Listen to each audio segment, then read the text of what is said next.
Oh, okay. How are you, Judy? Okay, Okay. I'm good. Big breath. Deep breath.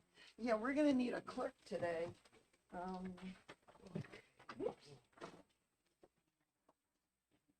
So, before we get underway, I have to see if Peter can do that. I'm willing to help Peter or to try. I've never done it, so it's something I want someone doing for the very first time. All right. We'll get underway shortly. Thank you. So Judy, when we get to 1275.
Okay, I'm going to ask committee members to please take their seats. If there's anyone out in the hall. This is it. Okay. We're 3, 6, 7, 8. All right. For now. I know Representative Freeman, Representative Minor, Representative Comtois, and Representative Sofakaitis and Wheeler will not be here this morning. I don't know about Representative Potenza. 11 o'clock. Oh, yeah. She'll be here. Oh, she'll be here at 11. Okay. All right. Anyway, Representative Haskins, would you lead us in the Pledge of Allegiance, please? I pledge allegiance to the flag of the United States of America and to the republic for which it stands, one nation, under God, indivisible, with liberty and justice for all. Thank you and welcome everybody who has come to our meeting this morning. Okay, we have 7 bills that we've heard and not taken action on yet, and 3 bills that we are going to hear today, and that's all of which are the remainder of bills that are in our committee. The 7 bills that we've heard, I'm not planning on execing today because there are just too many folks who are absent. But I did want to continue discussion with the committee members who are here regarding bills that we've heard and possibilities for amendments or any other action that we would be taking next week. And next week we will have to exec out all of the 10 bills that we have because we're coming up against the deadline of March 5th. So my intention is to schedule a meeting March 3rd with all the remainder of these 10 bills for work session and exec out.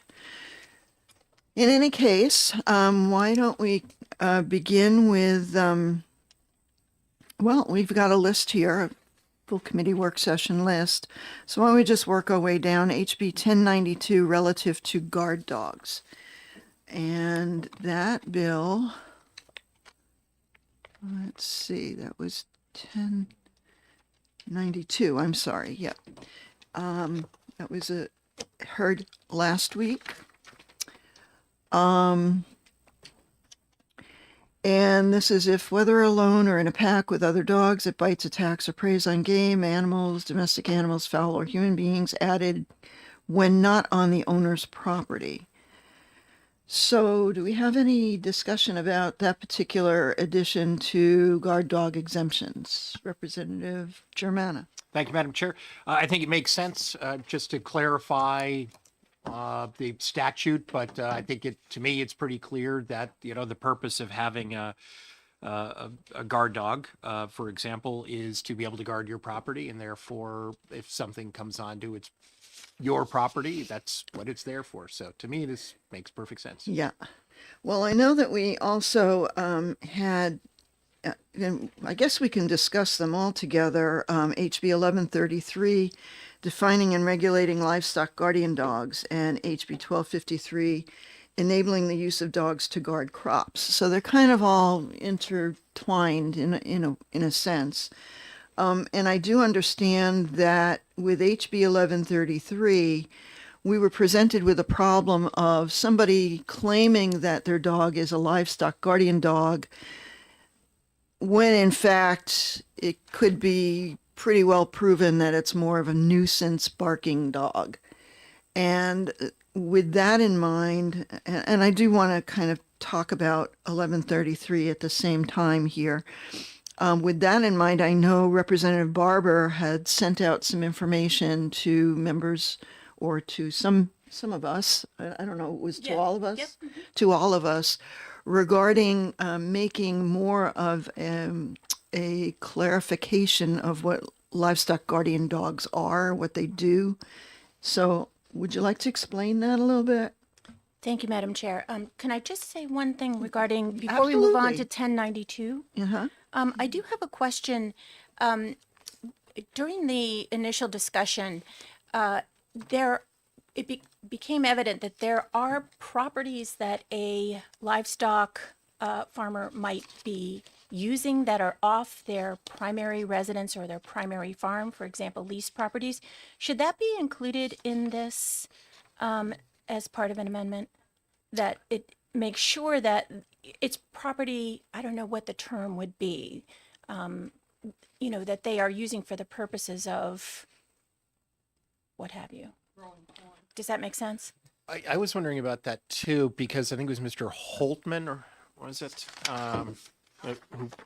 Hutton, thank you very much. You talked a bit about exactly that. And so I was wondering about that too. I don't know if owned or having to do with leasing. In that case, it's property he leases, but I wonder if that needs to be in there. It might be okay to clarify that it's property that is owned or leased by the dog owner.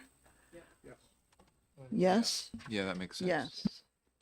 So we should do that. Now, I did take some of that language that was shared with the committee and shared it with Jill Fadela from Little Red Hen Farms, as well as the AKC, Stacy Ober from AKC, and also Angela Ferrari from Dogs. And I haven't heard back from the latter two, but Jill Fidela was very concerned about HB 1133 and didn't think that the language of the original bill was okay. She told me, they do, the farming community does recognize that livestock guardian dogs should be clarified better in statute, and recognizes that there is a problem of people who are saying that their dogs are livestock guardian dogs when in fact they're not, and are kind of just shielding their nuisance behavior under that LGD provision.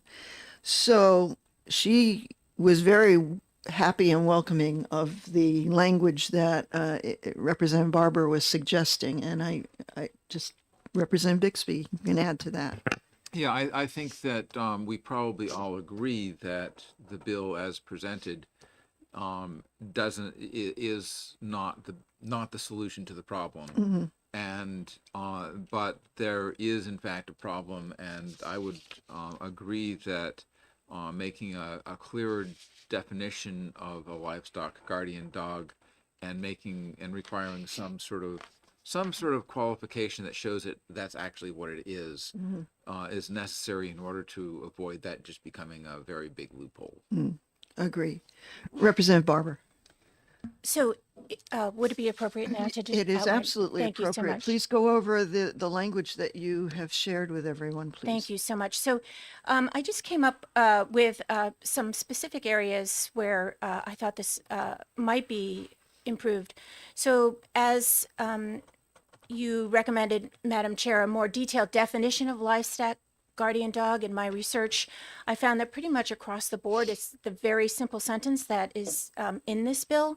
But if we can more clearly define a livestock guardian dog, so that it is, we talk about the breeds or allow for crossbreeds, et cetera, that, are most likely used, but also that the dog has been raised, socialized, specifically trained from puppyhood, is actively used for guarding livestock and lives primarily with the herd, or is field ranged, exhibits behavior consistent with a working role, and is registered as a livestock guardian dog pursuant to RSA 66.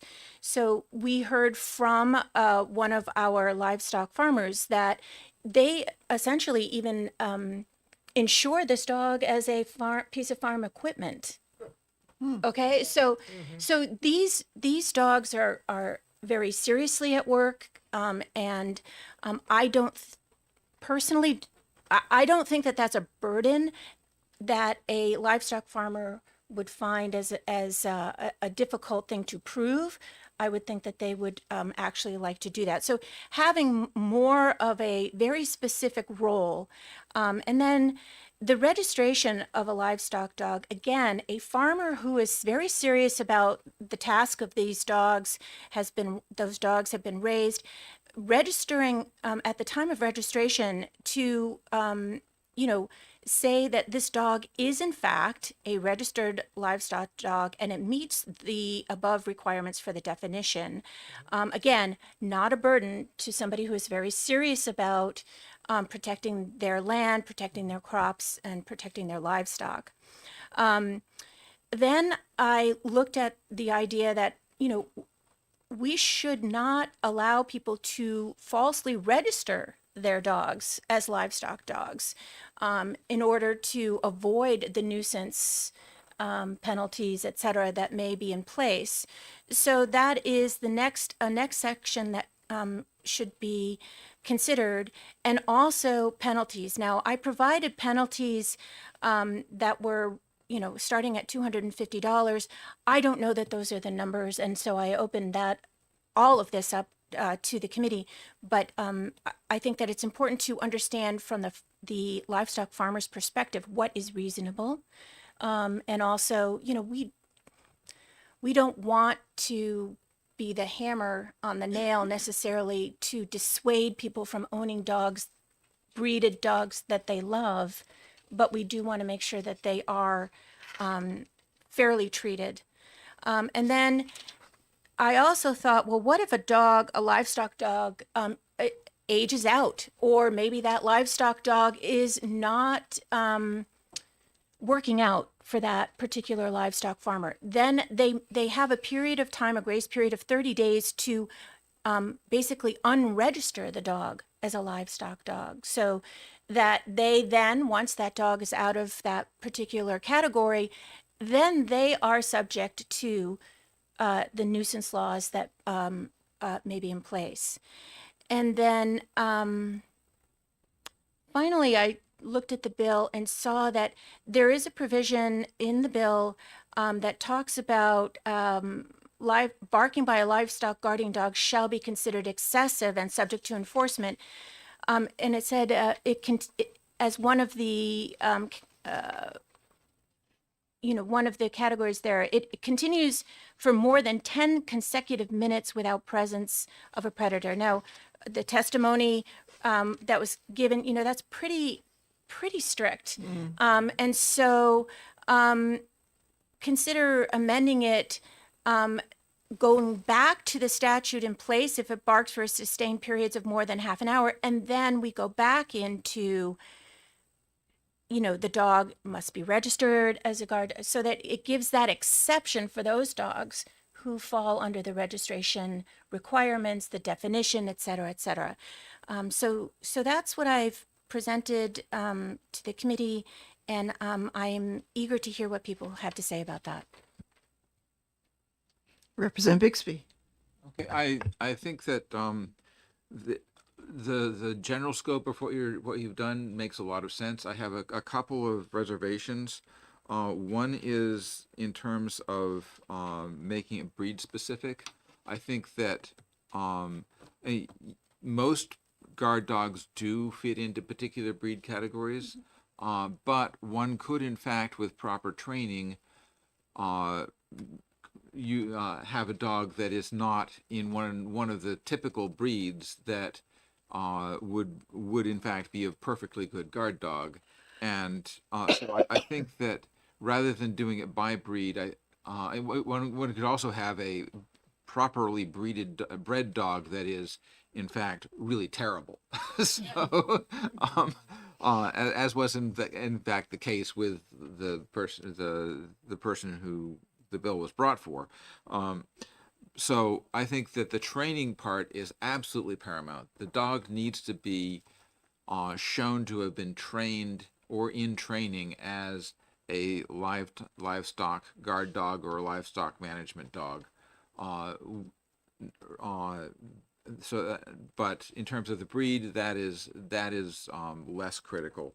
The other thing is that if a dog has been very well trained and maintained as a guard dog, it doesn't matter how old it is. That training is going to be part of its part of its makeup. So I don't think that there's a need to unregister the dogs. I also think that we shouldn't I be, think the commissioner might have yeah. some thoughts. and I also think that we shouldn't be restricting it to anybody who has a specific amount of acreage either. Right. I wouldn't want to have that. Commissioner Jasper, we'd love to have you weigh in on this issue. Good morning and welcome to our committee again. Good morning. I'm sorry I wasn't here for the hearings. As you know, things have been fast and furious the last few weeks, so it's not possible to make it to everything. I just wanted to give you my experience with the calls that I've gotten over the years about complaints with this, and I have directed some people to work with their legislators, and this may be a result of that. It seems to fall into three categories that really are the problem. One is the excessive barking.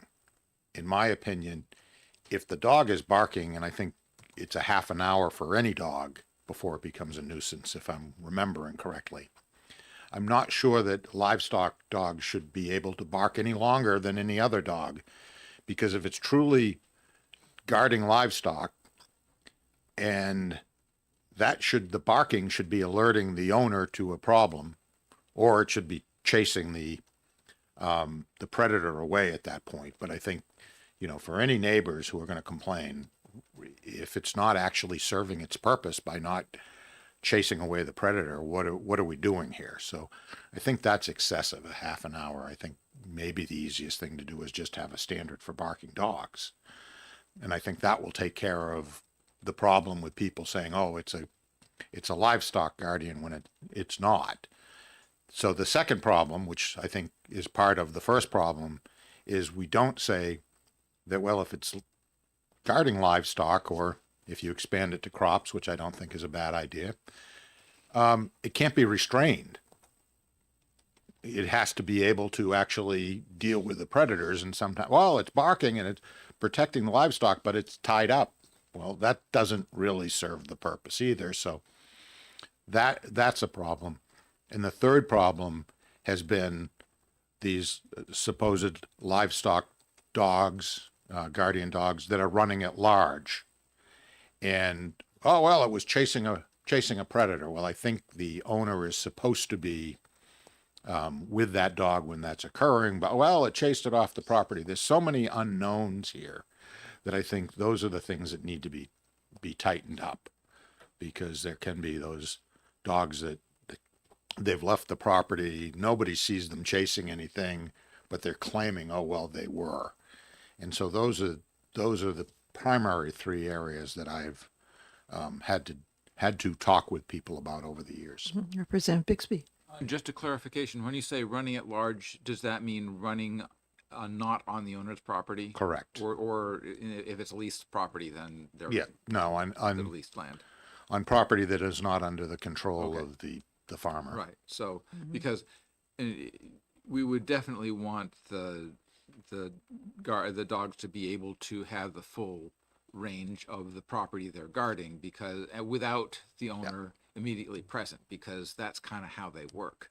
Well, exactly. But I think if you look at the definition of at large, it's always about being off the property of the okay. owner.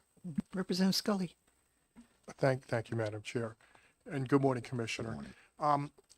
I'm a little concerned about the enforceability of the 30-minute rule. I mean, so if you have a dog and you're allowing it to roam free in your property and you have to leave for whatever reasons for a few hours at a time, are we putting ourselves in a situation? I mean, the owner can't control the dog at that point. Are we going to start penalizing the owner in situations? I mean, are they supposed to lock them up and lose the benefit of the dog?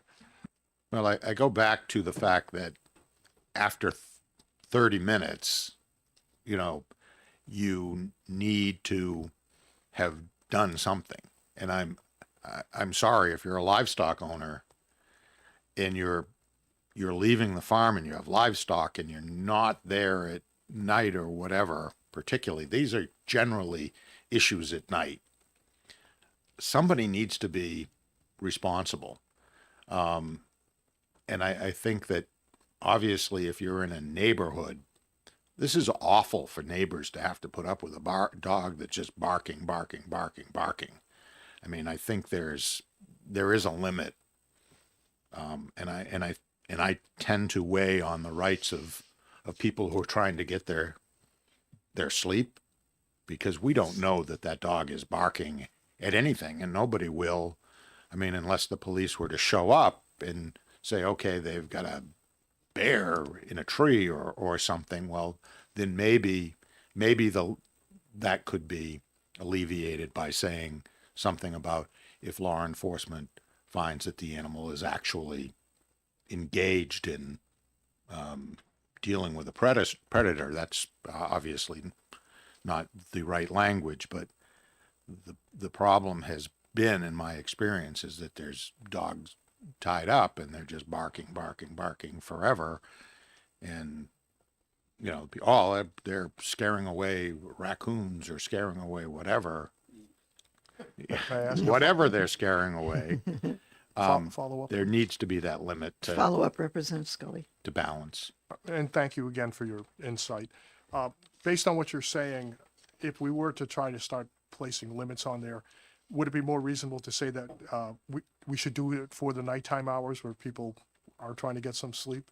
Would that be a reasonable, more reasonable restriction? I'm not sure, because having had to put up with barking dogs, myself, from neighbors, it's just so disruptive to your day if the dog is just barking. I mean, the dog is supposed to be alerting people that there's a problem. The barking isn't necessarily solving the problem. It's just, particularly if it's going on, it's not solving the problem. So somebody needs to be responsible. Everybody's lives can't be disrupted by these very important working animals, but there has to be a limit, and there has to be somebody responsible. And so again, I think if you say whatever the time is, and the police show up and find that the dog is actively dealing with a predator, then that's not a nuisance. Representative Barber. Thank you, Commissioner Jasper. I think we clearly have a problem to solve because it seems to me that these livestock guard dogs, their busiest time, their most active time would actually be at night. And that a dog would bark maybe for half an hour, which would chase off a predator. And then 20 minutes later, the clock would start all over again.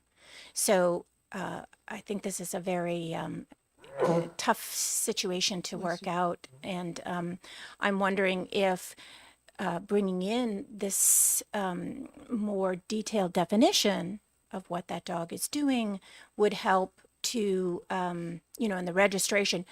Do you think that that would help to alleviate those dogs that aren't truly doing the work? Yes, I do like your idea of making sure that they're registered.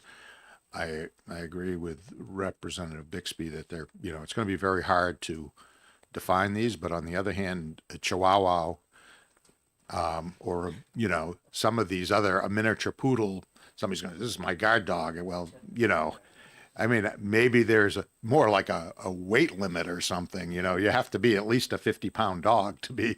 I don't know, but I think that most any breed or crossbreed could probably be trained.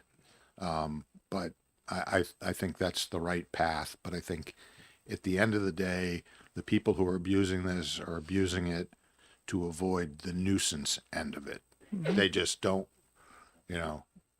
my dog can bark all night. I don't know how they sleep. Maybe they're not anywhere near that barking dog, but I certainly know that we need to make sure that neighbors are protected. And any good farmer is going to want to make sure that they have not become a nuisance themselves to their neighbors. Representative Bixby. A couple things. One is sort of on the definition. I think that anyone who is in good faith training a dog to be a guard dog will have selected that dog based on the criteria of it being able to do it, and they're not going to like get a teacup Yorkie or something. So I think that that's probably going to be pretty close to self-regulating. And it would be very hard to prove that your Chihuahua was in fact a guard dog, no matter what you claim to have done for training. But I guess my other question, which is a little bit off that target, is does the nuisance statute already have the half-an-hour language in it? I haven't looked at this for a while. I believe that is now the standard for all dogs. It becomes a nuisance after continual barking for a half an hour, I believe. And because my recollection is when I was looking at that and working with people who've called me, it seemed pretty clear to me that is plenty of time for the owner to react. So I think that's in statute. Right. So we basically wouldn't need to, it would make sense not to extend any exemption to guard dogs for that. That's, I feel that way very Okay. strongly. Thanks. So regarding registration, I would not want anybody to have to pay to register their dog, and I think registration should probably happen at your local town hall, because they're the ones that are going to be responding to whatever nuisance calls or, barking dog calls or whatever. Any thoughts on that? Representative Bixby? I would agree as long as the registration process was made sufficiently simple that it costs the town official essentially no more time, no significantly more time than just registering a dog in general. We do provide sort of for the costs of time and materials and putting things into databases and whatever for just the straight dog registration. And if this were somehow made to be, go along with that process, then like as an addendum or something, it would probably create not a significant time or paperwork burden to really require more funding. Okay. Well, yeah, Representative Gruber. Thank you. This is just a clarification. I've seen 4 words now here in the documents: guardian dog, guard dog, livestock guardian dog, and you bring up livestock and crops guard dog. Maybe we should decide what we're going to call it so we have one definition. That makes sense. We think It certainly does. I think it would make life a lot easier for everybody, and we find that in a lot of statutes, don't we? yeah. And I assume we were all in agreement that we're talking about the same thing here. Yes. Yeah. Okay. So we have what is it? A dog control law, 466-30-A. Notwithstanding any other provisions of this chapter, it shall be unlawful for any dog to run at large except when accompanied by the owner or custodian, and when used for hunting, for guarding, working, or herding livestock, as defined in RSA 21:34-A2, Roman numeral 2A4. So I think we have to take a look at all of that regarding that. That's the muzzling and restraining dog law. But I think we have to take a look at, what we have in statute here and see that we're not being conflictive. But I do think that the livestock, I know we've got HB 1253 enabling the use of dogs to guard crops, which is, I feel, legitimate. And we did have a gentleman talk about dogs that were guarding his sunflowers. But I do think we need to we could have a separate definition for both guarding crops and livestock. I don't know. They do different functions. So, Representative Scully? Well, actually, I do have a question. In order to register a livestock guardian dog, do you have to demonstrate you actually have livestock? I think that's a good question, actually. Because I think that should definitely be Yeah. added in as, Yes. I mean, we ought to have a base here. You Sure. can't, because that people could abuse Sure. the law unless they demonstrate they have at least one animal that would classify as livestock. I think that's a very good, that would be part of the definition. And I also think that, when you're in terms of simplifying how we register them with our local select town boards or town hall, whatever, that, you have the owner's name, the address, the animal, and what the animal is guarding. I don't know that there's anything else that we would need to add to that. Some sort of way of showing that the dog has in fact been trained for this And- purpose. Okay, Oh, yeah. Good. okay. And do crops come into play there as well? I think that could be part of the part of the, when you register the dog as a livestock guardian dog or a crop guardian dog, you should specify either what livestock or what crops they're guarding. Yeah. So with that, I think, Representative Bixby and I and Representative Barber should be coming up with an amendment to bring to the committee next week. That's right. And we'll make sure that it's pretty thorough. Okay, so I guess we can move on from that. That's HB 1092, HB 1133, and HB 1253. 1253 simply said that adding garden crops to RSA 466-30-A. And You might want to roll these three bills into one. you know, that's possible too. I'd be okay with that. Likely that we put into statute something that's Yeah. contradictory. Yeah, Yeah, three different, yeah. yeah. Okay, so let's we'll work on that offline and come to the committee with an amendment. And my hope is to get that amendment out to everybody, at least the draft part. Get that out to everybody well in advance of March 3rd. Okay, moving on quickly, we've got HB 1275 relative to the effects of PFAS on agriculture. And I believe Representative Germana, you were working on that. I know Representative Germana and I were engaged in a phone call with some gentlemen who are endeavoring to have an aerobic digester, which they're just taking things like yogurt and food waste and making the biosolids that can be spread on agricultural land. And that material would not have PFAS in it. And very interesting project there. And so with regard to any kind of ban or moratorium, I think that that's something that we would not want to do, because there are some good biosolids that are being produced. Would you like to expand on that, Representative Germana?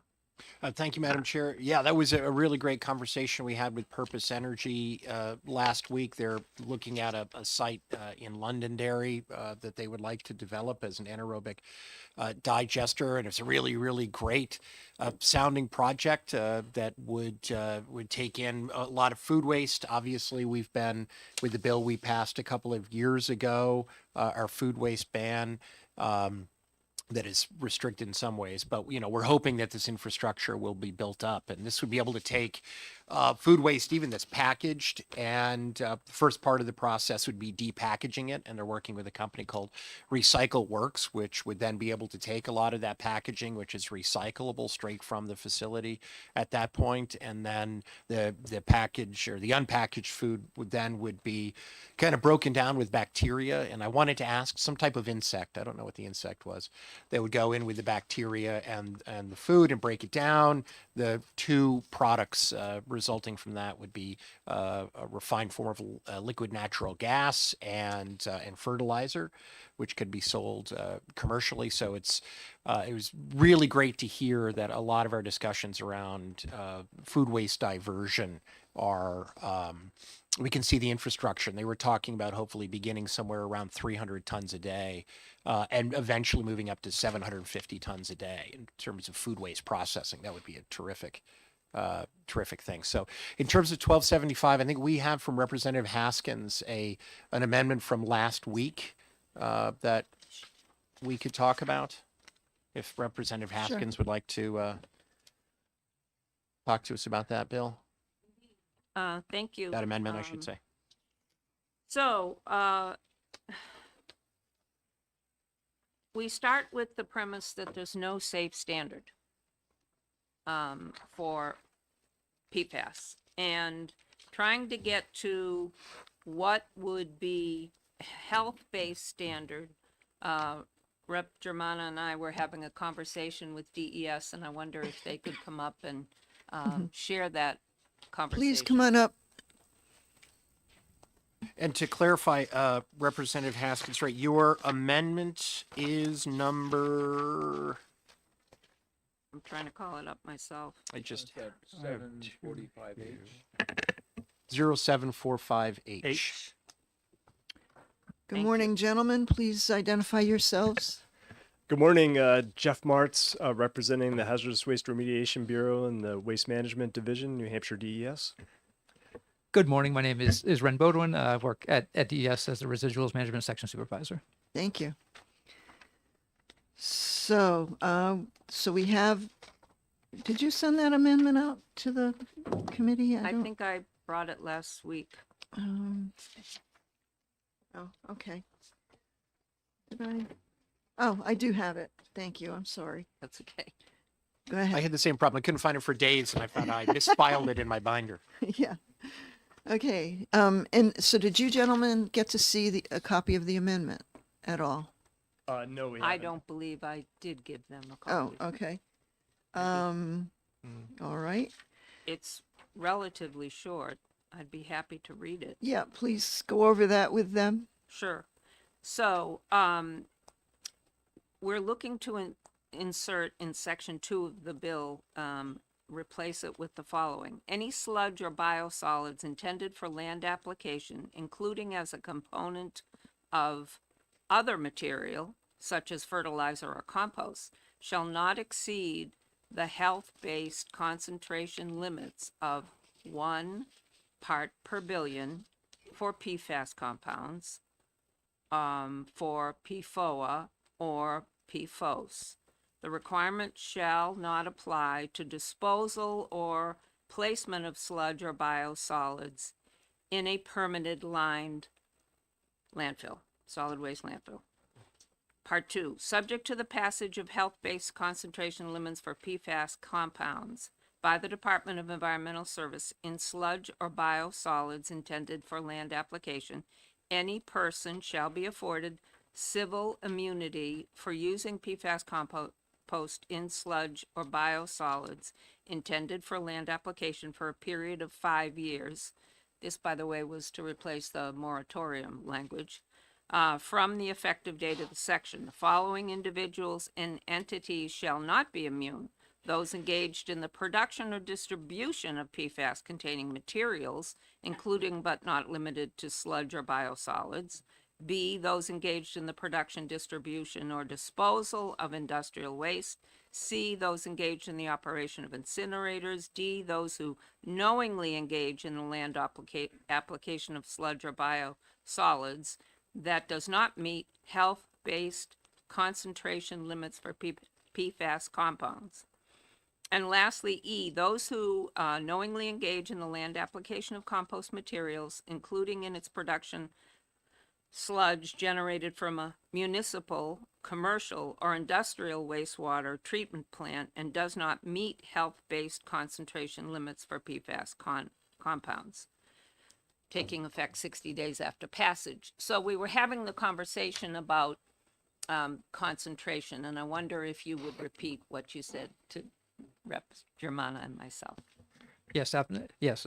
It was an excellent question, right? So what we're currently modeling, right, is kind of where that came from, is these concentration-based standards.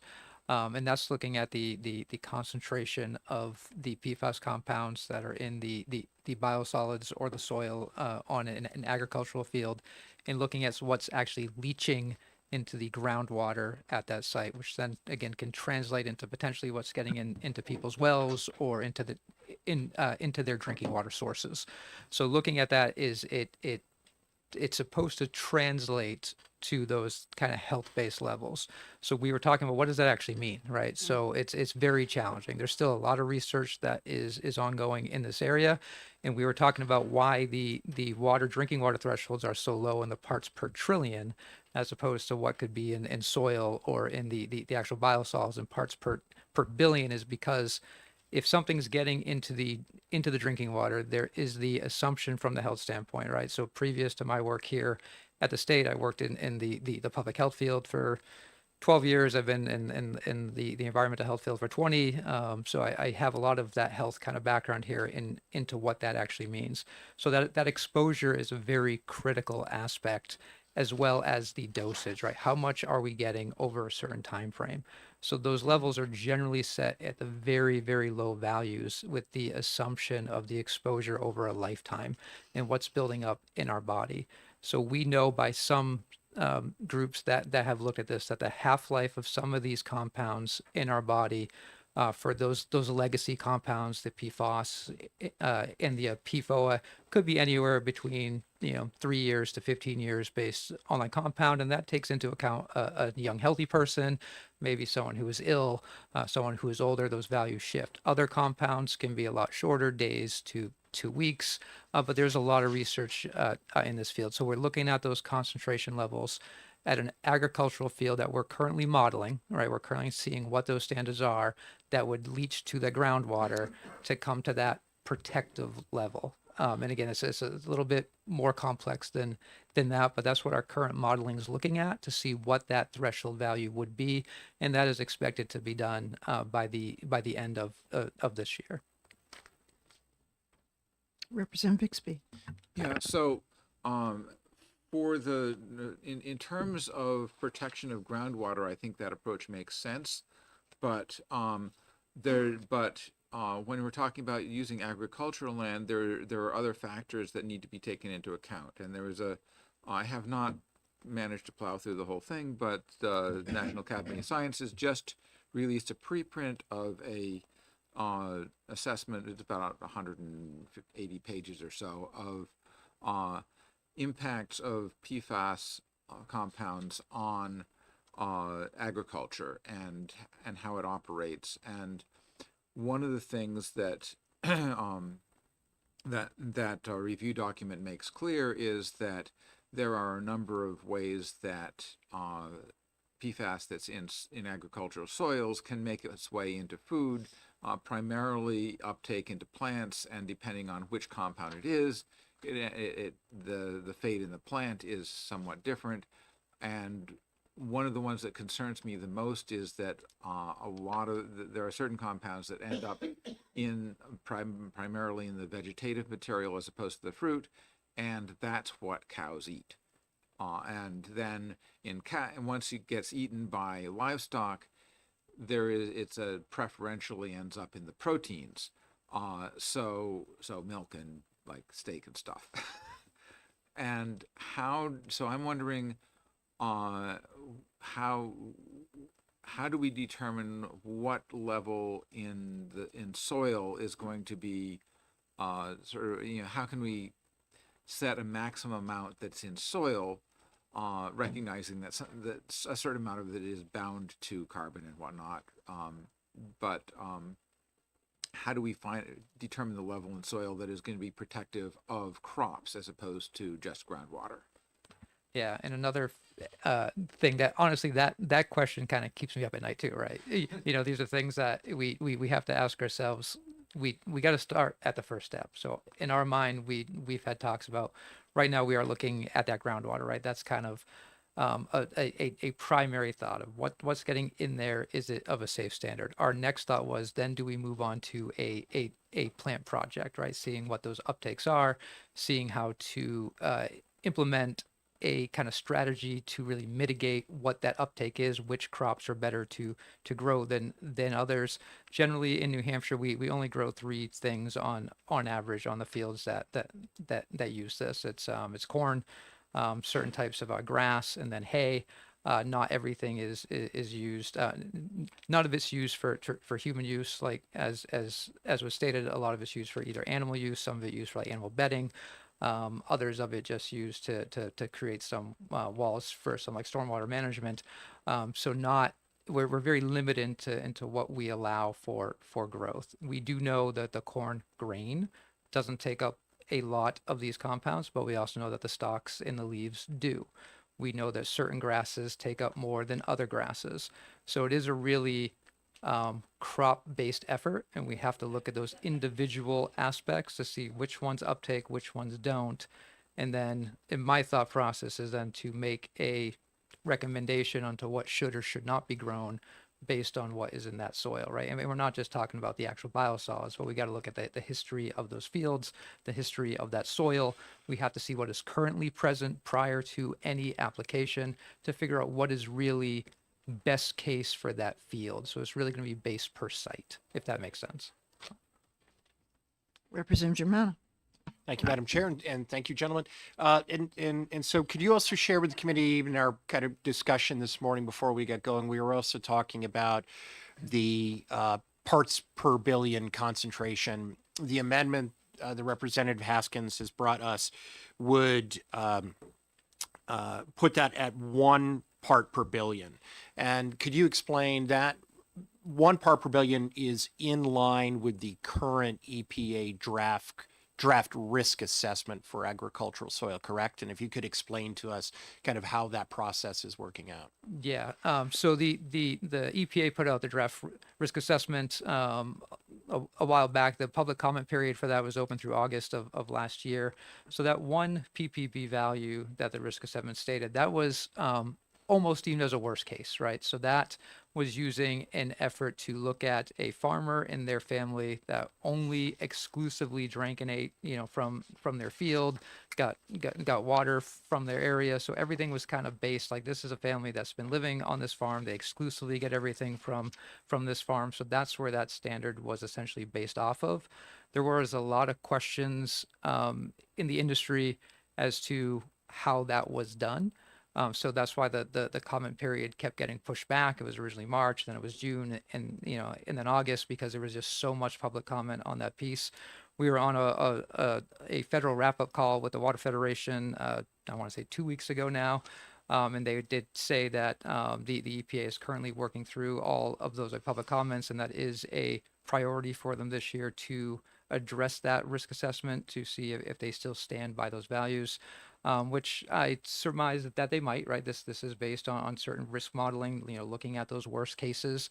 And honestly, that's what we have to do, right? Because we got to think about what is that worst case. We got to think about the young children, people with like certain illnesses that may make their systems weaker. So we have to look at that worst case, and we really have to analyze, how do we balance this, right? How do we make this as safe as possible, knowing that there's no perfect answer, right? Knowing that there's no true, real safe level that we know of, and how to really integrate that balance.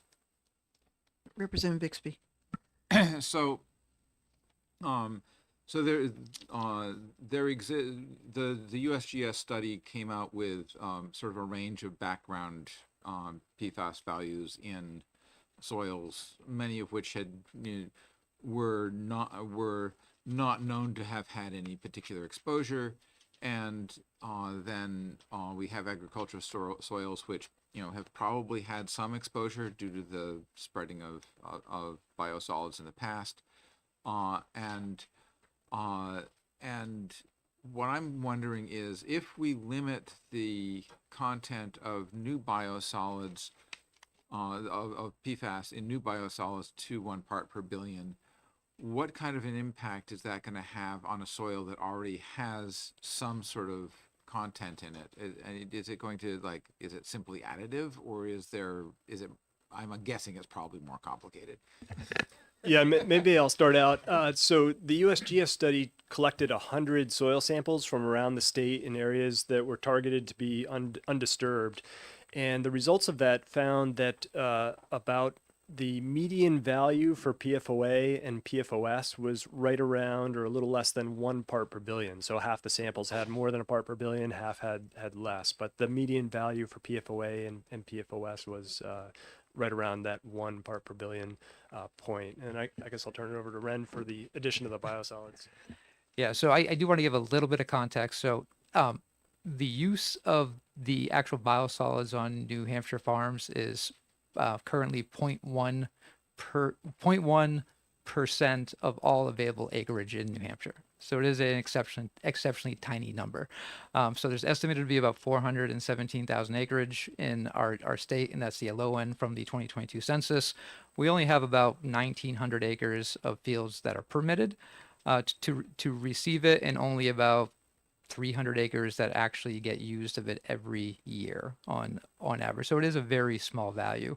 But to put that into context, right, is it additive? it is complex. There are some calculations, some are mobile, some stay in the organic content as we apply more. Some of it can be uptaken through the plants based on what is grown. So there are net gains and net losses through the soil based on what's happening. So there's generally a calculation of what's currently in the soil, what you plan to put on the soil, and then looking at those balances with the plus minus to see what could be additive to what's already there or lost based on what you plan to grow. So we currently do that with certain metals, with the nutrient content in the actual biosolids. We do that with generally nitrogen is our limiting factor. So we'll calculate what the need is based on crop, based on site, based on what's currently in that soil to find out what that net gain and that net loss will be. So again, a little bit of a complicated math, but that's how that would essentially be added on. Representative Germano.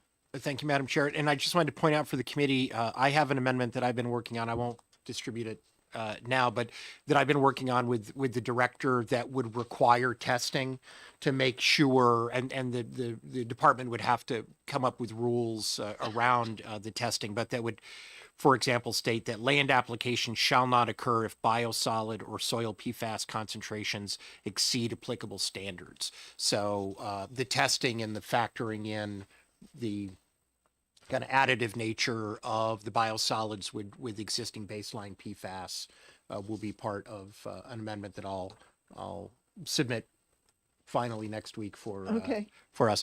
And then, so my last, hopefully, question for you gentlemen, based on our discussion earlier, to make sure we get the language right in the amendment, if we are talking about the application of biosolids to agricultural soil, the term we want to use is concentration-based limits, correct? The health-based limits, which are extremely important, but that refers to drinking water standards, correct?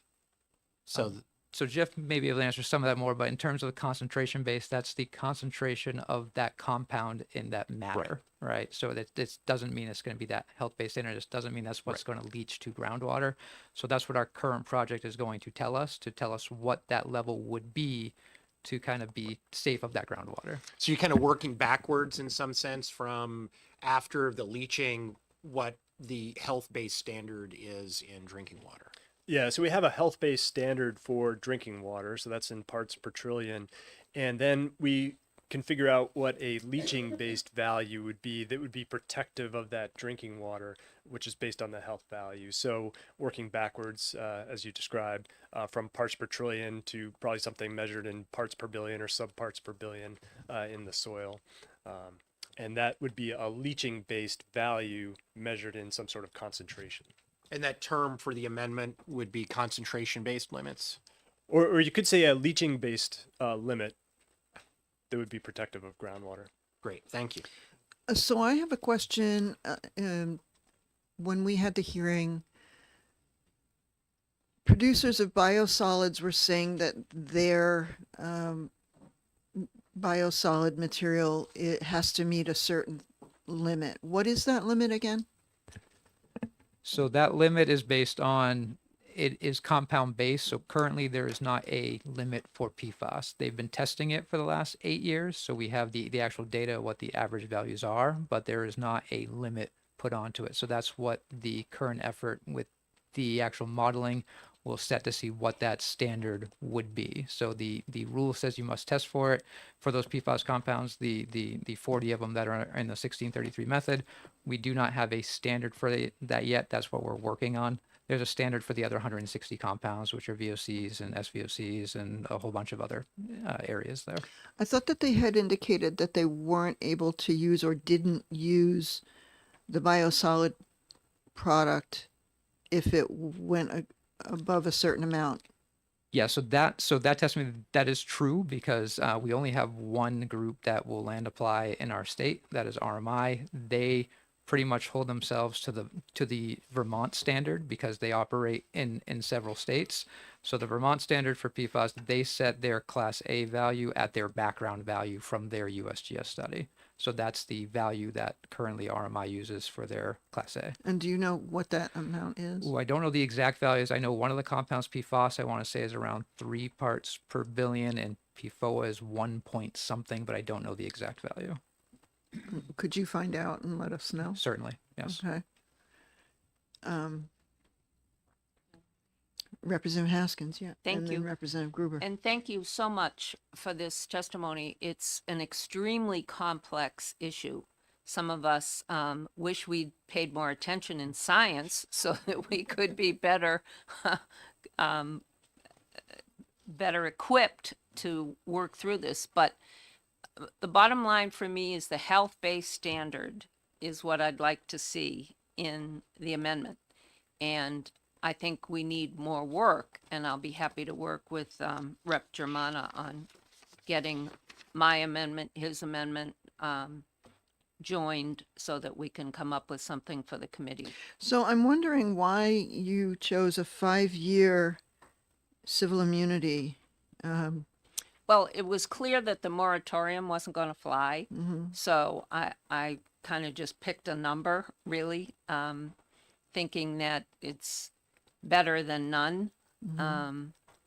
But, you know, some people would say the 5 years amounts to a moratorium.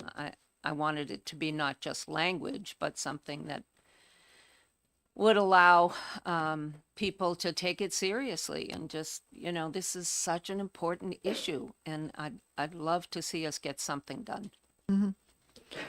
Well, I know, and I appreciate that. I know that, or at least my thought is that New Hampshire probably, most likely, does not have the same situation that Maine ran into. Maine really was spreading all kinds of horrible stuff on their lands. I don't suspect that we've been doing the same kind of thing for years. I think that we're in a position, though, to prevent that from happening for sure. But I don't really think that we're running into the same situation that Maine had. I mean, it was really pretty awful that people were spreading stuff on their farmlands that were literally poisoning them and their families. Representative Gruber. Thank you, Madam Chair, and thank you for coming here. I'm equally concerned this is a very serious problem. And the question is not just setting limits, but how are we going to reduce the what's coming through the pipe, at the top of the pipe, to the wastewater treatment plant? Because I don't think local government should be looked at as the boogeyman here, because they're trying to clean up the stuff that industry is pumping down the pipes. Do you know if there's technology that's actually reducing this, that the wastewater treatment plants can use, and whether or not they need either financial or other support to be able to move forward on reducing this toxic material? Yes. So there are several types of tech that is out there that they're currently using. They are extremely pricey. So we do have certain pilots that are happening currently. So up in North Conway, they are piloting a foam frac system that helps to take, to essentially pump in all this air to create this like foamate that does really concentrate those long chain PFAS. They can put a additive that will also attract some of that short chain. They're seeing a removal of 97% or higher for long chain, up to 70 to 80% for the short chains.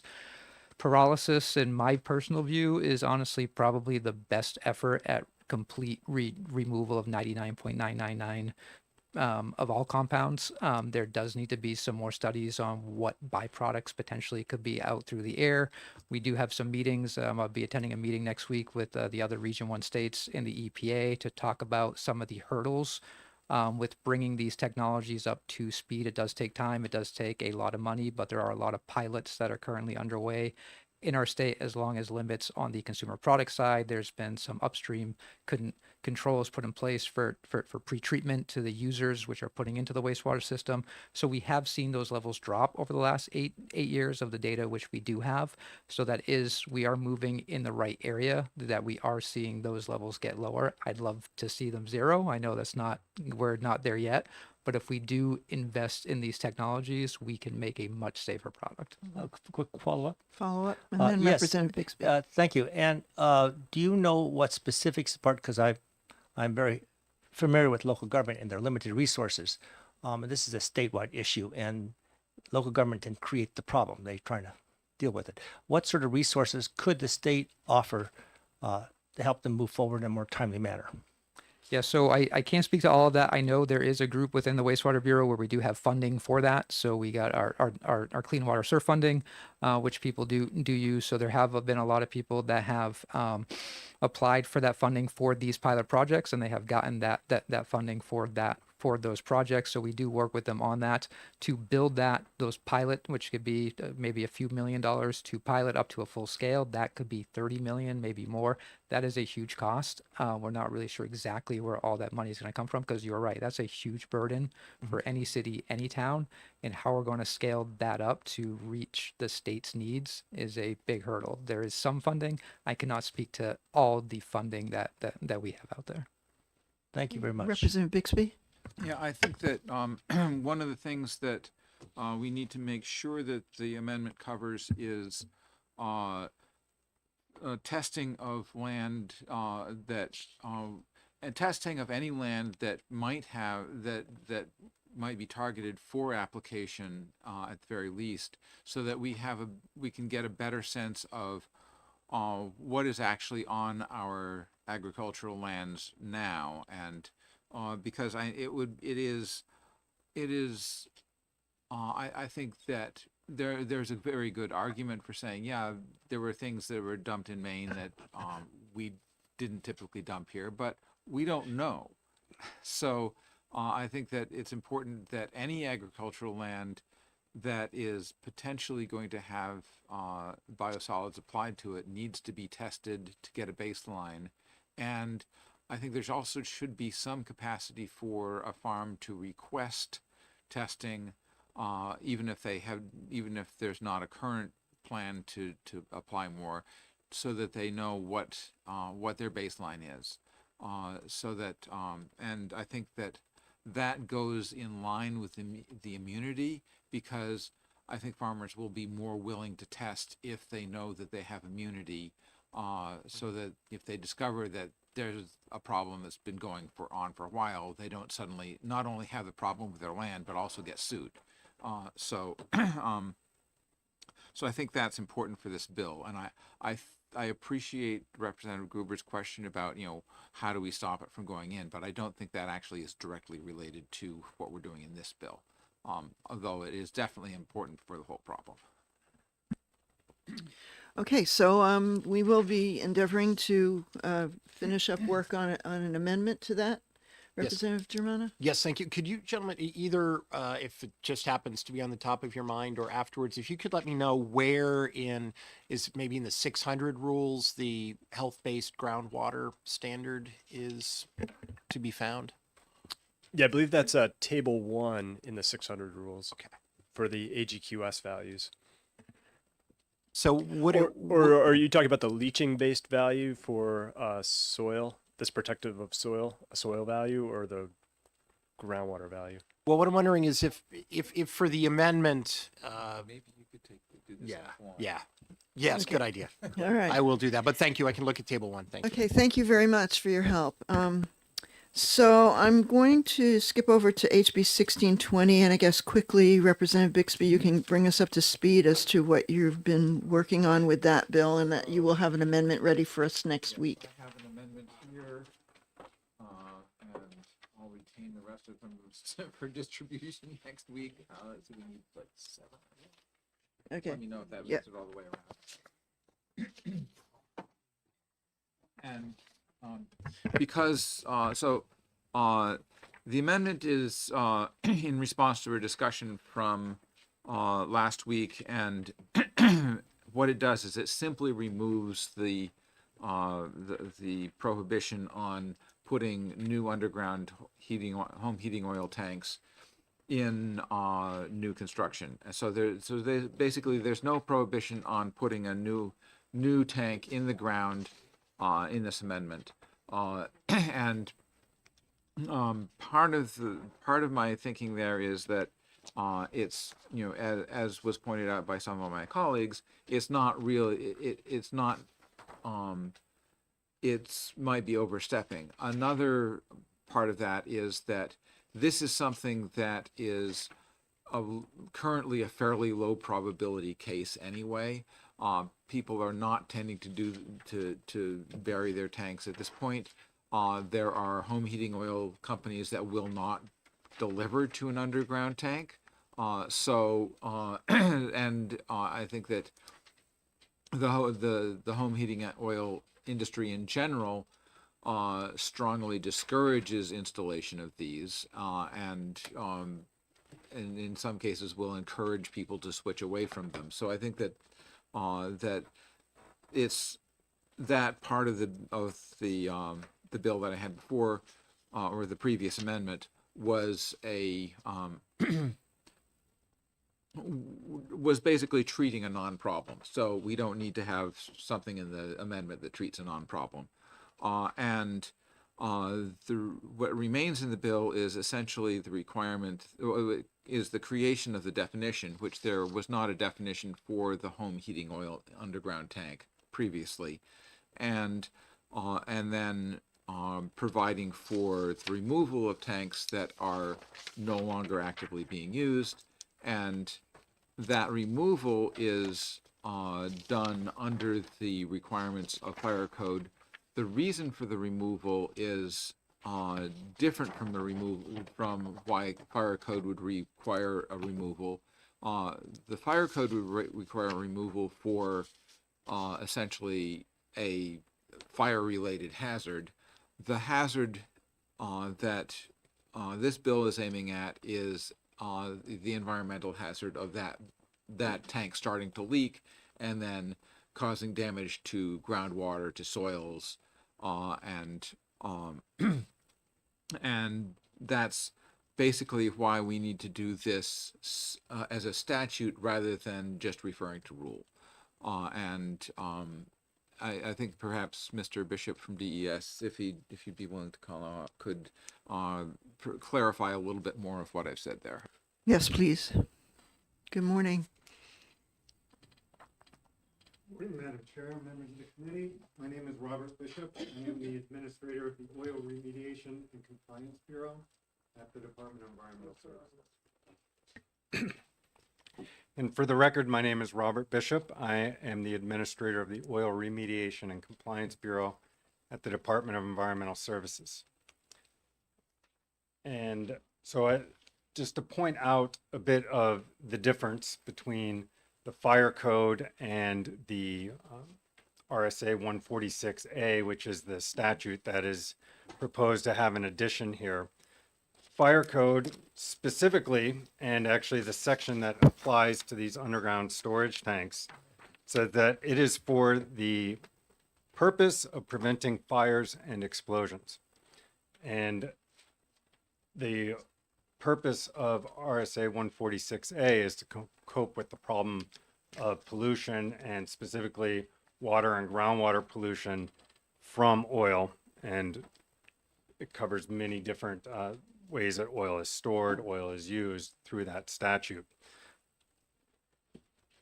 The proposal here actually takes what is not defined in the fire code and brings that forward to require the removal of those tanks.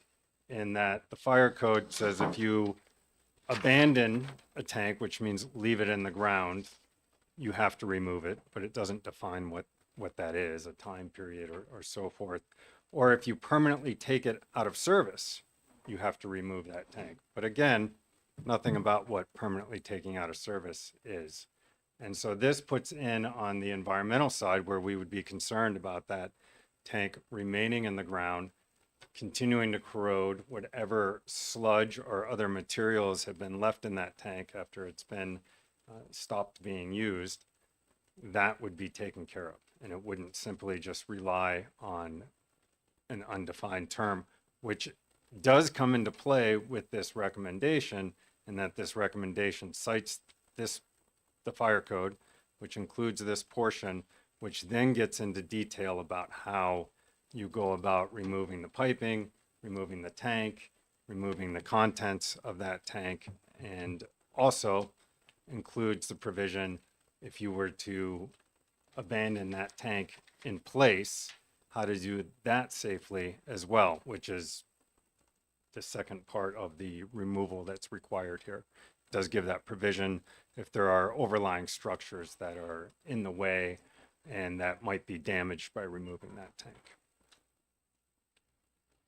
Okay, Representative Scully. Thank you, Madam Chair. And I'd like to begin by thanking Representatives Bixby and Germana from listening to our concerns. I think this is much improved. Well, and perhaps it may not even be a question for you. I think that there are some practical issues regarding the enforceability of this. And I'll give you, may I give an example of this?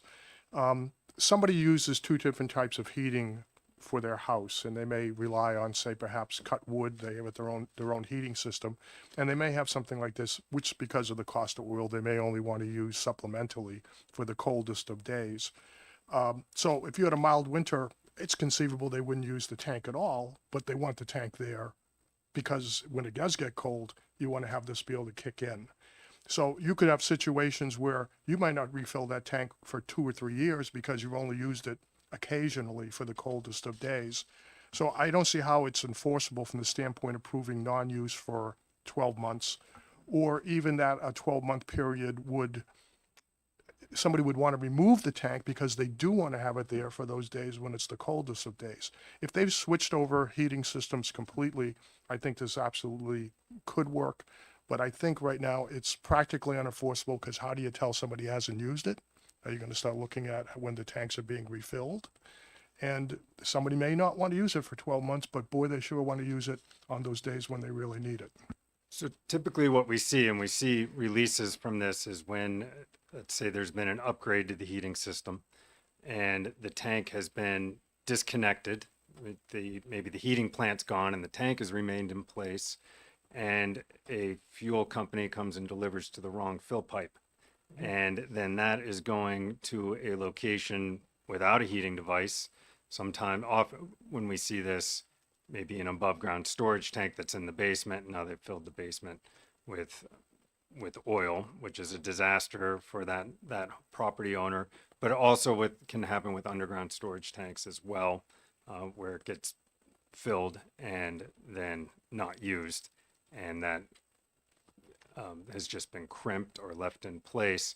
It's also without the turnover of oil, you end up creating, and this happens in tanks naturally, you end up getting condensing of water in that tank. The water settles to the bottom of the tank because the oil is floating. And in that environment, the microbes are in there, turn that water it acidifies it. And then that starts eating the tank from the inside out. And that's how most tanks end up leaking. So not having any regular checks or any turnover of that oil in that tank can become a problem as well. Okay. Representative Howard. Thank you, Madam Chair. Would that acidification happen if the oil is being rotated like on a tank that's actively being used as well, or just one that's sitting idle? It will happen on a tank that is in use, but that turnover will create less of that opportunity than a tank that is just simply sitting there unused for a period of time. Sure. Representative Howard. I'm sorry for my ignorance, but would this also happen if the tank was above ground? Yes, it would happen for above ground tanks. And we see that pretty often. We see tanks and you can't necessarily tell that tank is about to release just by looking at it until you start seeing, it starts looking damp on the outside. And that is because it's rusting from the inside out. And in the underground tanks, you've got both the rust coming from the groundwater that is there. So it's the outside and the inside that is eating away at that tank. If you've got more of the old style steel tanks, I think Representative Gruber was pointing out that you can still put a tank in the ground, and there are NFPA, which is the fire code regulations that apply to those tanks, so that there are specific listings to what types of tanks can be used for that purpose. It's really the older tanks that people were just burying above ground tanks and putting those in the ground and then using them as their underground storage tanks. And then those will degrade. The newer tanks, if they are steel, they'll have a coating They'll have cathodic protection because there is there's basically this current that flows with that groundwater and through that soil that starts eating away at the tank, same as it does for a boat that's in the salt water. So yes. Okay. Well, that's something that, we may have to noodle with is what we mean by non-use. Representative Scully, if you have some thoughts about how that might be amended to make it a little bit more targeted, I'd be happy to entertain them. Well, I would suggest, if I may, that we could add a provision where if they're changing the heating system and they're no longer using that, I think that very clear cut that that's a time in which the tank should be removed. Okay, thanks. All right. Okay, I know that we're running late, but we have these two other bills. One is HB 1766, which I know Representative Comtois had a subcommittee and they're doing some work on that. I believe that we will have an amendment ready for next week. Not sure that we can have much discussion about that right now, however, and we will discuss it in a work session prior to executing that bill next week. So I'm going to leave it at that for the HB 1766 relative to cruelty to livestock. I did want to just talk a little bit about, just in maybe the next 5 minutes or so, talk a little bit about the rabies vaccination tighter bill that we heard last week. I did invite Dr. Prescott to come back and answer any questions that we had regarding tighter testing. And so I welcome you and to come on up and Thank you. have a seat. So the question becomes about this bill. And let me just go grab it here, 1488. The question does become that, there are folks who are concerned that their animals are being over vaccinated and that there really is no need for them to get the rabies vaccination so that they would ask to be included in a list of reasons to be exempted. And we already know that, and I'm not so sure, I have to go look through the statutes regarding the exemptions. I mean, if you've got a sick animal or it's immune compromised or has cancer or has some sort of really lethal reactions to it, obviously those should be reasons and grounds for legitimate exemptions. And the exemption process, people use it. It requires your animal to be restricted a lot more because clearly, there is a risk that, they could be exposed to rabies from some other place or be bitten by a bat or whatever. There's a risk to the exemption. So that there are some restrictions necessary or that we now believe are necessary in order to be of protection. We all know that rabies is 100% fatal. And from what Dr. Crawford used to tell us, if you do survive from it, you wish you hadn't. And that there are, the 1 and 3 year vaccines have been challenged to prove efficacy. So we also know that titer testing could be very expensive. It's anywhere between $300 and $500. But the folks who are looking to do this titer testing are willing to pay that kind of money to exempt their animal from rabies vaccination. So I kind of like to get your thoughts on how titer testing might be established as a way to exempt pets from rabies vaccination. If you might entertain that question. I mean, I know that we said that, the Rabies Challenge Fund even recommended that the titer levels not be used to do exemption. Am I correct in that? That's correct. Okay. Thoughts? I'll say Dr. Mark Prescott, Sure. state veterinarian for the record. The other thing that I do want to point out is that the labs that are running the titer test, so the US AMRID and University of Kansas, they're not, the test is not validated for that type of titer in terms of for rabies exemptions, for example. So we may get some pushback or some I probably need to reach out to the University of Kansas and USAMRID and ask, because they may have real concerns with us using their test results in that way. So what's the purpose that they do their titer testing for? So their titer testing is to determine if there's been a immune response to a vaccine that has been administered. And then countries use that, and states, Hawaii, for example, use that to prove that the animal has indeed been vaccinated, and it's not just an owner that has said, "Oh, my animal has been vaccinated." It allows them to prove that it has. That way, they can then bring their animals into countries that pretty much all that required are rabies-free countries. Okay, Representative Bixby. So just a further clarification on that, I believe that if you get your if you have that titer test in order to say to confirm the paperwork that you have that says you have that the animal is vaccinated, when you get your animal to that other country or to Hawaii, they then require you to revaccinate on the regular schedule. Yes, they do. Thank you. So the titer testing element does not eliminate an animal from getting rabies vaccinated. Is that correct? Correct. In fact, the titers testing that is done now is post vaccination to prove that the vaccination has actually been delivered. Okay.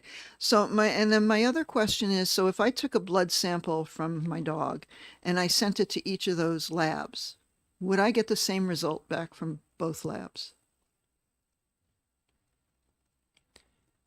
I can't say for certain. Okay. I don't believe that they cross-validate, though that the numbers would probably be similar because they use the same platform. But I would have to check with the two institutions that are doing the test to see if they are cross-validating samples with each other. Because my concern is, I don't know, if the way in which they test is the same, if there's a standardization, if, ostensibly they should be getting the same result. I just wanted to try and tease out whether or not the titer testing in and of itself is reliable. That's a good question. Since the purpose of the testing is to determine whether or not there's been an immune response to a rabies vaccination, they're not really that worried about the value. They're worried about a response, meaning that there has been a demonstrated response to a rabies vaccination. So the value of it, because the value doesn't have any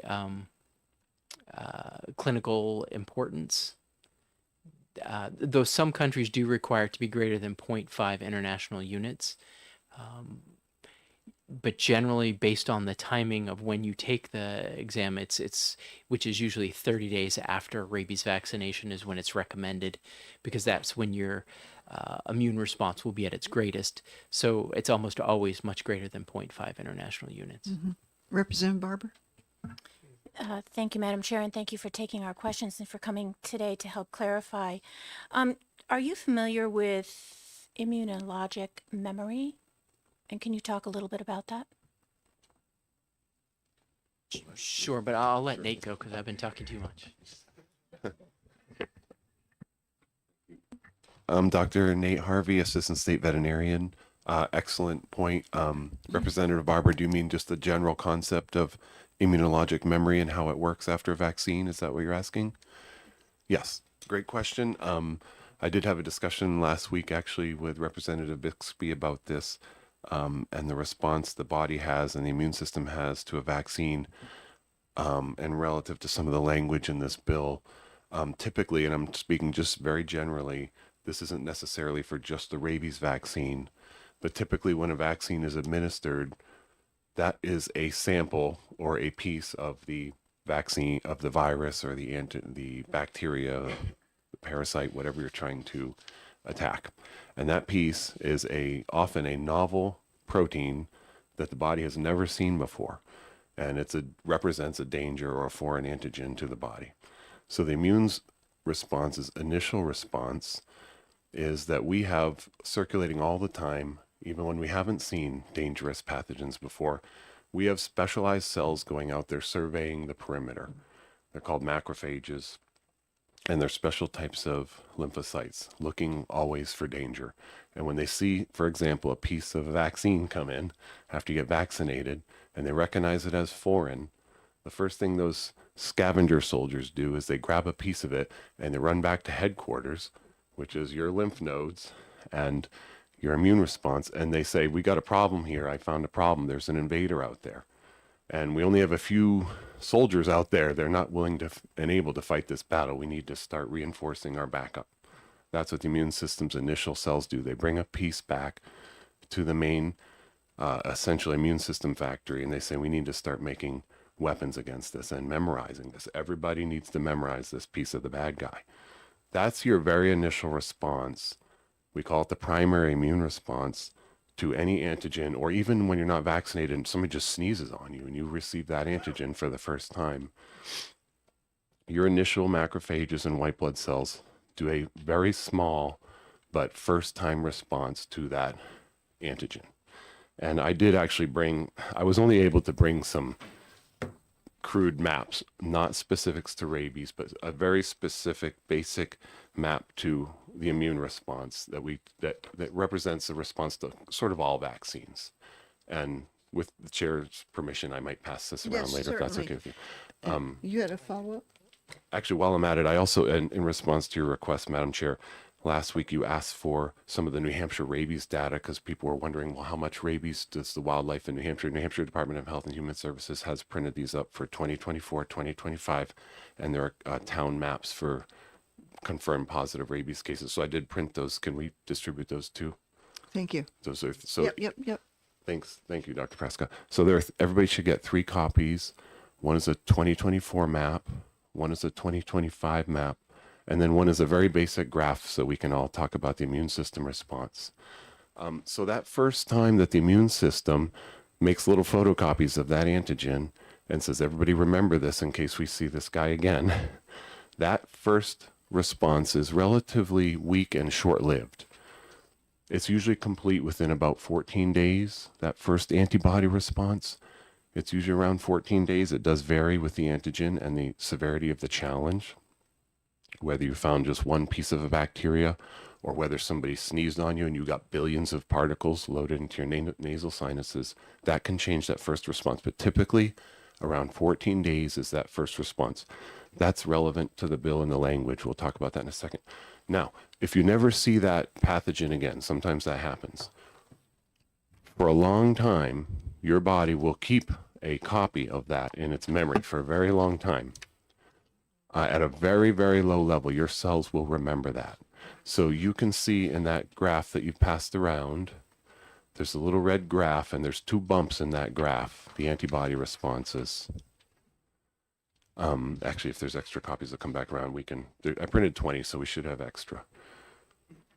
You'll see that after that initial immune response, if there's no in between the 2 bumps, that the levels actually back down to kind of like a baseline for a long time, for a while. And that is your immune response saying, okay, wait, we didn't see him come back, but we're going to save this for a while just in case. Your first vaccine that you give for rabies at 3 months of age to a dog or cat, you can think of that first bump as that 3-month, assuming the dog or cat gets vaccinated at 3 months, could be 5 months, 6 months, 1 year, whenever you find this animal and you vaccinate it. You can consider that first bump to be the first vaccine to a rabies shot. If you never get another shot again and you never see rabies, your body will carry and keep a little piece of that for a while in case you see it again. Now, if you see another vaccine to rabies, the same thing, or if you see a real rabies exposure, that second bump, picture somebody coming back a year later, going to their veterinarian and saying, I want a second vaccine for rabies. It's required by law in New Hampshire. 9 to 12 months after your first vaccine, you get a booster, a second one. This is the same for COVID and influenza and a lot of vaccines where there's a booster required. You guys all remember the boosters. Anytime you get or if you take your dog in for distemper or many vaccines, you need that second one. That second one is so critical because look at the second peak there. If your immune system sees a second copy of that antigen, it is immediately ready, if it still has that first one in memory, to respond in a much larger scale and much longer duration response. That is the reason why we are exposed every day to millions of pathogens, and most of them we've seen before, and our immune system fights them off before we even know we're sick. It's really remarkable. It's the most incredible system in the biological world, I feel. As a biology major, I'm a little biased, but so that second shot is important because that second curve lasts for years, and it can last sometimes your whole life almost. And it's also not just a longer lasting, but a bigger volume response. You have more cells and more antibodies come back to that. So that's why so many veterinarians and doctors will say once you've come in for your first shot on many vaccines, they'll say, you make sure you come back here in 1 month. You're scheduled for that second appointment. It's very important. Because the first one will last that first 6 months or maybe a year for most pathogens. In rabies, it has been shown to be longer. But that second one is really important. It's just so important to galvanize that immune response and set that in permanent, sometimes lifelong memory. So that's called the secondary or the anamnestic response. That's your think of it like this: the stockpile. We talk about the biological stockpile that this country keeps, or the veterinary stockpile that the USDA keeps, of massive amounts of backup emergency vaccine and antibiotics in case we were to be attacked with biowarfare. We have a stockpile. Well, that second response is like the body's stockpile. So hopefully, is that a good coverage for? One last thing I'll add, if I may, Madam Chair, is that the reason that matters and the space between these two curves matters. I know that I will be honest. This is initially until I can get a hold of experts in the field, which may or may not have curves like this specifically to the rabies vaccine. I printed up a very generic one here. This is a generic pattern for most vaccines. So don't get too hung up on the weeks here, but this is on average a good example of the number of weeks that it takes to have this response. So one of our concerns, obviously our first concern was in general, the replacement of a vaccine that we know is very safe on the whole. We know there are responses and reactions to the vaccine. But our first concern was replacement of a vaccine with titers with a test that isn't quite validated yet in the United States by the Center for Veterinary Biologics and the USDA. It's not quite validated for that. But our second concern was if this were to go forward with the current language, the timing that's written in there, as you see, it says that the person shall get a baseline blood test done before the vaccine is given, and then 7 to 14 days, they shall have a follow-up test to see the response. We're concerned about that timing of 7 to 14 days being used as a baseline for the rest of this animal's life. When you know for sure, very much for sure, that long-term antibody response, depending on how long it is again, before that person comes back, hoping to get an exemption from rabies a year or 3 years in, the animal's antibodies are much likely to be lower. And it says that if the antibody levels are not equal or higher, that this is a problem and you need to be vaccinated. So at a minimum, the timing needs to be changed and the wording needs to be changed if this were to go forward. Okay. Thank you. Thank you for that. Representative Bixby.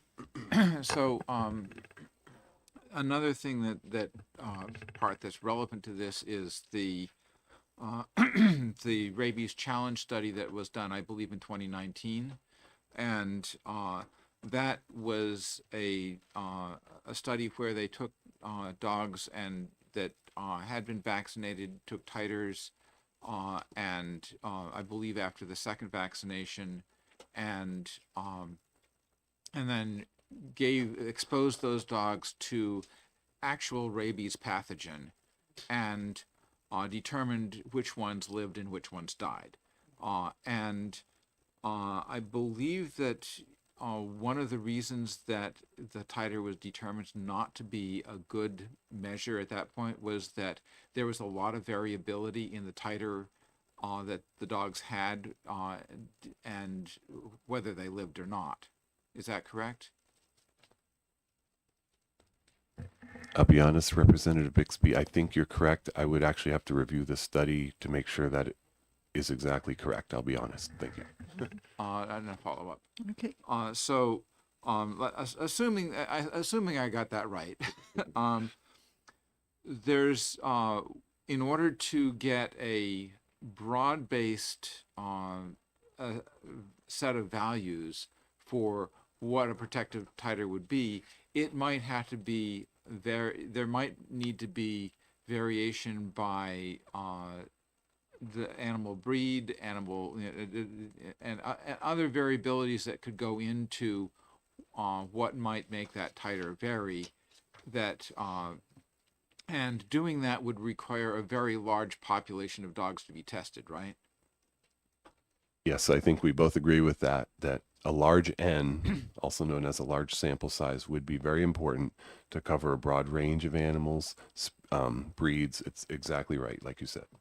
And a third follow-up. So what that would involve would be actually giving rabies to a very large number of animals, some of which would be protected and some of which would die a very painful death. Is that correct? That's correct. Challenging them with a large number of animals challenged, and some would live and presumably some would not. Yeah, and I believe that rabies is one of the most painful diseases one can die of. Is that? Couldn't say myself, but yes, we.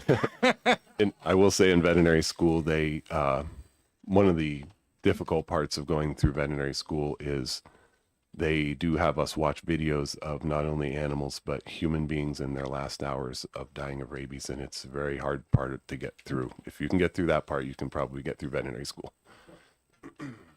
Okay. Representative Scully. Thank you, Madam Chair. And just for a point of knowledge, the 11 o'clock telehealth bill, I'm going to open that in a few minutes and recess it till later because, first of all, we don't have anybody present to introduce the bill, but also we're pretty much running out of time before we go break for lunch. So I will open it and recess it in a little bit. Thank you. Go ahead, Representative. All right. Thank you, Madam Chair. Are they introducing mRNA vaccines, rabies vaccines now? And if that's true, will both veterinaries allow both to be available to people and perhaps tell them the difference? Can I get clarification on your question? The second part, I think I understand the first part, but the second part. Well, it's always nice to have a choice. In terms of, I consider the mRNA, is that the correct, to be somewhat expensive, experimental gene therapy, which has its own risks. So I just want to make sure that if we are introducing that into the state of New Hampshire, that people would have a choice as to which kind of vaccine they get, and the veterinaries would make them aware of the fact that they have a choice. Yeah, I do know that mRNA vaccines for rabies have been approved and licensed. As for whether or not, an individual veterinary clinic will put forward multiple rabies vaccinations, that I can't. It would depend on the veterinarian. It's up to the veterinary clinic that they're doing. I know, for example, my wife is also a veterinarian at I won't say hospital. That would be inappropriate. And certainly I know that they, well, actually they don't use that vaccine, but it's sort of what they do, give people choice, and people do have choice for choosing what they do for rabies vaccinations if they have preference. All right, thank you. Just a brief comment. Sure. If we're going to amend this bill, I'd like to have that put in there where it is, people are told that what they're getting and that they have a choice. Yep, I would agree with that. Representative Barber. Thank you so much, and thank you both for coming today. And I really appreciate your graph. Here you say in this secondary response that it is a potential lifelong memory. So if we were to amend the bill to include that, would then have a booster and then allow for that to come into play, is that something that you would agree with? Do you mean potentially allow for titers during that lifelong response? Is that what you're asking, that the bill proposing that titers be? Yes. I would think that would be safe if we had proof. I said potentially lifelong response, and in humans and in dogs and in animals, as we discussed a little bit last week, it's not a lifelong response for everyone. I believe one of the representatives brought up that at 5 years and 10 years and 15 years, there's 80%, 70%, 60% drop in the percentage of the population which still has a titer. So there's potentially a lifelong response in some animals, but I definitely don't think it would be safe to assume they all do. So if we had approved titers, validated titers, I think we'd be able to have a different conversation about that. I think that's what this bill is getting at. Yes. May I respond to that as well? Just a reminder, I think most of us have been vaccinated for different things in our life. I myself, I still have my scar for my smallpox vaccine. That I'm old enough to have one of those. That's a one-time vaccination, and it gives lifelong immunity. Other vaccines, we welcome to the fall. We take our influenza vaccine, and we are vaccinated against it. Now, influenza is because it's changing. That's why that one tends to be that way. But others like measles, mumps, rubella, we have to have it for multiple times through our life and then boosted because it's not lifelong. So some of it depends on the vaccine, also the response to the system. One of the reasons why smallpox was so effective and why it lasts for so long is because it makes people so sick, and it was, horrible. I still have the scar on my arm, in terms of, and I'll have it until I pass away. So, in terms of, possible for lifelong immunity, it depends on the rabies vaccine and whether it's designed or whether it actually can last that way, and so I don't think we have the data to show a lifelong. In fact, I know we don't. So that's why I don't know that I would necessarily include lifelong immunity in the bill, because the rabies vaccine was not designed in that way. Representative Barber, you had a follow-up? Yes, just And quick. then I do Representative- appreciate that to expect it to be lifelong would not be the case here, but that would be a great place to start for those those regular titer testings for those pet owners who do not want to have further rabies vaccination, as long as those titer tests show that their dogs are within those acceptable immune. So thank you so much for helping me understand that. Representative Bixby. So I think one thing that we have to recognize is a difference between, say, a measles or a rubella or a parvo or distemper vaccine and a rabies vaccine.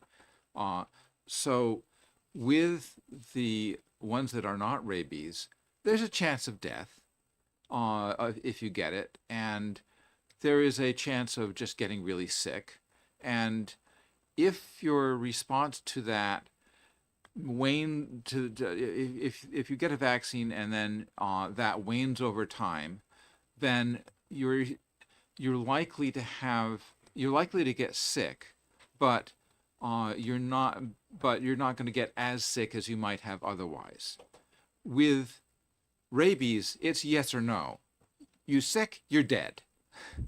And that's what I really worry about messing with here. I don't, if it's, if you can talk about the sort of calculating risk and personal responsibility and all that sort of thing, if it's a matter of, how severely are you going to get sick if you don't get revaccinated.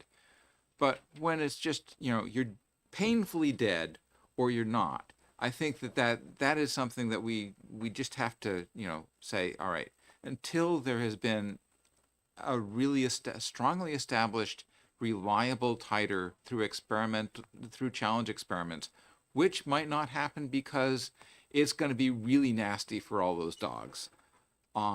We should not stop doing the regular rabies vaccine. And another question that comes up is, should it be the humans or the dogs that are or the pets that are vaccinated? And one of the things that one of the things that comes up is, well, we don't have cases of rabies transmitted by pets in the United States at this point. We have a handful of cases transmitted by wildlife. So our pets are almost entirely vaccinated. We trust our pets. So we're not going to say, oh, my dog is looking a little bit sickly, I don't trust it. You look at a bat and you say, that bat's looking a little bit sickly, you're going to stay away from that bat. Same thing with a raccoon.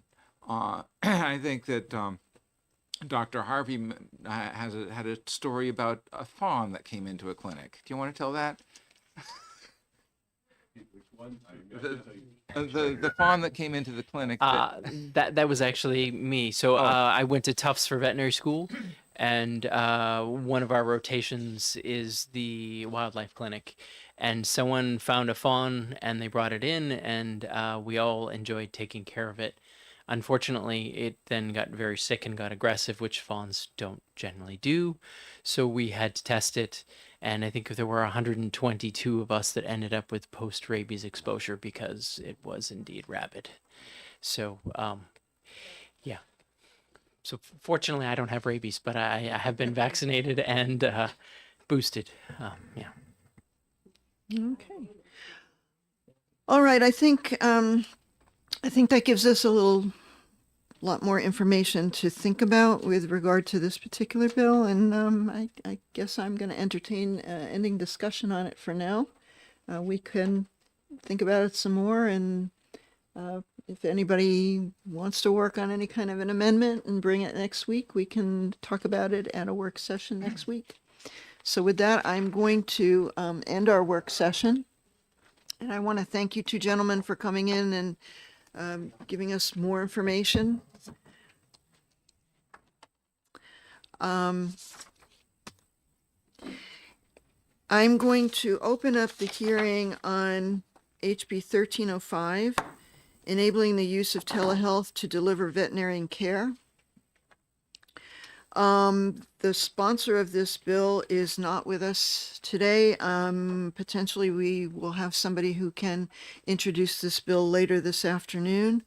So I'm going to, how about we recess this bill until, should I say 3 o'clock? I'm going to recess this bill until 3 o'clock, and I'm going to close the hearing now. So we'll see you at 3 o'clock to talk about telehealth veterinary care. And I want to thank everybody for coming this morning, and we will now break for lunch and come back later.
Okay.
All right, I guess we're all here this afternoon, whoever's going to be here. And I thank Representative Wheeler for taking over as clerk for the 3 hearings we're going to have this afternoon. Let me know when you're ready. Happy to do so. I'm almost ready. Okay. What else is okay? I think we're all here. Who's going to be here? We are going to open up the hearing for HP 1478. Requiring the Department of Environmental Services to revise the rules for proposed new landfills. And here to introduce the bill to us is Representative Potenza, who is just getting put together here.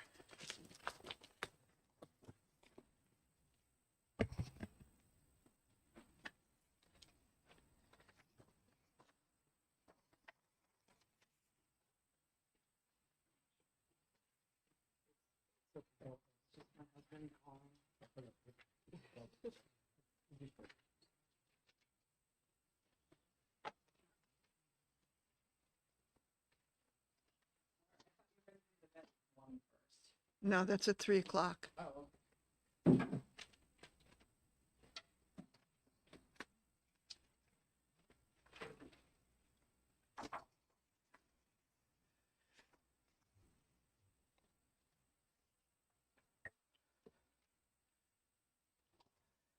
Okay. All right, no worries. Take a breath. Yes. Thank you, Madam Chair. Just for the record, Representative Kelly Potenza, Stratford District 19. So I'm here to introduce 1478, which is the version of HB 707 from last term. So, or last year. This bill has come a long way. There's a ton of history here. And so the iteration of this bill is pretty much through a ton of work, input from pretty much all entities involved. And this was the final version that we had that then, of course, got hijacked in the Senate with another bill that is not at all what HB 707 was. So that's why it's been reintroduced. It has... Oh, we like recycling. Yes, I know, right? Because, of course, all of these issues are still in place. So, so this is pretty much an act requiring the Department of Environmental Services, of course, to revise some of the rules that were put in. Actually, they were put in late 2024. So I'm just going to say, so this bill basically takes care of multiple policy decisions to protect the health and safety of New Hampshire citizens, drinking water sources, our environment, including drinking water wells, perennial rivers, lakes, coastal waters from contamination. This legislation develops landfill siting criteria the way most other states and provinces and countries do so, via site-specific setbacks to surface and drinking water, based on how fast pollution can move through the local soils and bedrock. So HB 1478 puts into statute a modern local data criterion for landfill siting. So as we probably, some of us will remember, GELCAR determined in November of 2024 that the DES rules were contrary to statute and against the public interest. Unfortunately, at that second hearing, with nothing changing to those rules, some people were swapped in and out, and those rules went through with no public hearing. No public, basically. There was a hearing, but there was only the agency that spoke, and all the people that were there did not get to speak. So that's when they approved the rules in December, saying that the legislator, so basically when they approved the rules, the one line that we got was saying that the legislature needed to set law and policy rather than them.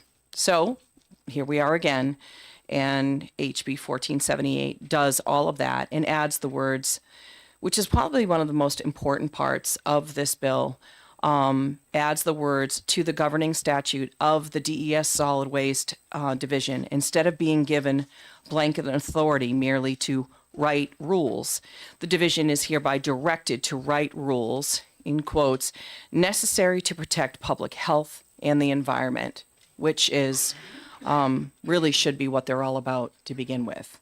So HB 1478 complements everything that Governor Ayotte had put into HB 2 last year, and the site evaluation committee, of course, would really be better assessed to the benefits and the harms of a landfill project when the siting rules are brought out of the mid-20th century and into line with the rest of the world's. So the specifics of this bill, if you wanted me to go line by line, I will. I didn't know if that would be necessary. I think everyone pretty much here, except for one, is very familiar with what this does. So I can open it up for questions. And I actually, there is one piece of information that I think is really important to talk about as well. So as you all know, I'm in Rochester, where the largest landfill is. Waste Management has the largest landfill in the state. And they sent in some testimony, which was actually for the first version of HB 707. So where basically the first version of that bill really so, which is crazy because that's what they were, there's been a change there. And so that's what they were looking at. I have since talked to a representative from Waste Management, and if they haven't already, they will be updating their testimony. They were using some of the old terms where it had, for example, instead of we changed it to drinking water, they had I think aquifer, things like that. So those are not relevant. They were going off of basically a different bill, and the first version that came out before, of course, we took that we took that advice from them, and made some changes and amended it. So there was also. They also had there was another issue too, in regards with felonies versus like a misdemeanor. So that was cleared away too. The only thing now is in regards to basically having an independent entity, and the problem is that they're not thinking of this as a brand new greenfield. They're thinking of this as that this would take place, of course, even for in addition with adding a cell. So that line in there wouldn't even apply to them. So that's another piece that I still have to talk to them about. But all their other concerns are not even part of this bill. So, and other than that, I do want to say that this has been going on since 2022. HB 1454 passed in 2022. That was in March. It was like a House voice vote. And then in May, the Senate passed that 16-8. Then there was a veto from Governor Sununu at the time. The House overrode the veto 256-65. The Senate, unfortunately, didn't have enough of those numbers. And so basically both of the chambers wanted time of travel. They wanted that. It's been discussed for a very, very long time. Distance alone is archaic, and it's pretty much a one size fits all approach. And site specific setback rules have been discussed, of course, exhaustively pretty much for the last 4 years on this side anyway. Since I've been part of the legislature, but moreover from, my predecessors, Representative Matt Simon and others, and what the scientific norm is. And it's pretty much what it is for the entire country in order for it to not be arbitrary. So I think that's pretty much, it in here. And if there's questions, let's have at them. I'm going to start off. Thank you for introducing the bill. So this is the exact version of HB 707 that went into the budget, HB 2? Correct. Okay. And the testimony that was submitted online by Waste Management, you said was incorrect? Correct. Okay, because It's based upon the first version of HB 707, not on this version, which is HB 11. Yeah, because I noticed they said right off the bat, paragraph Roman numeral 16 regarding aquifers, and there's no mention of aquifers in there. So Correct. So okay, they were. That So they know, and and I can just tell you too. So their representative, which is Henry Vayu, he is stuck in I think it's Florida. So because of where a lot of other people are very much stuck because there were thousands of flights that were canceled. So we will be getting an updated version from Waste Management with, like I said, maybe they one little supported piece. the version that was Correct, in the budget. exactly. Okay. And they still support the version that we have. So based upon, what I've been told, but that's why I just wanted to say that, because that's really the only kind of testimony that we have at this point. So. Yeah, and on the portal, they were the only ones that filed an opposition, and you're saying that they're what they uploaded was incorrect. Correct. Okay. All right. Just wanted to clear that up. Any other questions? Representative Germana. Thank you, Madam Chair. Thank you, Representative. I'm trying to figure out a way to ask this question, which is not a would you believe, but a do you recall when the setback. Where were you at the time? Yeah. Yeah, exactly. Oh my gosh, can I take an oath? I want to. Yeah, at the when the rules were taken up by JLCAR, and as you described it, right, there was an original objection, but then a couple of weeks later, despite the fact that they hadn't been changed, they were passed. The discussion was about what JLCAR can object to, right? And do you recall that part of that discussion was that certain aspects of the rules, things that some people were concerned about, were policy issues, not procedural issues, right? And that the questions regarding time of travel are policy issues as opposed to procedural issues. So I'm assuming you recall that, and I do. And is part of the reason why you brought this bill back to us is because we are the policy committee, and JLCAR, effectively told us that it was within our responsibility to address that issue as the policy committee. Yes, that's 100%. That's why we're back here again. And this this bill is complementary for there to truly be a shift in direction. We've needed a shift in direction for a long time, but based upon what's coming from, the corner office and those types of things, this should be very, very helpful. Just even for, the next, we should only need, if, one more greenfield to last us the next 100 years, and we won't even need that probably until, if there's an expansion, until 2050. The earliest. So these might not ever, there's, a chance in a sense, if we are truly focused on expansions versus building on greenfields, these might not ever need to be enacted in a sense. But because of that reason, they have to be, there's some, inherent issues that really need to be fixed.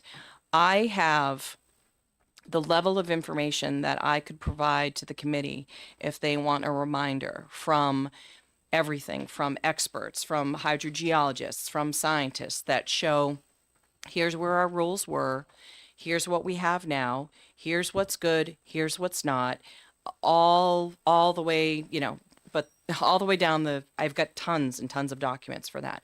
All of that stuff, of course, was given to the other body. So, we can, I'll dredge up all of that again if we want a reminder, because I think it's important.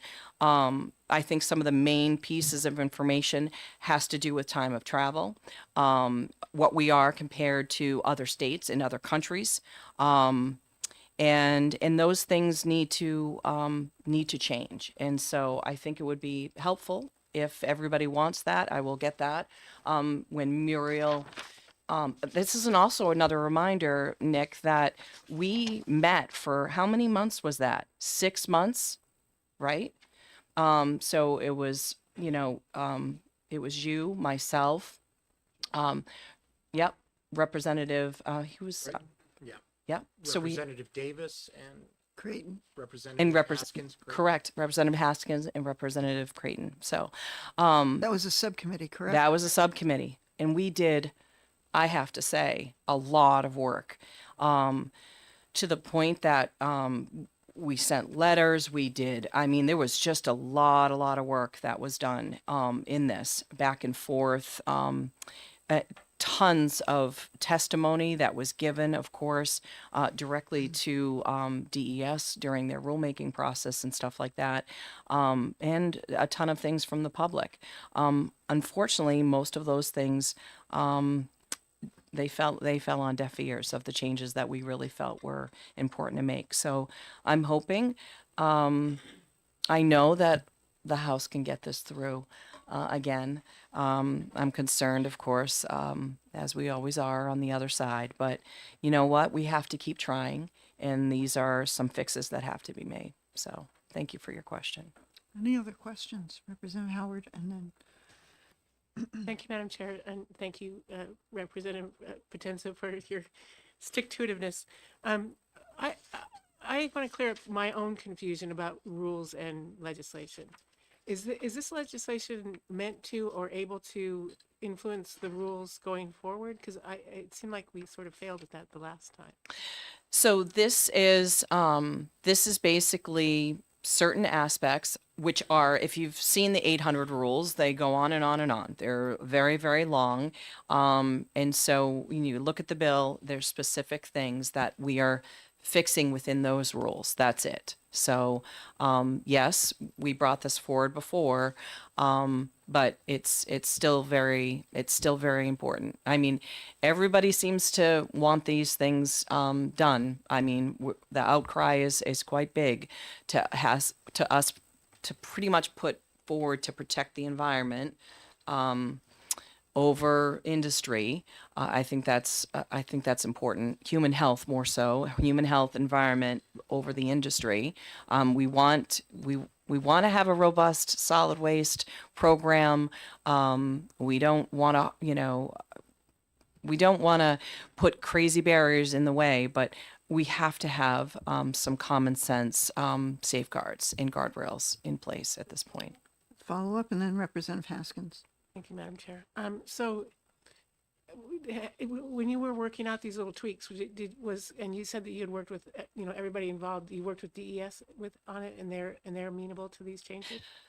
We worked with DES when 707 extensively was all being put through. Correct. Yes. So this is the same. We haven't changed anything. I didn't feel like he's here, so I I'll ask him the see same him thing. behind the column. So yes, I mean it's the same exact. So yes, all of that work was done. We never did this this was not done in isolation at all of them. So Representative Haskins. Thank you, Madam Chair, and thank you, Rep. Potenza, for all the work that's involved in this.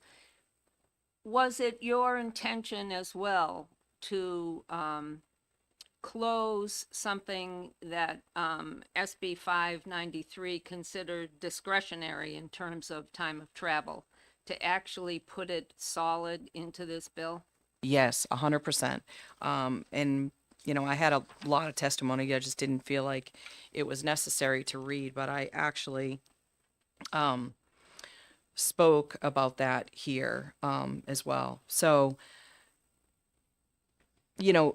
most of the time that we had before, they were like arbitrary. So if you have a distance, you need to have both. So that was the whole point. I kind of argued that a lot, especially on the other side of the body. So a good site is a good site, and cutting it off now that could be a matter of days versus years is just, it's insane. There's no way we would be able to stop any sort of pollution. And so that's where this gap is so important. There is a piece in here. I'm going to read it. I think I have it.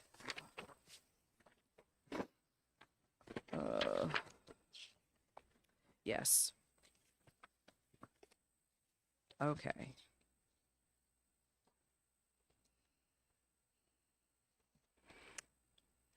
So, okay. So that when it became 1 times 3 to the right negative is what, right? That's when it was. That's okay. Thank you. So it wasn't 1 times. So there were multiple times from the time that the rules were started. They started off -4, which was stronger, and then they just kept getting weakened over every draft that came forward. So this is, the public comment ended. So long after public comment ended, DES, and we know this from 91A documents, had meetings with industry again, and they added a brand new sentence in that last revision. And this is the one. This sentence allows even a developer who can't meet the weakest permeability standard on Earth to build anywhere, as long as he imports a 24-inch layer of soil from elsewhere. So the rules basically say that imported soil can transmit pollution as fast as 3 inches per day.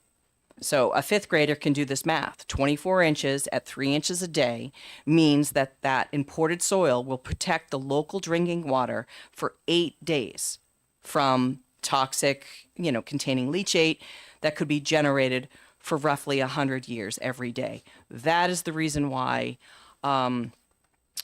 we were flipping out for Gelcar. That's the reason why, is because public comment ended and then they got weaker over the summer. And so that was, kind of a really big deal at that point. So, but yes, that's the gap that we need to fix. Thank you. Okay. It was Gruber and then Scully. Thank you, Madam Chair, and thank you, Representative Potenza, for all your hard work, as well as others here on the committee. This is a very important bill, but there's been a lot of discussion of what happened, because we had, very broad support in the House, and it seemed to happen on the other side of the wall in the State House. You captured some of the issues. Were there kind of pivotal issues that they claimed this was not a bill that met the needs of New Hampshire? Yes, I believe that a lot of people made those claims. And if you just look at the public comment that was directly through the department, and we exclude every other hearing, all of that, subcommittee meetings, all of that testimony, because there's tons of it, on both bodies. If you just look at that public comment, there was not one person, not one entity, not one body, not one industry that supported those rules. And so what does that tell you? The public is screaming, hey, we've got some issues. They need to be fixed. But who has access behind a closed door meeting? Because none of the issues that these people had, because they know that they can work behind the scenes and that they can get those things killed. Because if the beautiful part about it is, rules, the rules, landfill siting rules won't get changed as a whole, for what, another 9 years or something like that. So that's a very, very long time. And I don't think a lot of us will necessarily be around to continue to fight that battle the whole time. So the most important thing is when we passed and overrode the governor's veto is in regards with public comment, that you can't just say, oh, it's sorry, thanks, we heard you, but no go. That you actually have to put scientific reasons why you rejected that public comment. And if we had that in place for these rules, I think it would have been a game changer, because most of that testimony, if you want to go back and read it, it was pretty rock solid. Like I said, scientists, hydrogeologists, everybody pretty much came out. State representatives, of course, but there was a lot of people from the public that had inherent issues with certain aspects of the rules. And I'm not, it's not going to be a beat down on DES, Director Wimsatt gets enough of that from me, always. So it's not that. It's there's some inherent issues that have to be fixed. Overall, there were many improvements to the rules, but the most important ones are what I'm dealing with here in this bill. Okay. Representative Scully? Thank you, Madam Chair. And thank you for submitting this bill. I think it is much improved over the first one I saw before. I do have one issue and concern, and that is with, on page 1, line 26, the applicant shall hire a hydrogeologist who has never worked with or been contracted to a third party with any of the applicant's current or previous projects. What has happened that is so egregious that we feel we need in legislation to start telling people who they can and can't hire, especially when the results of that study will be subject to review by the DES? Well, yes, it'll be subject for review, but if they're hiring an expert and you want them to truly be independent and not tipping the scales, this is for a greenfield. Like I said, we might have one more in the next 100 years. And I don't want to get I kind of don't want to get into all of the reasoning why, but we basically have, unfortunately, foxes that are guarding the hen house right now, and how some of these things are. We have a council that is made up of people that that have decided upon saying, hey, the rules are great, da da da da da, and they actually work directly for the industry. It's industry, the scales are tipped towards the industry there. We have lobbyists and companies that are literally writing legislation for us. That's pretty, the landfill company that wants their landfill built, that's working with the legislature, that's basically handing them a bill to make it easier for them to site a landfill. That's a problem. That's why that's in here. And that's not conjecture. Okay, so your concern is conflict of interest. Correct. Okay. Just for a quick follow-up. Sure, go ahead. So even if this bill is passed, given your concern, is there any way you can guarantee they just can't go shopping for somebody who would do the thing that you're concerned about?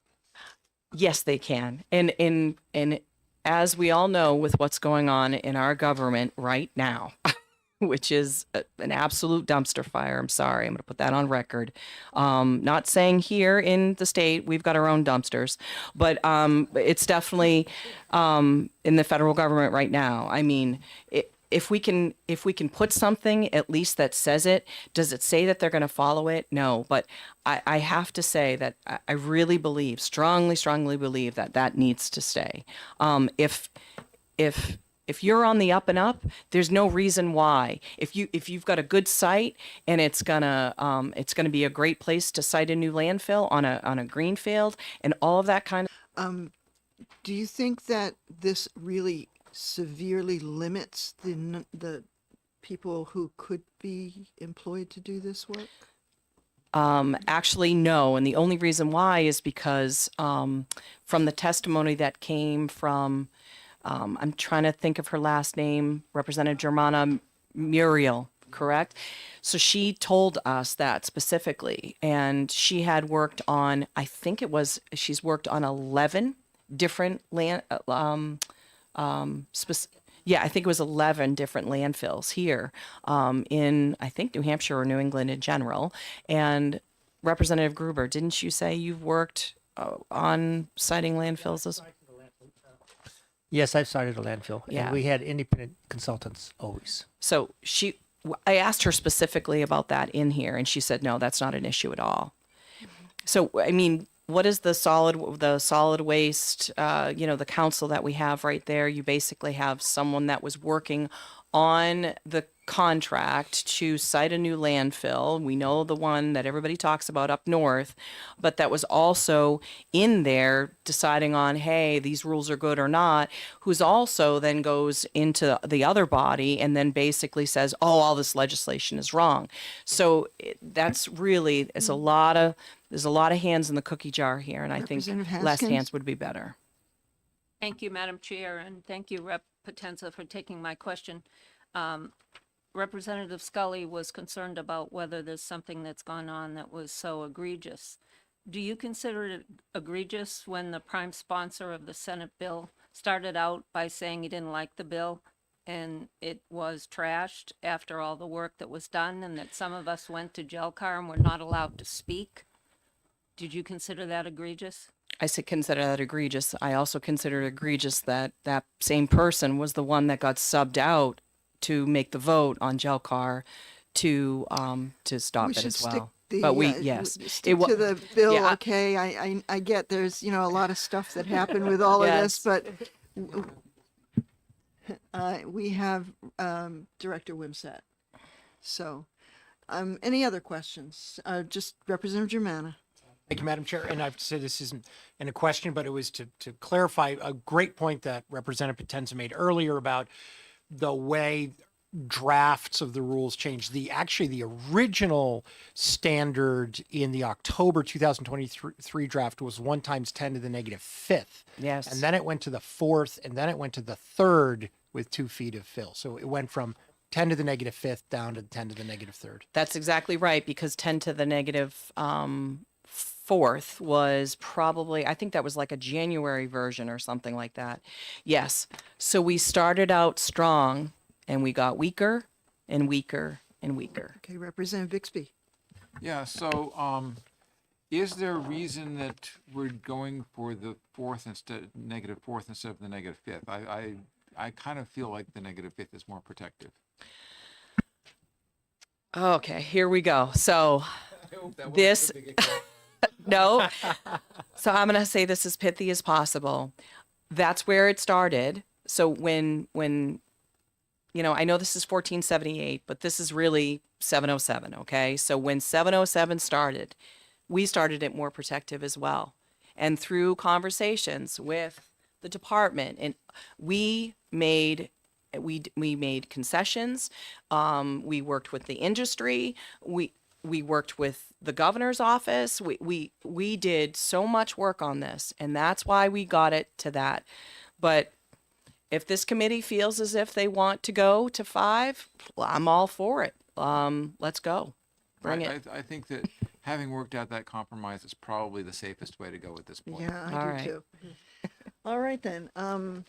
Thank you, Representative Potenza, for introducing the bill and fielding a ton of questions and recycling some history. Anyway, I'd like It's to all call- recycled it's history, all Madam recycled Chair. history at this point. Director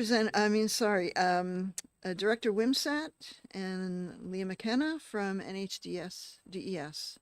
Thank you for coming this afternoon to lend your thoughts on this bill.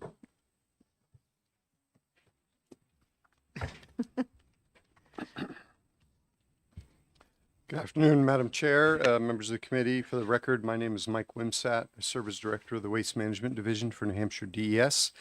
And I'm joined this afternoon by Leah McKenna, who serves as Administrator of our Solid Waste Management Bureau. Thank you. Good afternoon. Appreciate the Good opportunity. to see you again.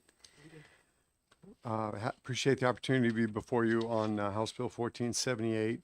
We are not taking a position on this bill. We would like to identify some observations and concerns that the department believes the committee should be aware of. So first of all, the first one is really just a procedural problem. If you look at Section 3 of the bill, page 1, line 15, it talks about, it essentially prohibits the issuance of any department permits unless a determination has been made that the siting of a particular facility will meet the proposed 5-year migration setback. In practice, this sets up a procedural problem in the sense that if a landfill is being proposed, there are multiple DES permits that are required to be issued in order for that landfill to be sited and constructed. And in many cases, alteration of terrain and wetlands wetlands permits would be required, and they would be operating on separate track, separate timeframes.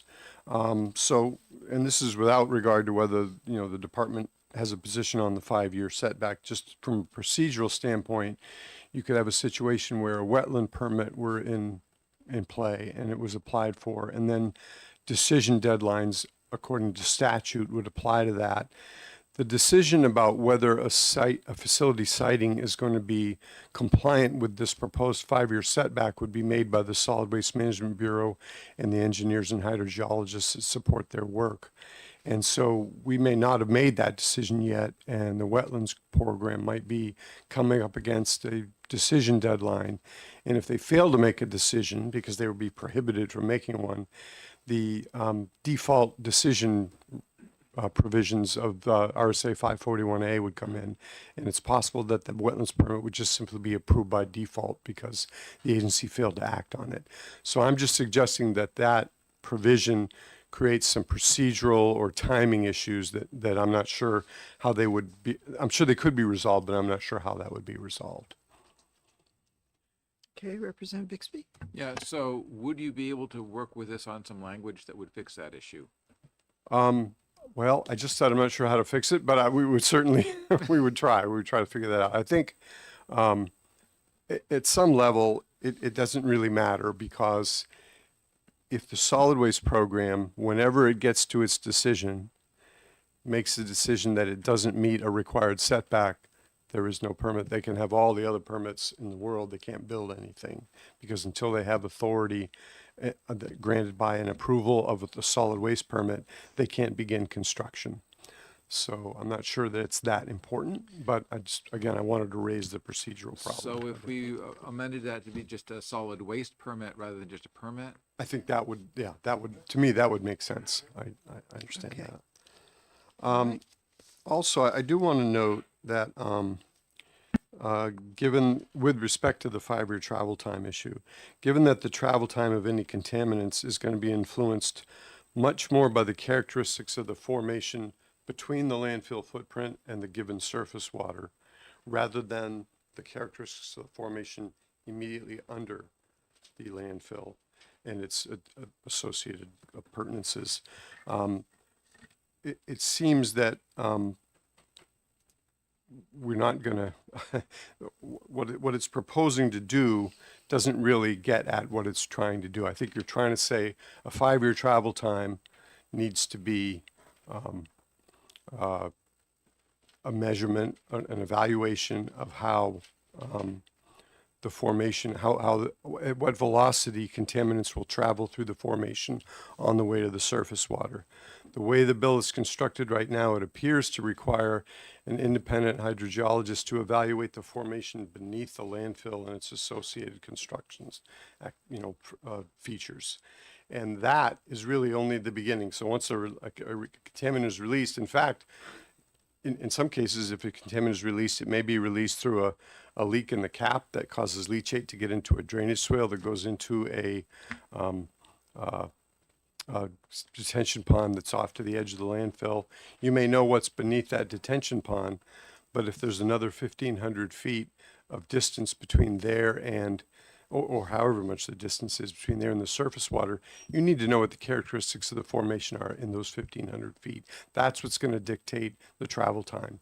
The way the bill is constructed, it's just looking at the formation. Now, it could be that the formation between there and the surface water is very similar to the one underneath the landfill, but it could be totally different. The geology in New Hampshire is very heterogeneous, and you can't make that assumption. So I wanted to raise that. Representative Bixby? So would would making that determination require having access to the land between there and the surface water body, and would private property concerns potentially make that impossible? We've talked about that in prior years, and then that is still certainly a concern.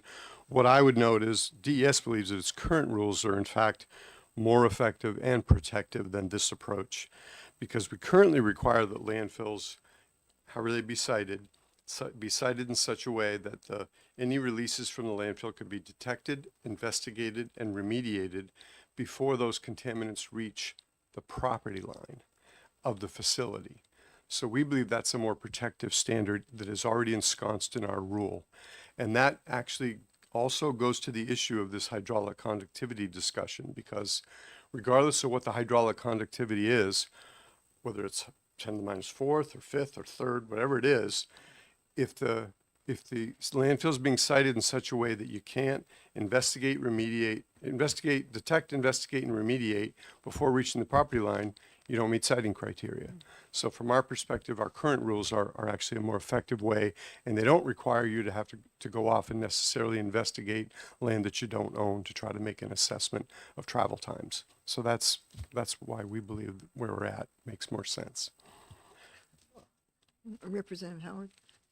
Thank you, Madam Chair.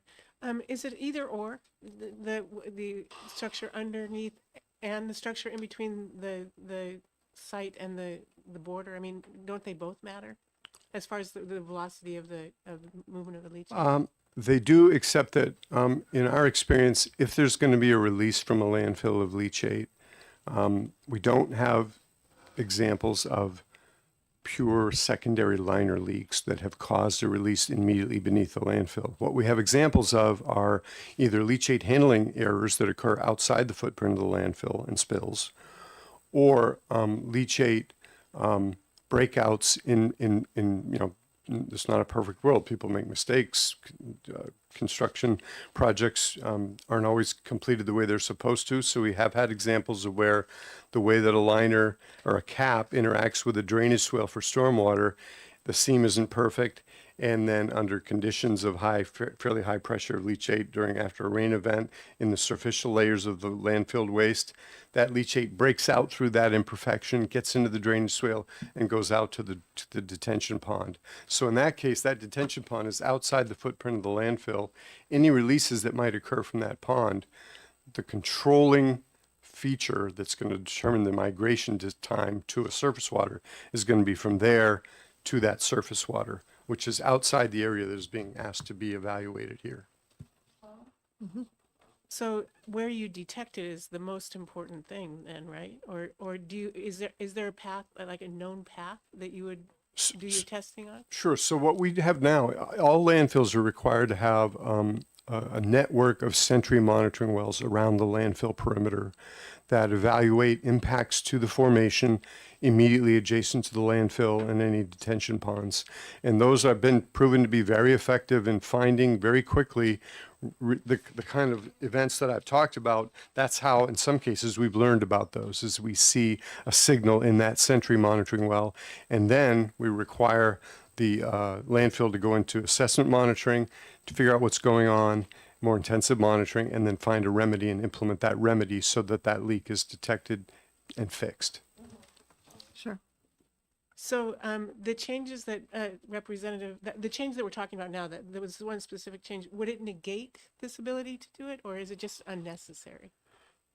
I suppose you could have them in tandem, and depending on how the bill is specifically written, we'd have to look at, you know, when we establish a setback and when we make a siting decision, we'd have to decide, well, if it meets the 5-year travel time as determined by this proposal, is it citable? And if that's the case, and we couldn't use our existing rule, I would have a problem with that, because I think that would actually be less effective and less protective.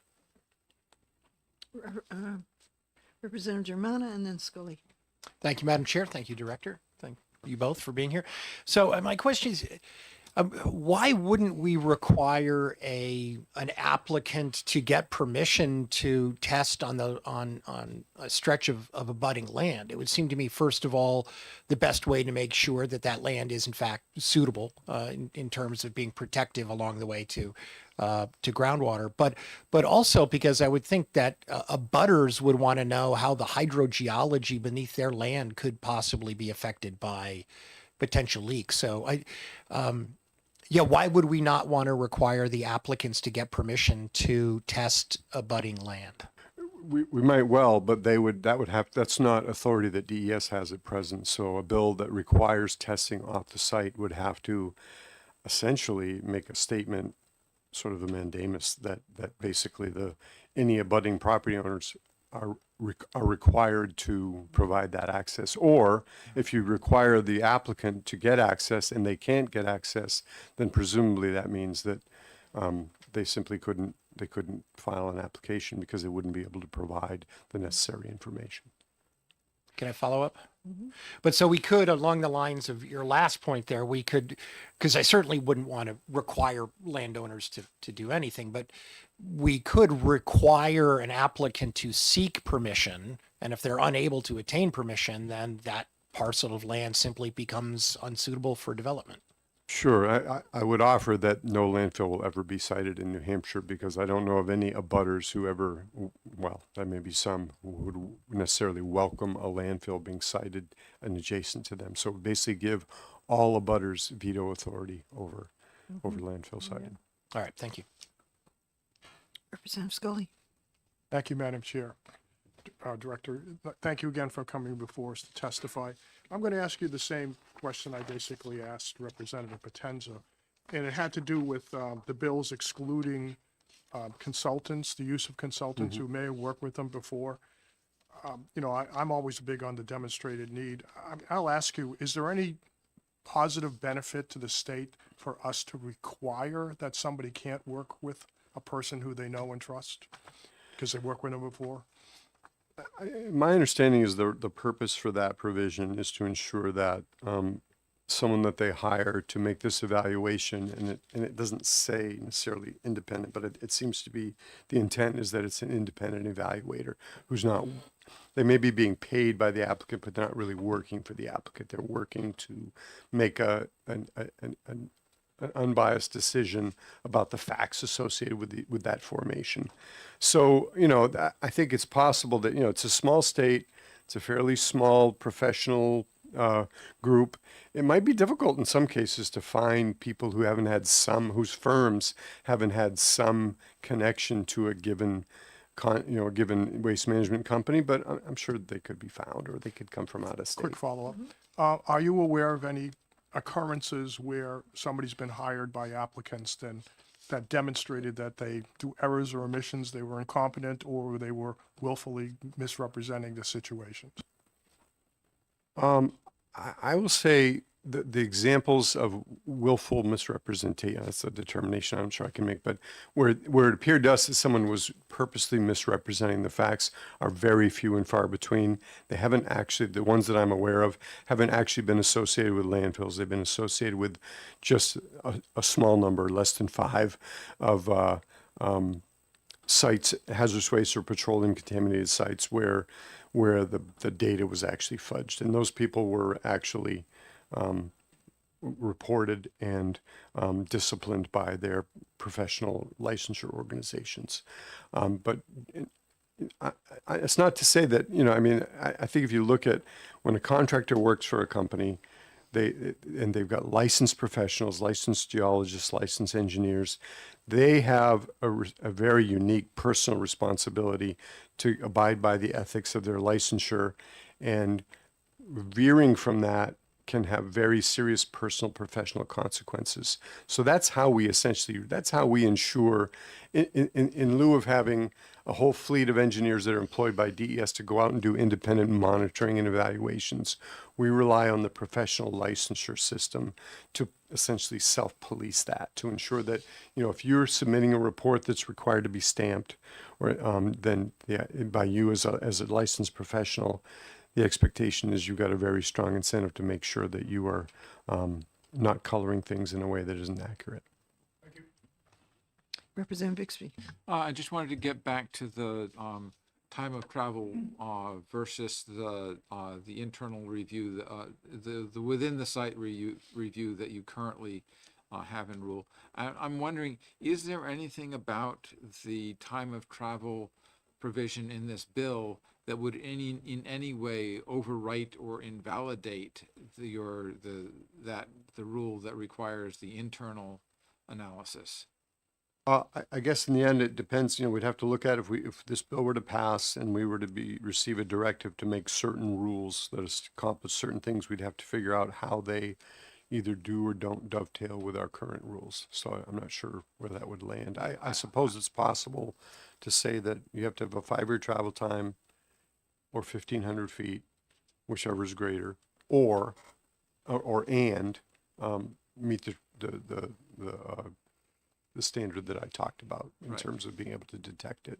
'Cause it seems to me that the standard you talked about really kind of stops at the border of the landfill, and the time of travel pretty much starts at the border of the landfill. Not exactly. I mean, there are the provision we have right now says you need to, when we make a decision about whether a landfill meets siting criteria, we would have to look at the data available and make a decision, which we could do because we require hydrogeological investigations on the site proper, which would be within the boundaries of the site, which is the land that presumably the applicant owns and has control of and can do the necessary investigations.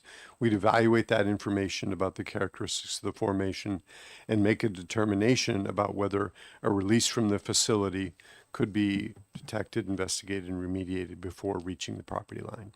So it really goes at least to the property line. We wouldn't necessarily have any information beyond the property line, for the Right. reasons I described. But I'm just wondering that if you use the information that you have on the property essentially as an approximation of what is between the property line and the body of water, recognizing that that's not going to be perfect, but it's going to give you something to work with, that it doesn't seem like that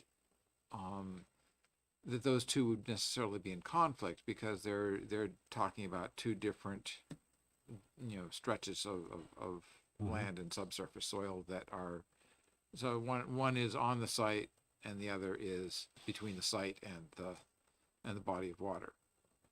So I'm not sure that I don't see how that would impact the existing rule to add another rule that deals with between the property and the body of water. Representative Germano. Thank you. And if I could just quickly follow up on Representative Bixby's point, doesn't that at least give us an indication of how fast the subsurface water is moving as it approaches the border of that property, which allows us to, in combination, if we take a belts and suspenders approach, in combination with the kind of monitoring that you currently do, doesn't the projection of kind of using time of travel then, as I said, give us an indication of, we don't know what's beyond that border, but we do know how fast that subsurface water is moving toward the boundaries of the operation. Yeah, it's very possible that all those things could be true. It's also possible that they are false in the sense that because of the heterogeneity of geological formations in New Hampshire over relatively small distances, it's just hard to say. That's all I'm suggesting is if you don't know what you don't know. Thank you.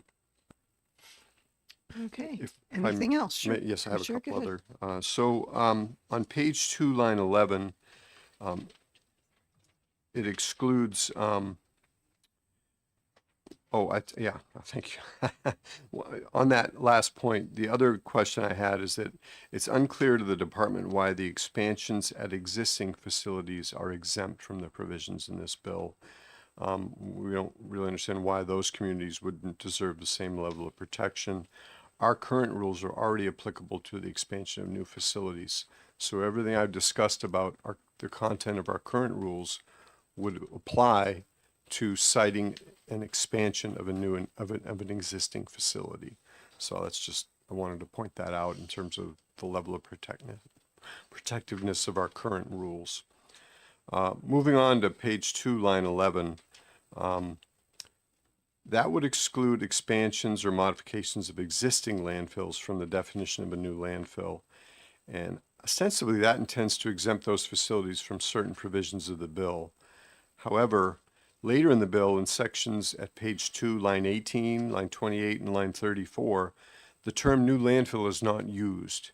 And that leaves us wondering whether those provisions do apply to expansions of existing landfills. And it wasn't really clear from us that that was intended, or what, we just don't know. So I just raise it as an ambiguity in the text of this bill, because it isn't clear to us, and it's important to us to understand it if we have to implement it, whether those provisions are actually applicable to expansions of existing landfills. On page 2, line 25, the 24-hour employee requirement. And we've testified with respect to this before. It's unclear to the agency if this is a good use of resources. We amended our rules in the last session, or the last time we amended them last year, to require electronic monitoring that is 24-hour and connected by communication systems. We think that's likely much more effective than having a 24-hour security guard at the facility. The concern is that there's so much going on at a landfill, particularly a larger landfill. There's a lot to understand about it. So I don't know whether you're going to have an engineer or a technician there 24 hours a day, 7 days a week, when in fact those electronic monitoring systems can alert those technicians to problems, and they can be on call, they can be contacted and reached. It's just not clear to us that that's a great way to use the resources. We also raised last time that to the extent that this would also apply to municipally owned and operated landfills. That's an expense that we think municipalities are going to really probably not be very excited about incurring, because they probably don't have that right now, and it would be a significant additional expense for them to maintain that. Sure. Thank you very much. Wasn't there, and this is a genuine question, wasn't there an incident, I want to say last year in Bethlehem, where there was a problem with the system, and a lot of leachate was allowed to build up in a very short period of time, and it was a failure of the system. So my recollection was that that was an example where if someone had been on site in addition to the electronic system, it might have been caught much earlier. It's possible. That's possible. Absolutely. That was more than last year's, a few years ago. And in fact, the recent enforcement action we took had a penalty associated with that. They had not maintained that electronic system properly, and as a result, that release was not detected. Thank you. Representative Bixby. Do you think that if they had had a person on site at that point, it would have been detected when it wasn't? I don't know. It depends if that person were sitting in a guard shack and not paying close attention, probably wouldn't have. If they'd done rounds, they might have noticed it if they'd understood what they were seeing. The problem is some of these, that was a particularly, a particular singular incident. The types of incidents that could result in releases in many cases might not be visible to a security person just walking around the facility. So the electronic monitoring is really designed to get into those systems that you can't necessarily see, to let you know and give you early warning that there's a problem. So, would it be, so was the failure of the electronic system a act of negligence on the part of the operators at Bethlehem that was already fully in rule, and making more statute about it would not have made a difference? I'm not going to try to characterize the nature, only to say that the facts associated with that are contained in the petition that we filed, and it was resolved with the penalty that we took. It was something that was known and was not fixed, and so it was a requirement already. If you're saying, was what they were doing something that wasn't required and it was above and beyond, no, it was required and it wasn't repaired properly. Okay, so if we make more rules about it, it would still be a failure to follow the rule. Yeah, right. If I've learned anything in 30 years of regulating, you can make all the rules you want, you can't make them follow them. Okay. And then just a couple more. On page 3, line 1 through 3, it requires all references to storm events and rules to be changed to a 100-year storm plus 50%. It's unclear to the agency what the plus 50% means. Does it mean that the 50% increase in the volume associated with the 100-year storm should be calculated, or the time period should be increased to a 150-year storm? It's not really clear what that means. So we need to have that clarified. We recently changed our standards and rules for design of both leachate and stormwater systems at landfills from the 25-year storm to the 50-year storm.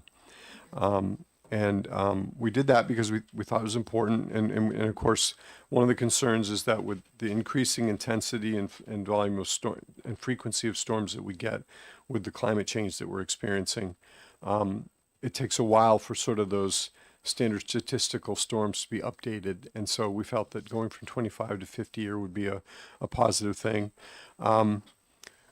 We didn't go to 100-year or more in certain cases due to the practicality and the design and construction impacts for both existing and new facilities.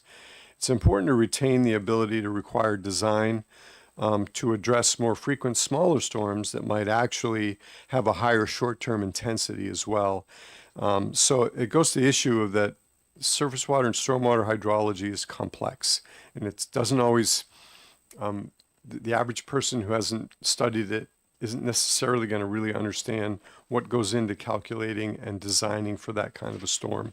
So we think it's often attractive to say, well, if a 50-year storm is protective, then designing for the 100-year storm is that much more protective. But there are technical and practical issues that have to be considered.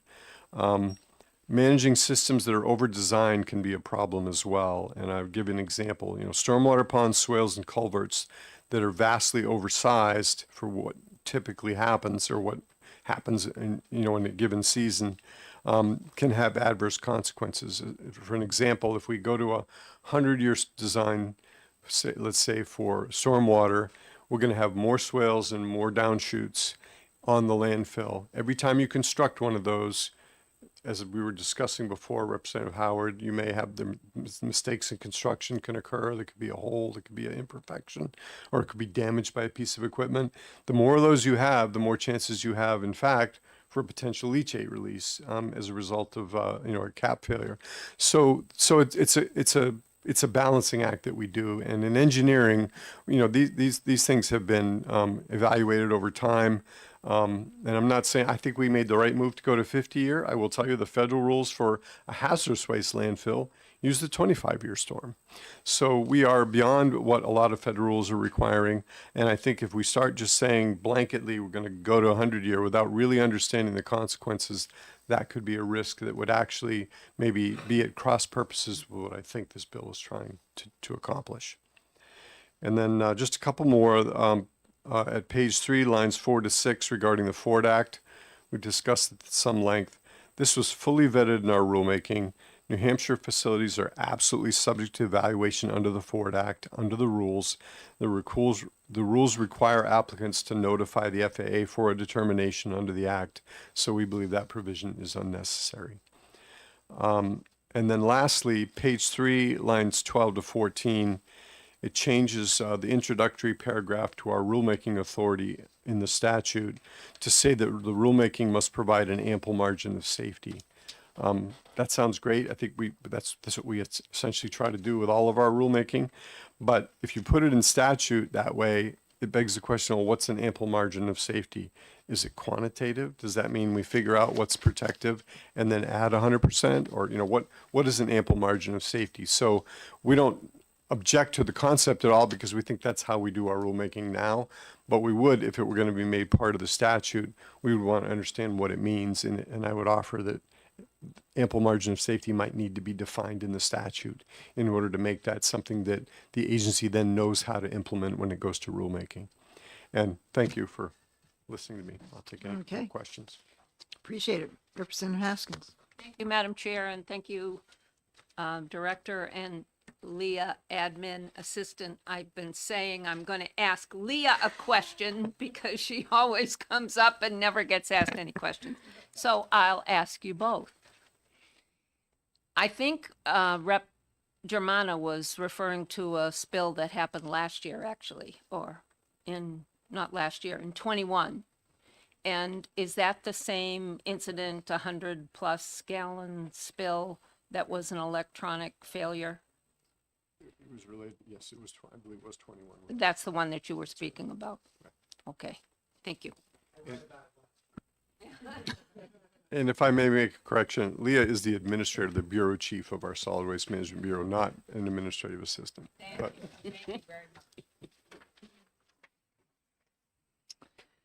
Okay, Representative Gruber. Thank you, Madam Chair, and thank you for both coming here to testify. Just one clarification. When you talked about intensity and trying to design the minimize adverse impact from weather, it sounds like you're recommending that having a 50-year storm and a measure of intensity would be a better design, more safe design than 100-year plus whatever margin, because intensity is a critical factor besides the total quantity of rain. Is that correct? sure, intensity is very important, and that's what goes to a lot of design. I will tell you, I want to say I've had a scant little training in that particular area of engineering. We have engineers at DES who live, eat, and breathe that every day, who are the absolute experts. And we rely on them to guide us both in rulemaking and in reviewing and evaluating permit applications.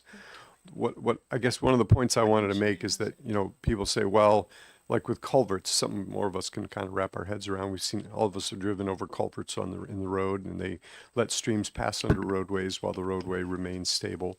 And people say, well, gee, a culvert washed out one time that was only designed for the 50-year storm. Why didn't we design it for the 500-year storm?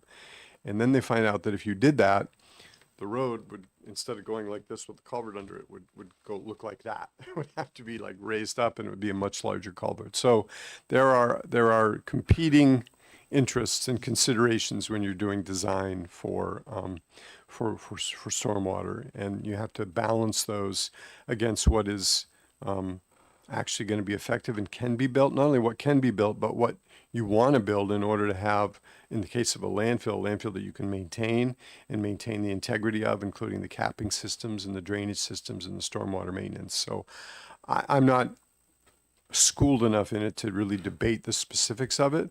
But certainly, if the committee wanted to explore that further, we have engineers at DES who are much more qualified to do that than I. And I just bring this, can I just, I just bring this up because in my town of Alstead, the intensity of the storm destroyed our village, Yes. not the total quantity of the water. But thank Yes, absolutely. I'm Representative familiar Howard? with that. So, Director, would you say that when it comes to engineering for storms, enough is as good as a feast? I beg your pardon? Enough is as good as a feast? That I suppose that's a way you could say it. Sure. Any other questions?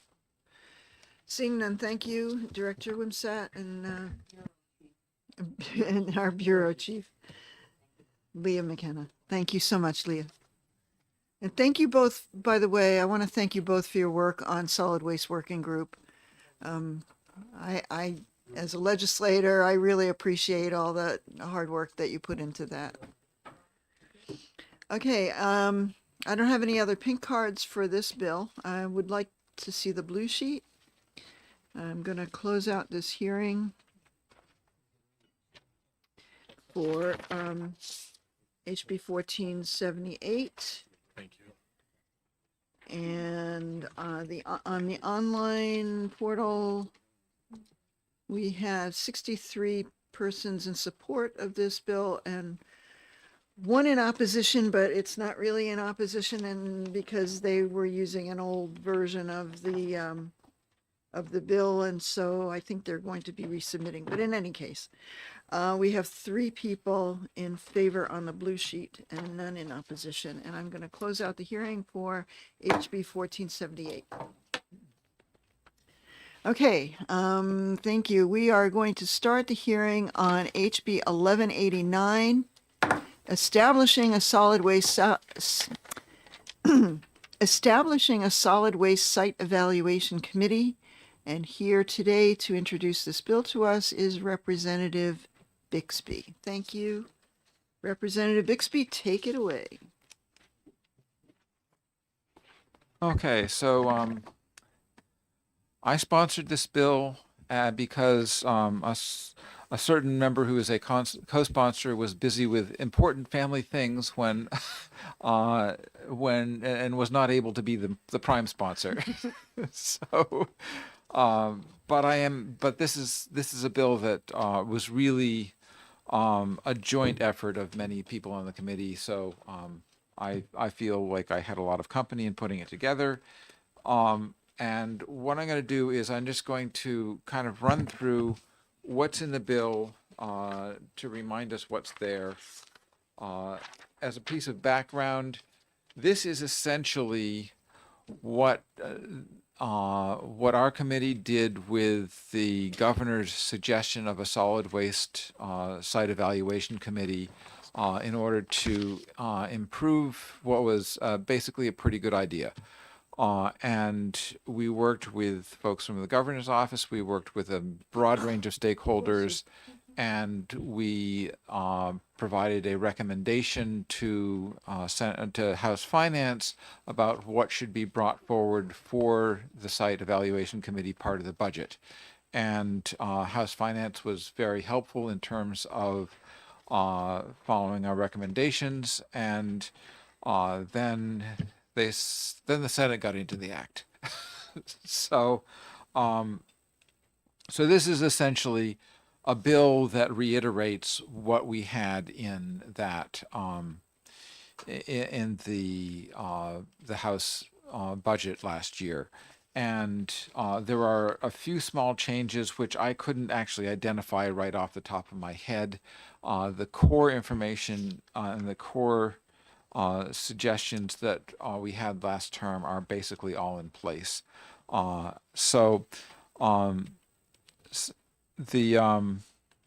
terms of the purpose, solid waste facilities have state, regional, and local impacts that are not fully evaluated by the existing process. And what that means is there are procedures in DES for permitting for solid waste facilities that are pretty well established. And yes, they need tweaking now and then, but those permit processes do not allow for a full evaluation of the impacts on the locality or the region or even the state of putting in a particular particular proposed landfill. And in our discussions, at some point, representatives from DES said they liked the idea of a site evaluation committee because it allowed for a broader range of eliciting public input that they could not do given the way that the rules are structured. So basically the Solid Waste Site Evaluation Committee is a mechanism for getting that kind of broader input from a broader range of stakeholders. The bill recognizes that there's a state interest in maintaining solid waste capacity in the state, and that the preference in terms of dealing with that new capacity is first expansions, second brownfields, and third greenfields. The definitions in the bill are pretty much straightforward. One thing to note is that a major solid waste facility is one that processes more than 100,000 tons per year. That does not include either municipal facilities or food waste facilities. So that's sort of the outline of the purpose of it. The committee has 7 members. I'm not going to go into the details of how all those are chosen. It's in the bill. Let's see. The committee is going to be administratively attached to DES, and there's a certain amount of discussion of the mechanics of it, which I'm not going to go into. And then so at this point we are up to the bottom of page 3, if you're following along. And here is where we get the duties of the committee, and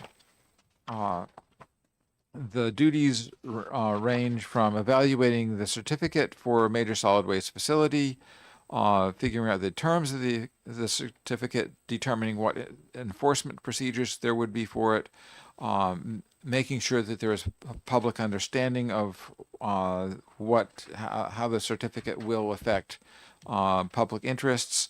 It allows the committee to deny the application if that's appropriate, and to execute it based on and make sure that it's executed based on the hierarchy of preferences in our solid waste statutes. It requires that they hold necessary hearings. We're on to page 4 now. And it allows the possibility of delegating certain aspects of the execution to an administrator, but does not allow for other delegations of authority.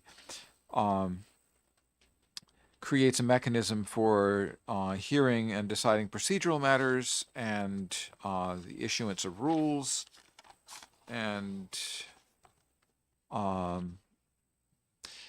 then there are some prohibitions and restrictions. One of these is that no major solid waste disposal facility this construction of it cannot begin unless there's a certificate issued. In general, the issuance, or sort of going forward into the future, the issuance of the certificate precedes all other state approvals. However, if there is already a project that is under review prior to July of 2026, then the certificate will follow the other procedures. So if there's something that's already in the works when this gets passed, then then all the work that's been done so far on it in terms of permitting has to go forward first, and then a certificate gets done at the end of the process. For projects that would get initiated after we pass the bill, then the certificate comes first, and then state approvals after that. And then let's see, towards the bottom of page 4, going on to page 5, the application process, the first couple of paragraphs are mechanics, and then we get into more detail about requirements. So the certificate application needs to indicate what's going to be going into the landfill and where it comes from. It requires that a description of the primary site choice and alternative site choices. So it's not just for necessarily one particular site, but it might be for a site and for an alternative in case the first site is determined to not be unsuitable. It needs to meet the public benefit analysis that is standard in our solid waste requirements. And then on page 5,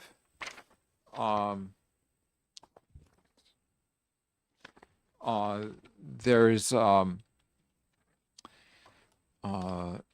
actually, you might be on to page 6 now. So on page 6, there is a list of different potential impacts that the solid waste, that the major solid waste disposal facility could have on the community, on public health, on environment, and all of these need to be dealt with in the certificate, or the certificate application. And then towards the end of this section, we get into mechanical details like qualification of consultants, third-party review, mechanics, which are that's all important, but it's also something that probably won't stick if I mention it to you. It's in the bill, and then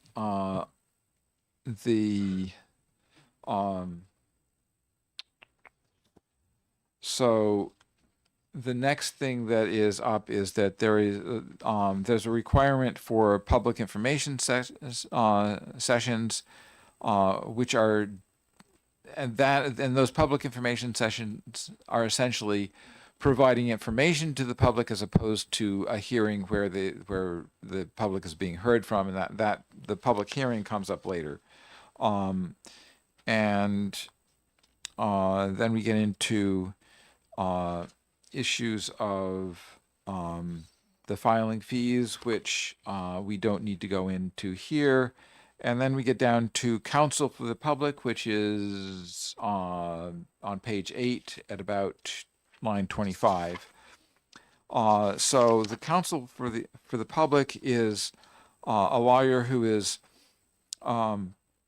appointed by the Attorney General when an application is made for a certificate, and the counsel for the public's duty is to represent the public in discussions. And so if the public has issues, those issues can be brought to the counsel for the public. The presence of the counsel for the public does not preclude a member of the public presenting questions or information or comment on their own behalf as well, which is different from the way it was in the way the Senate did it. The Senate basically said it all has to go through the counsel for the public. And one of the things that I think is really important in our House version is that there is a counsel for the public to provide that sort of expertise, but at the same time, any member of the public who would be impacted by a solid waste facility is allowed to present that on their own behalf. So, and then it goes into details of how the public hearings will be run, allows for judicial review. And then we're on to page 9. Monitoring and enforcement and the mechanics thereof, the mechanics of keeping records, the possibility of temporarily suspending the certificate process if there's a need to do that, and how that suspension would work, and how that would then be restarted afterwards. And then on let's see, at 140 section 14981, which is on page yes, we're up to page 11 now. Almost done. So 14981 M81 is the findings in the issuance of the certificate, and here in the process of issuing the certificate, all of those elements that were required in the application in terms of things like impacts, etc., are incorporated into the certificate as it's issued. And that includes things like meeting the solid waste hierarchy goals, meeting the public benefit requirement that's currently in statute, and also meeting a net benefit assessment, which is basically says we recognize that there are potential harms to this facility. We recognize that there are potential benefits, and we have determined that the benefits outweigh the harms, and therefore we're going ahead with a certificate. Let's see, then we get into the rest of it is mostly fairly mechanical thing like severability and penalties and the establishment of the fund and how that works. So that's pretty much a quick read through of the bill, there may be, so I will answer questions as I can, and I think that Representative Germana is also up here in case there are things that I can't answer. Okay, so my question off the bat is, have you been in touch with the governor's office about this in particular? No, I have not. Okay, so we don't know if they still support this bill as it is. That's I know they correct. supported it when it was in HB2. Right. But we don't know if anything has changed since then. That's correct. Okay. Representative Potenza and then Gruber. And thank you for your work on this, by the way. Oh, you're welcome. Appreciate it. Thank you, Madam Chair. Thank you, Representative Bixie. I have a series of about, I don't know, 7 different things that some of them are probably just a little bit of typos and things like that. But I'm just going to give you, I'd love to, I'm assuming that, we could work on this in the committee to make a couple little fixes, correct? As long as they're small, because we don't have that much time. Yeah, we have to exec this out next Tuesday. Okay. So we can't make any. They are very small. I'm just going to give an example. If you go to page 1, line 23, for example. So we passed that HB 1221 that requires any landfill project to give voice to every town within the watershed of the tract within 10 miles. So we can't have this here would be in conflict of that. So they have to match each other. Okay. Okay. So it's just a couple different things. I want greenhouse gas emissions added back in where it was taken out. There's another piece here that I think is really,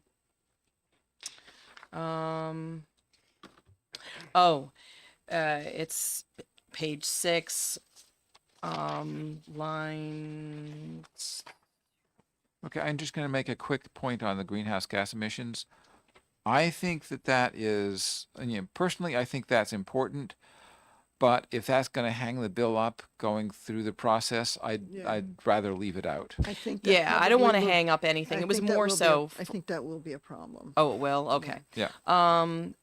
So page 6, line, it's actually what, 16. So where it has, it's got must consider economic benefits, but you have to have and harms in there. So that is, Okay. so page- provide a reasonable amount of information relative to the economic impacts of the proposed facility. You missed harms, like Okay. that needs to be Okay, there. so- So I'll go through, I'll just Yeah. give you, we can, Right. we'll work together and I'll just give you each one of these like things. Yeah, I think that the notion was that economic impacts would implicitly be both benefits and harms. But if we want to if we want to make that more, Like make it more more clear. explicit, then I'd be fine with that. Yeah, I also think that the committee is a little stacked. So it's like, 6 to 1 environmental person and the rest not. So I'd like to see if we could work that one line to not it just because there's one line that basically gives Can a whole slew of all these different fields, industry, this, that, whatever, that Yeah. includes environment, but it could, Can it you could all be remind me of stacked the in page one. number on Yep, that? that would be, yep. Okay. Okay. So So- essentially line 27 to 34? Yes. Okay. Okay. All right. But well, I'll go through this with you. So, but Yeah. thank you and thank you for putting this forward. Hopefully we can get the corner office on board. Yeah, and basically my feeling on this is that I don't feel a particularly strong ownership to it. I accepted the position of doing the point on it because it seemed clear that I was the best person available at that point. But I really consider this to be and to have always been a committee bill. So thank you. I would be happy to make any adjustments that we think will be workable. Okay. Representative Gruber? Yes, thank you, Madam Chair, and thank you, Representative Bixby. I think this is a really valuable bill. I've been involved in a little bit, but I have just a few clarifications because we discussed this further. I couldn't find it. Maybe I missed it. It's pretty long. Is the understanding is that this process would take place first before the full permitting process of a site. Is that correct? That is dependent on when the permit application went in, or will go in. So this will happen if the permit goes in or application goes in before the bill is signed, then all of the permitting stuff at the state level happens before the certificate. Okay. However, if the permit application goes in after the bill is signed, then the certificate is the first step. Right, because I remember that problem. We didn't want to create double jeopardy and things like that. Correct. Okay, good. My only other question, second, Chairman, is on page 6 as well as on page 12, you talk about the details about impacts and you talked about net benefits on page 12. Right. Maybe it's somewhere implied, but I didn't see the word anywhere environmental impact or groundwater in either of those two, which I think is yes odd. Right. Okay. In terms of the groundwater, that is effectively covered, or once we get if we get the permit. Representative permitting Pretend's bill in, then then it will be covered by the permitting In the process. process. In the permitting. So, So- those two are assumed covered, so they Yeah, are in right. because the net impact should include somehow environmental. Right. I think that a number of the things that one would include under net benefit would be are laid out in this as things that need to be covered in the certificate permitting application. Great. Well, thanks very much. Well, thank you, Representative Bixby, for your introduction and long explanation of this bill. And now maybe Representative Germana can be the cleanup batter. Well, I don't know. I mean, we've got 4 people Okay. to testify. I think we're pretty clear on the bill and the mechanics of and the need for it. So, unless we had some further questions, I think, we should proceed with the pink cards. Representative Haskins? May I just say quickly that I'm going to fight for the greenhouse gases because some of these landfills can be miles and miles away, and the trucks that are going to go through our towns, I think it could be a nightmare. So just my thought on greenhouse gases. Okay, well, based on past experience, I know that's going to be a hard sticking point for many. Can I Okay. comment on that, what she just said? Sure. Maybe there's a way we could say it where we don't use if it's a dirty word, right? The point is really, so if you have a landfill that is, 70 miles away from where most of the trash is coming from the state, like from the biggest cities or whatever, I think that's part of, what we're talking about here. But I don't know. I don't know how else we could. Yeah, I don't know, but there's Okay, something to I'm be gonna- said for that. I'm going to call Tom Tower from NCABC to come and speak. Good afternoon, Mr. Tower. Welcome back. Well, thank you very much, and if it's okay with Madam Chair, can I ask, in the interest of efficiency and time, for Wayne Morrison to join me at the moment? Absolutely. Thank you very We much. get a twofer. I will introduce the formal testimony on behalf of NCABC, and Wayne will maybe add a few comments. Okay. We'll both Welcome. be here to answer. All righty. Well, we're anxious to hear your thoughts on this bill. Well, before I even formally get on the record, let me just thank this committee for the work that you have done over a number of years in trying to positively affect solid waste reform and landfill siting. We live in an incredibly polarized environment, and this committee seems to be able to work as a very highly functioning team, and testament to you, Madam Chair, and the rest of you for all of that great work.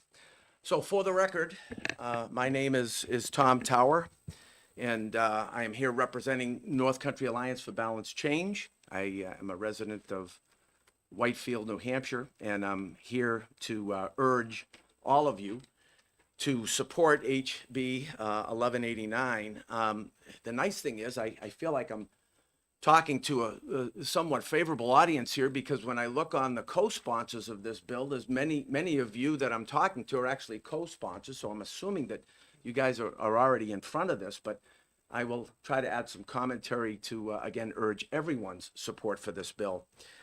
A couple of things I'd like to acknowledge. Is despite the effectiveness of this team, history dictates that solid waste reform has been divisive. It's been difficult. Previous efforts between communities and agencies and legislation have been a bit of a challenge, but we believe, and thanks to Representative Bixby for taking the point, but we believe that HB 1189 is different.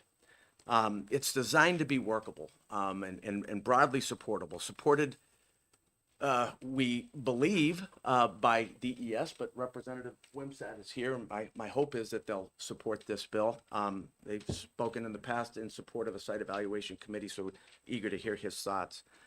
And Madam Chair, you brought this up earlier.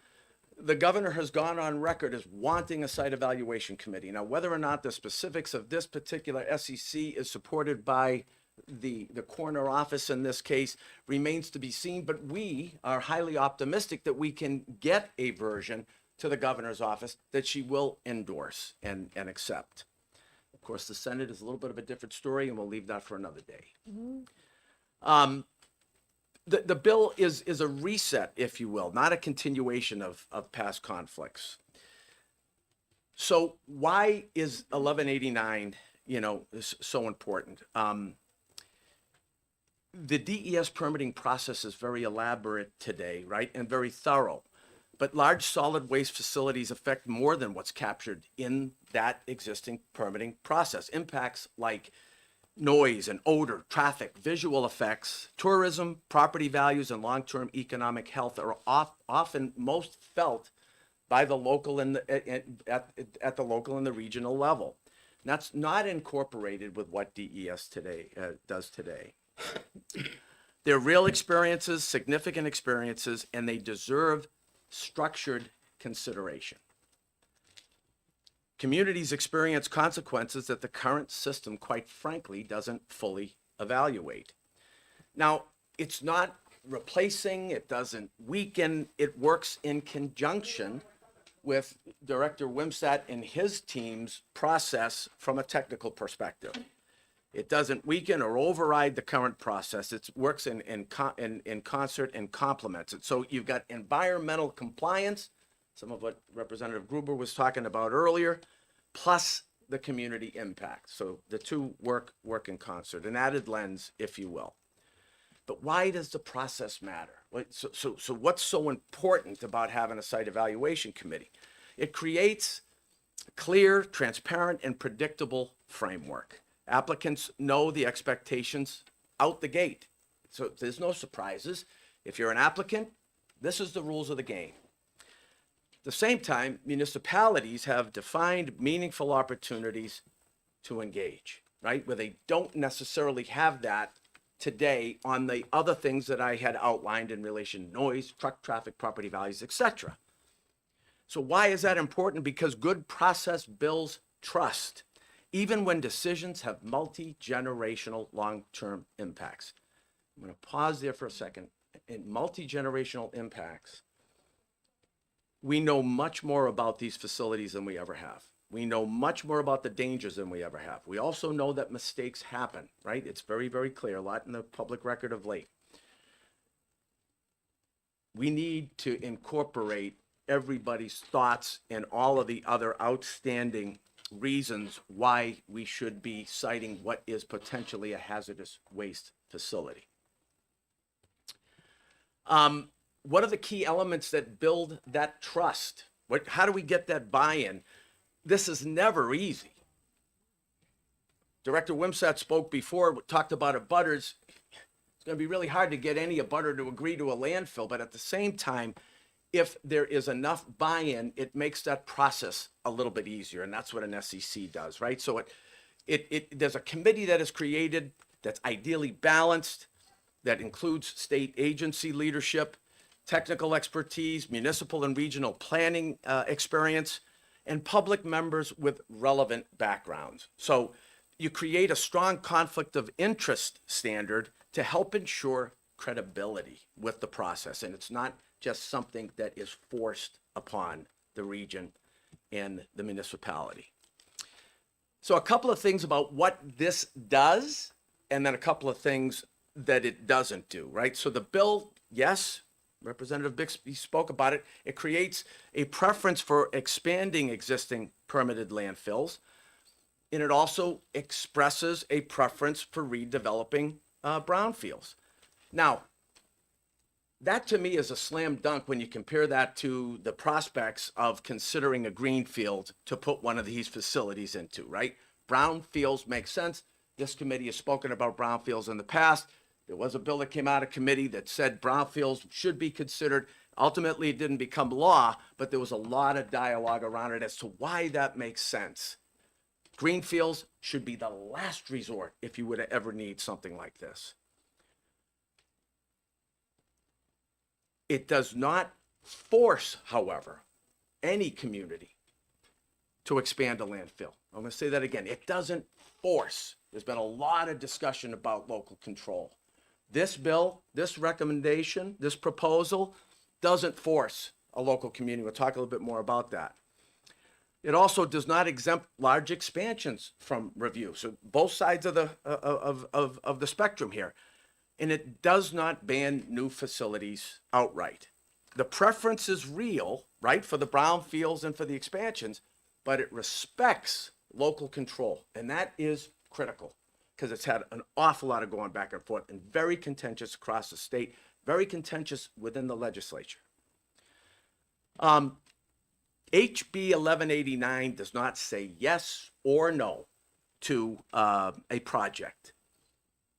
It says that decisions about large-scale solid waste facilities should be deliberate. I'm going to pause there because some people say, oh, it's just going to slow down the process. Well, darn it, it should be slowed down. The process should be slowed down. These are multi-generational impacts, hazardous waste sites. In the state of New Hampshire, DES will tell you we've got capacity formally till 2035. And then if other landfills decide to expand, it is much, much greater than that. So at the end of the day, it should be deliberate. We have time. There's no reason why, we shouldn't slow down the process outside of the needs of perhaps some private industry. It should be deliberate. It should be open, and it should be based on a full understanding of the benefits and consequences at every level. This bill is reasonable, responsible, and an overdue step forward in this process. The bill improves how decisions are made, but not what decisions must be, right? It improves how decisions are made, but not what the decisions must be. So, in summary here, I'm going to urge you all, again, thank you for everything and all your consideration, but I'm here to urge you to support and vote out to pass to HB 1189. Thank you, Mr. Tower. Happy to take any questions. both So, of us. yeah, my question is, I know you said, this should be deliberate. This should slow some things down. Yeah. There are some folks who say, well, this just adds another layer of bureaucracy. What are your thoughts on that? Do we need another layer of bureaucracy to make these decisions? Madam Chair, we spoke about multi-generational impacts. These are hazardous waste facilities. And the stuff that's going on in New Hampshire right now, you could argue whether or not that they're needed. They are certainly not needed right now. So slowing down a process for something that one is unneeded, it's one thing if you had a critical need here and that trash was backing up in everybody's streets and it became a serious health risk for those reasons. But when you've got a little bit of time, I have no problems with slowing this process down. What are we speeding the process up for? Okay. Any other questions?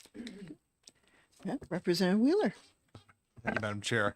Thank you both for taking my question. And I don't particularly need an answer right now, but I'm wondering what the NCABC's and other activists' red line on a type of piece of legislation or a committee like this would be, like what the composition of the committee would look like such that you would say, you know what, this is too far of a compromise. Because obviously the Senate, some compromise will need to be made in some part of this process, and I just want to make sure in that deliberation that we're not going over the toes of the people who I think we're trying to protect with this. For the record, my name is Wayne Morrison, and I'm president of NCABC. If we've learned anything in the last 7.5 years of coming to Concord and understanding bills, it's that there's no such thing as a perfect bill, and life here in Concord is a series of compromises. However, as we think about this particular piece of legislation, this isn't something that happened in a vacuum. This has been kind of developing over a period of time.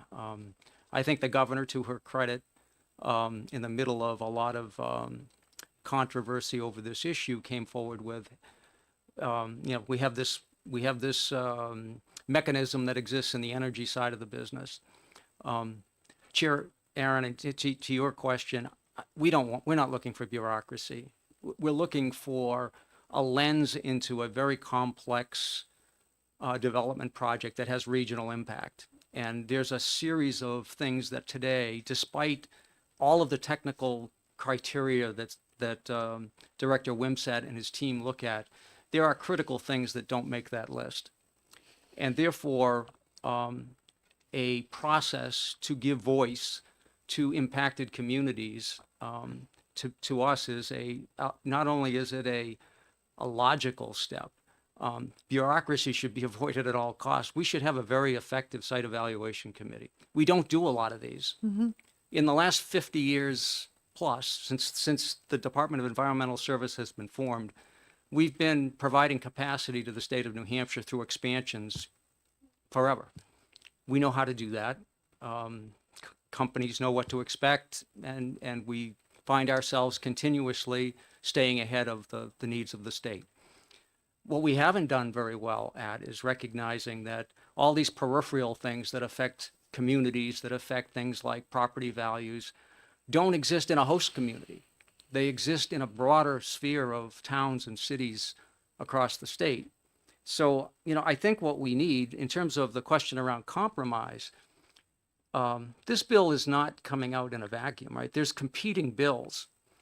And what I like about this bill, it's not perfect. I have worries about the makeup of the committee, right? Are we worried about somehow the industry captures that group and we don't get a fair trial? Yeah, we're worried about it. But we have nothing today. We don't have a review of these types of serious implications to local communities.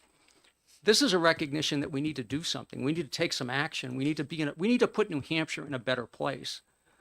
And I think the Site Evaluation Committee has to do with legislative intent. What are you trying to accomplish with this bill? I think it's a recognition that there's a gap in our system and we need to fix it.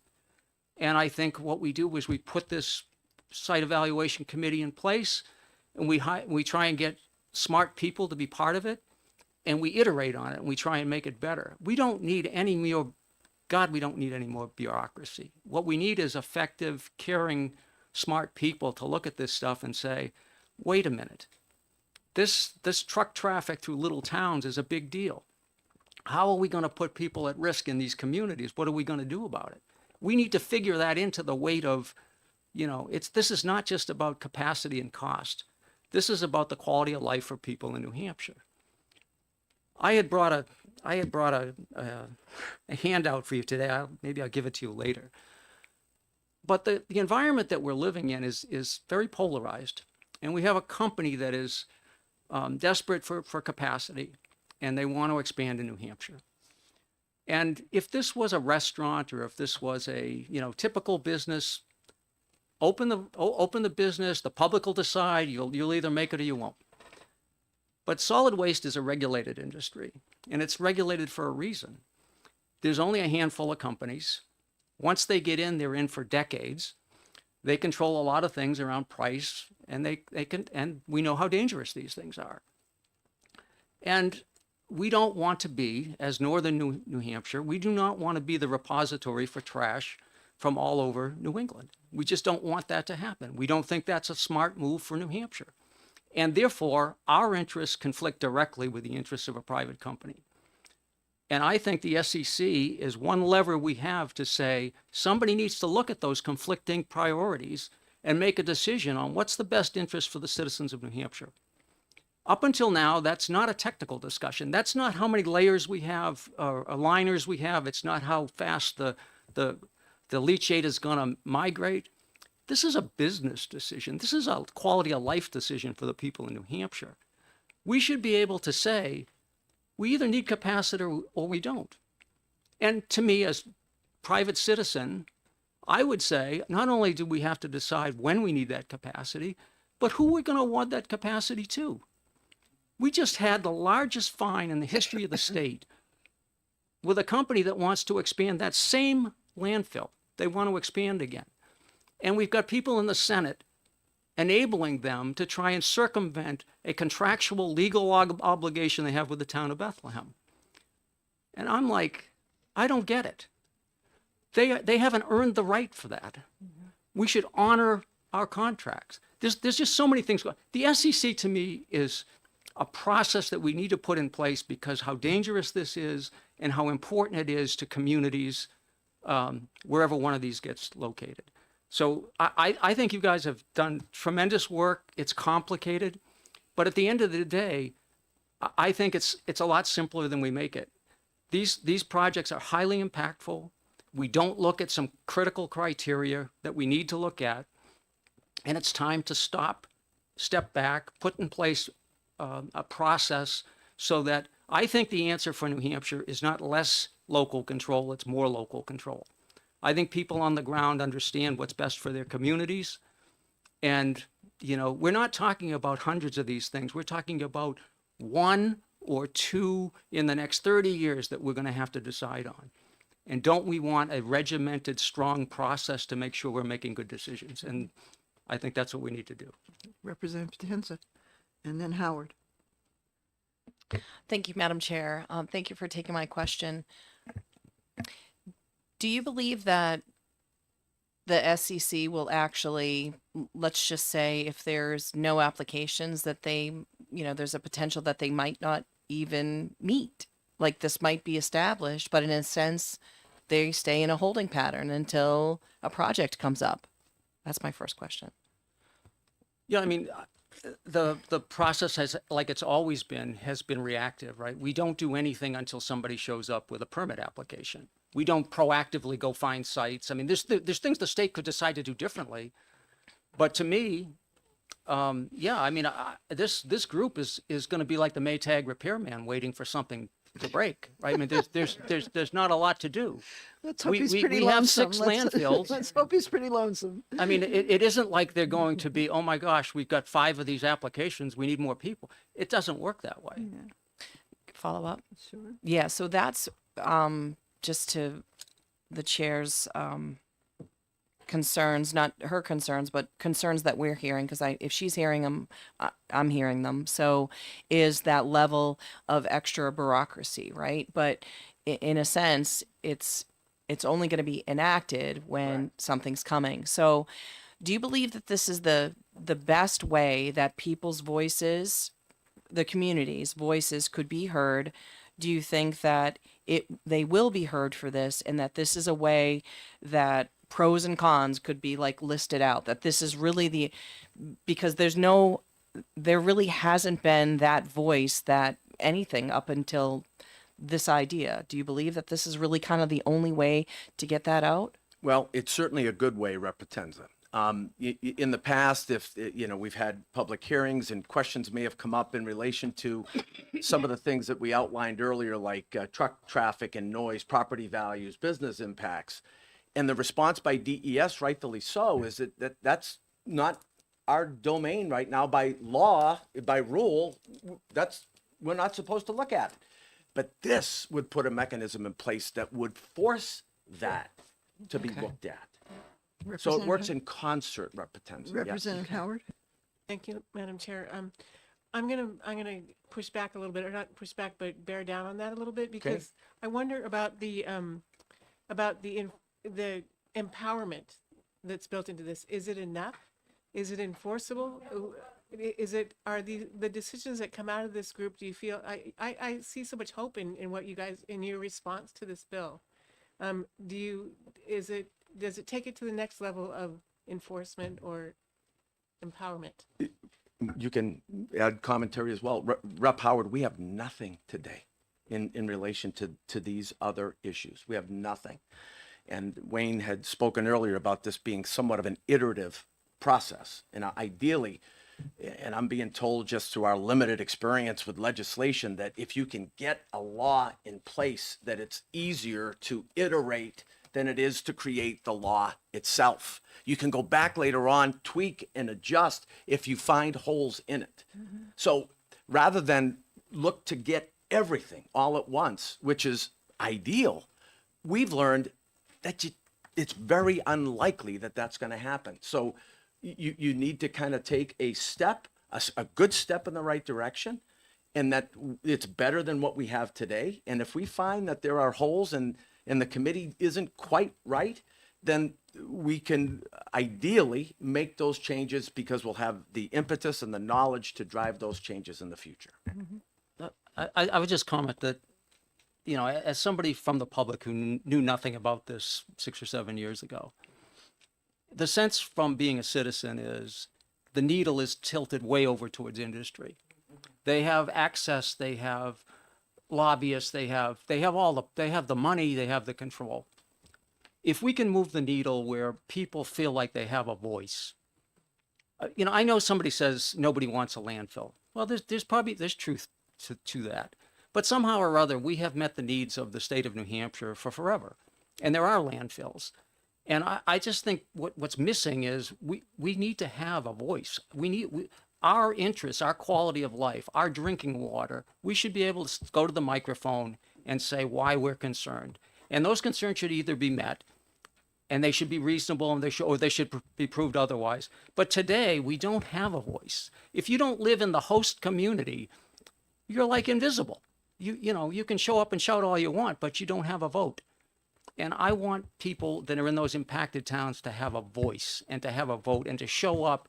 And if there are criteria that are not being looked at, I think that's wrong. And I think that it's not enough that the technical specs are met. Is this in the best interest of the towns, the communities, and the health and the what's in the best interest of the people of New Hampshire?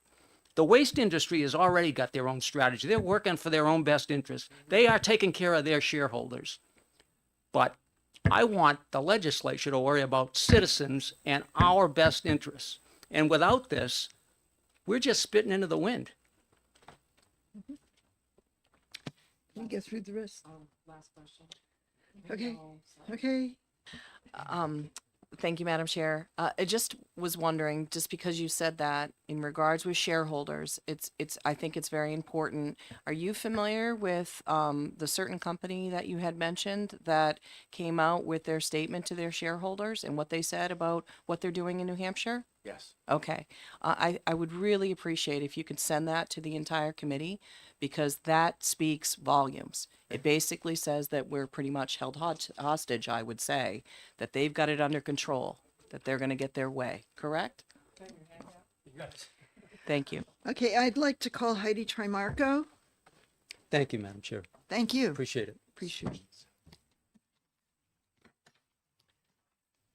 And we've got 3 more pink cards after that, and we are a little behind here because I had wanted to.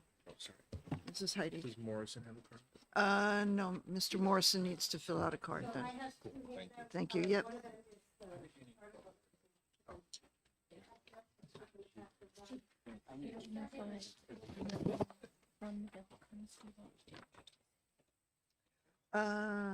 We'll see. So you should have 2 coming around from me.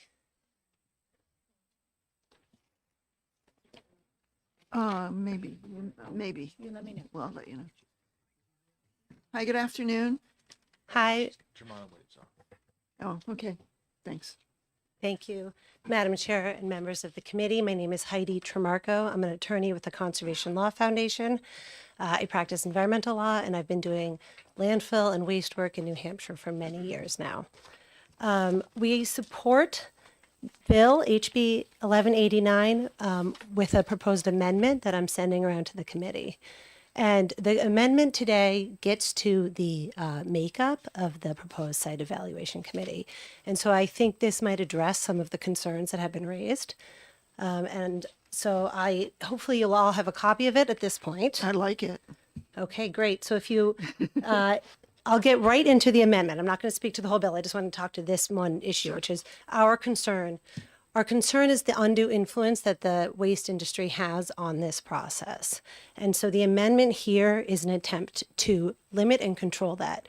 It's still a balanced representation on the committee, but the way that it is written right now, which is on page 2, starting at it's lines 20 through 34, it says who could be on the committee. It's very easy to see how you could read that to really sway the committee towards overrepresentation of industry. And I don't know if anybody here has had the pleasure of bringing a matter before New Hampshire's Waste Management Council, but that I have, and the council is the industry is very strongly and overly represented on that council. And what happens is, the industry voice gets overheard in 2 ways. One is a lot of seats remain vacant. So, for example, the seat to represent public health, that's often vacant, or the seat to represent local conservation commissions, often vacant. And in this bill, a quorum is a majority. So you don't need a certain number of seats to be filled. You just need you need seats. And then if there's a majority there, that's a quorum.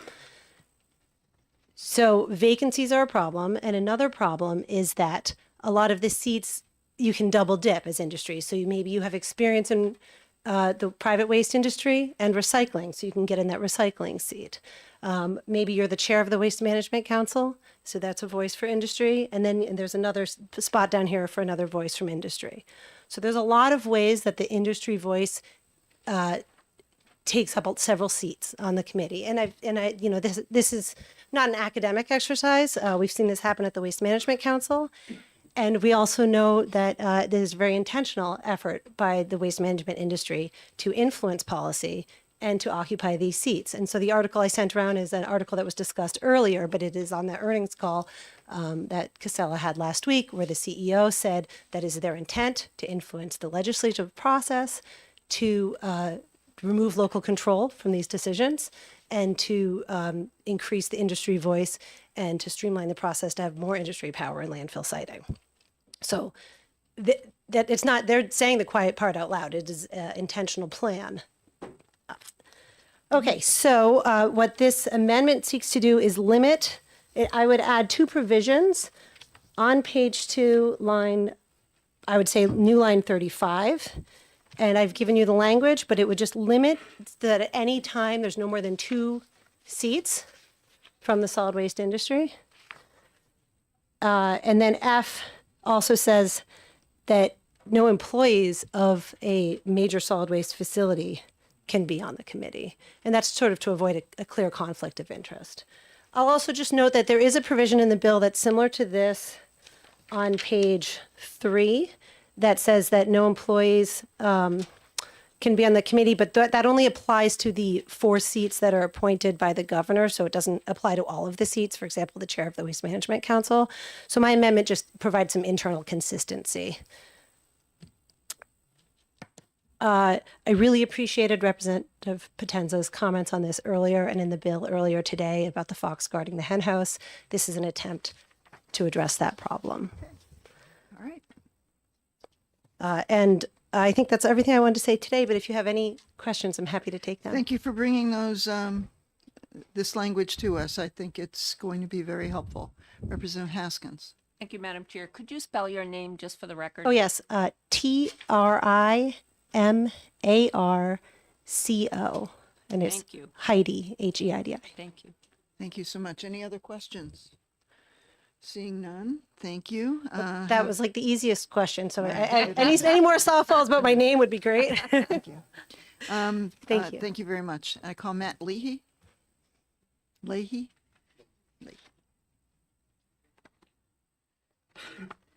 From the Forest Society, you speak for the trees. Yes, ma'am. Good to see you this afternoon. Welcome to Environment and Agriculture.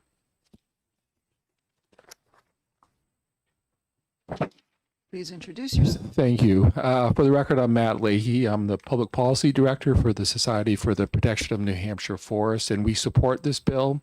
I'm passing out some written testimony. I'm not going to read it, but obviously I'll be happy to answer any questions you may have on it. But I'll just, in the interest of time, I'll just make sort of one overarching point about why we support this bill. And just as quick background, Forest Society, we are a nonprofit land trust and conservation organization, so we protect and conserve mostly forested land here in New Hampshire. We own about 70,000 acres or so of, again, mostly forested land all over the state.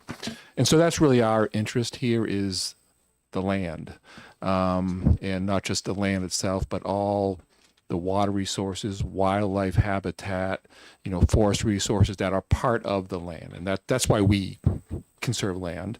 And so, and obviously the construction of a new landfill does represent a significant change in a piece of land, and not just the land itself, that's where that landfill may be sited, but the abutting properties, properties downstream or upstream from that. So that's really our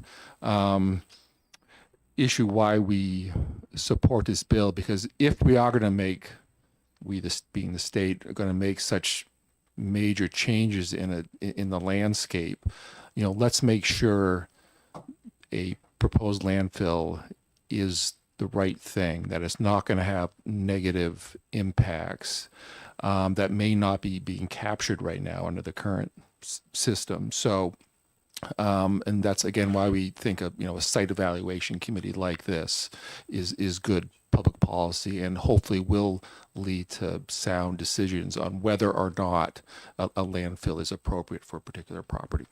But like I said, I'll be happy to answer any questions you may have. Okay, thank you. Any questions from the committee?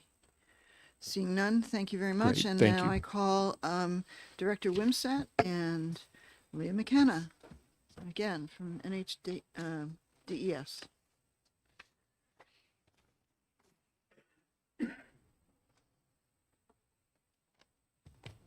Ask and you shall receive. Yeah, there you go. Aha.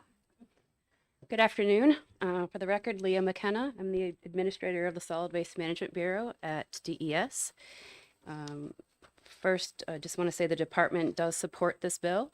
And as Representative Bixby noted in the introduction to the bill, the language is substantially similar to that was proposed by the governor in HB2 the last session. And we note that it is exactly the same as the Senate bill SB 536 that is currently that we testified to actually earlier this month in support of. So we're going to pretty much give the same testimony that we gave for SB 536.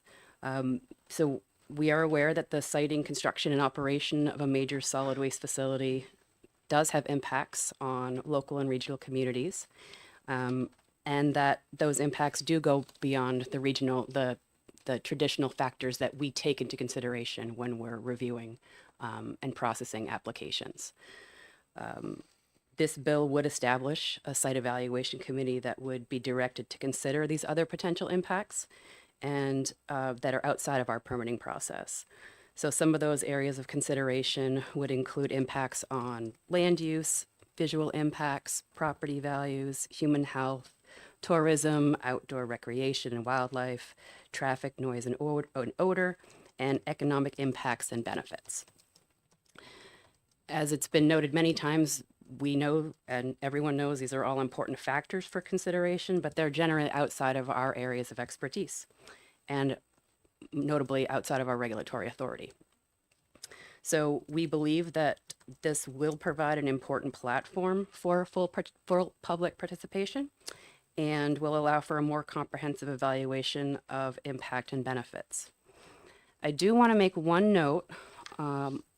This bill uses the term major solid waste disposal facility, but in the definition, it includes all other types of solid waste facilities. So the definition is kind of a misnomer when you're also including transfer stations and processing and treatment facilities. So we would prefer to leave out the word disposal in the definition because we're talking about every type of facility here, especially now with the rise of the disposal surcharge and there being a very specific definition of disposal facility being the end facility where trash goes. Taking out that word would really better represent what you're trying to do, that we think you're trying to do with this bill, the types of facilities that you're looking to have reviewed by this bill. Okay. And that's it. Any questions? Okay. Representative Germana. Thank you, Madam Chair, and thank you for being here. Thank you for taking my question. Could you just clarify for the committee? The question was brought up a little bit earlier, I think, in his testimony. Actually, Representative Bixby referred to the timeline for the review of kind of the individual permitting processes and where the certificate process fits in with that. My understanding is that for projects after the bill were to pass, if it were to pass, Sure. they could run concurrently in order to try to make that process as efficient as possible. They certainly could you could explain run- that they process could, to they the absolutely committee? could run concurrently. We could receive an application for a new facility, a new solid waste facility, not necessarily a disposal facility that fits this criteria. And the process could also play out for the receipt of a certificate at the same time through the site evaluation committee. So it doesn't need to be one before the other. They could run concurrent. May I follow up? Sure. And so is it the case that if at any time in that process, the commission, the site evaluation committee were to determine that the proposal doesn't meet a net public benefit standard as is defined in the bill, the process would end Would at end. that point? Yes, thank you very much. I'd like to know what your thoughts are of the proposed amendment regarding, let's see. At any given time, there shall not be more than 2 members of the committee with experience or expertise in private waste management, including but not limited to current or past employment, contract work, and consulting services, and that no member of the committee may be an employee or contractor of an entity that owns or operates an existing or planned managed solid waste disposal facility, or an entity that has applied to own or operate a major solid waste disposal facility. What are your thoughts on that?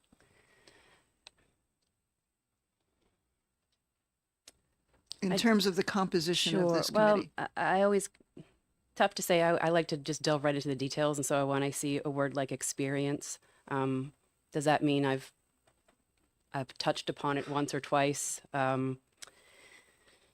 I'd really rather take a look at it in totality with the rest of it and come back to you with some information the next day or two, to really sit with it and understand what this is, what this would really be changing.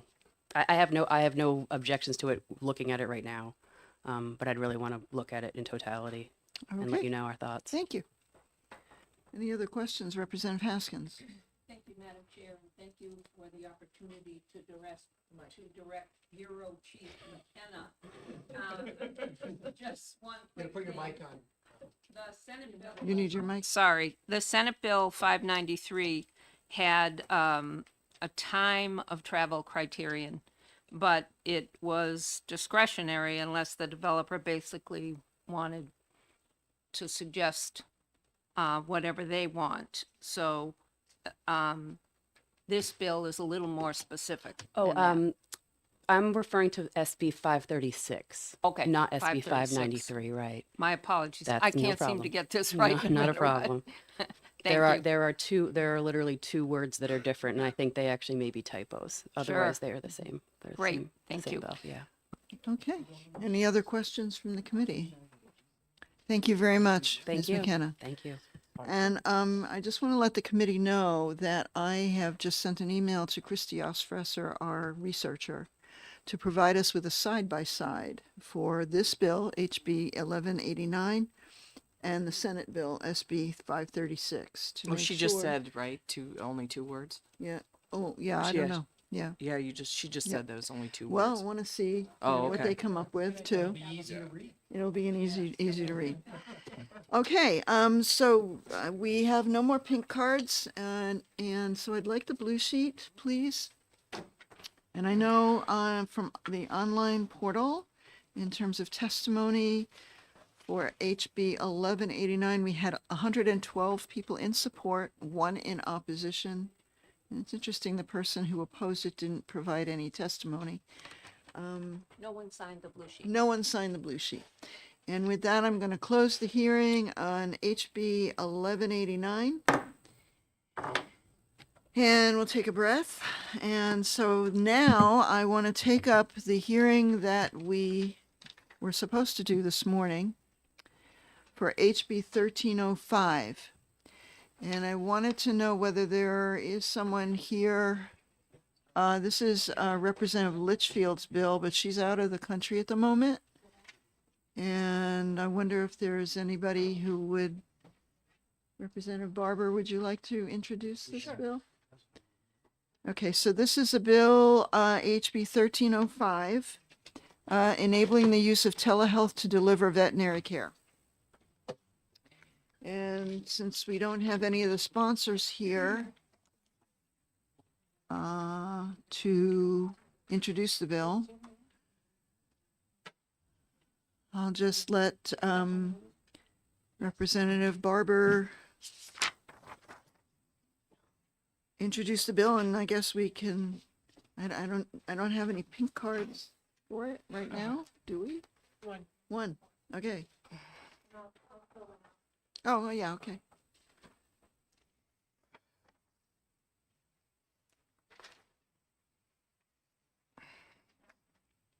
Oh, okay, so I don't know if I banged the gavel. I'm going to going to open the hearing for HB 1305.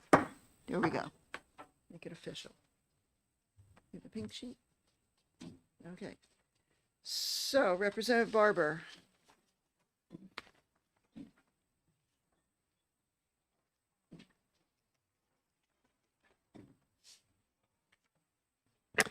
Thank you, Madam Chair. For the record, my name is Representative Liz Barber, and I represent Hollis District 35.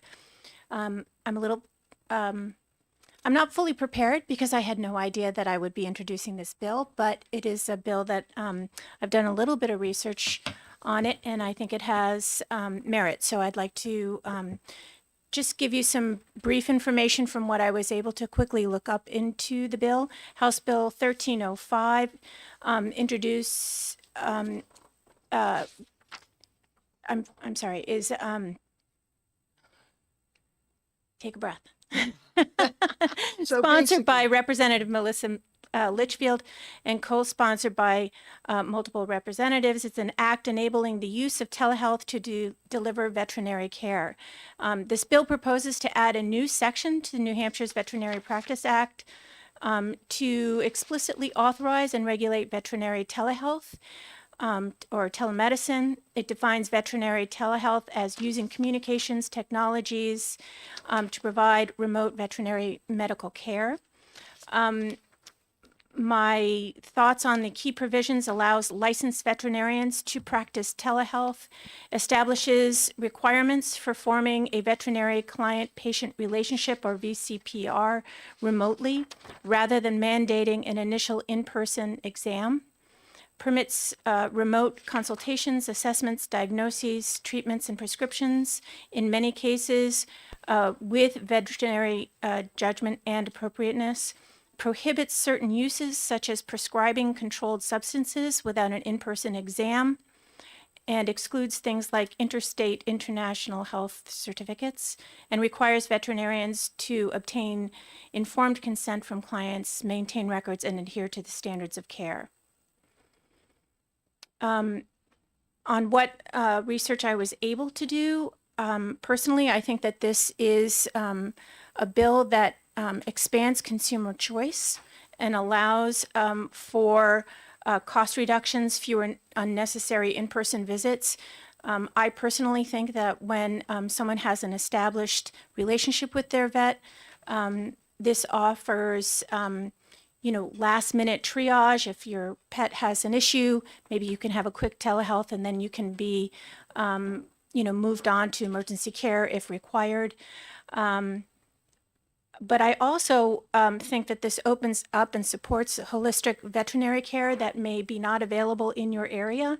Again, it's that idea of consumer choice. And I know as a pet owner, I'm very careful about my animals' care and know that there's plenty of backup information that I have with my vet if I should decide to use, consult with a holistic veterinarian who's not in my area. I could refer all of those files to, that caregiver and get the kind of care that I'm looking for, again, remotely. So those are my thoughts on this bill. And I don't know that I can answer your questions, but I'm happy to give it a try. All right. No, thanks. I'm happy for you to introduce the bill, Great. and that's sufficient. Thank you very much. I do want to know, we've got this testimony from AVMA. Where did that come from? Oh, back there. Do you wish to speak? Because I don't have a pink card for you. You do not. Okay, so we're just. Did we get the, there was also a, CCA. Yeah, I have Kurt Ehrenberg. Would like to come up and speak on this bill. There you go.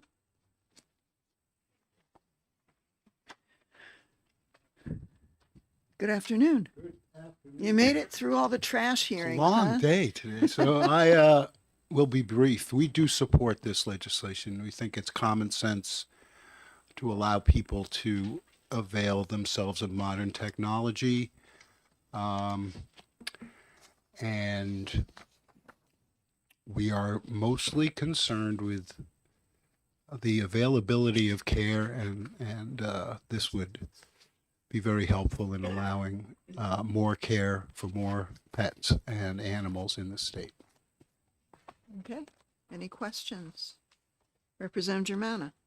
Thank you, Madam Chair. Thank you, Mr. Ehrenberg, for being here, for taking my question. So looking at the letter that we received testimony from the AVMA, they said that they support the use of telemedicine, but they oppose the use of telemedicine to establish the veterinarian client patient relationship. And it seems to be, and we just got this, that they support the concept, but they think that the initial meeting to establish that relationship between a veterinarian and the pet should be an in-person meeting. And so do you have any thoughts about that? Do you think that, what do you think about their concern that the initial meeting should be in person?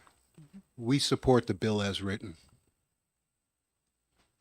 So we would not want to see that change. We think access to care is really important. Okay, thank you. Okay, thank you. Thank you. Anything? Okay, so I have another pink card from Dr. Prescott, our state veterinarian. Good afternoon and welcome back. Thank you very much, Chair and members of the committee. My name is Dr. Mark Prescott. I'm the state veterinarian for New Hampshire. I oppose this bill as written, primarily for the same reasons as the New Hampshire VMA. We do worry about the potential, or I won't say the potential, but via video, it is very difficult to do a physical exam on an animal or a pet. They do not have the ability to speak, represent themselves. So what's being proposed is the lack of a physical exam as part of a delivering medical care, and that, as a veterinarian, I will say is the primary way that I'm able to get information from my patients.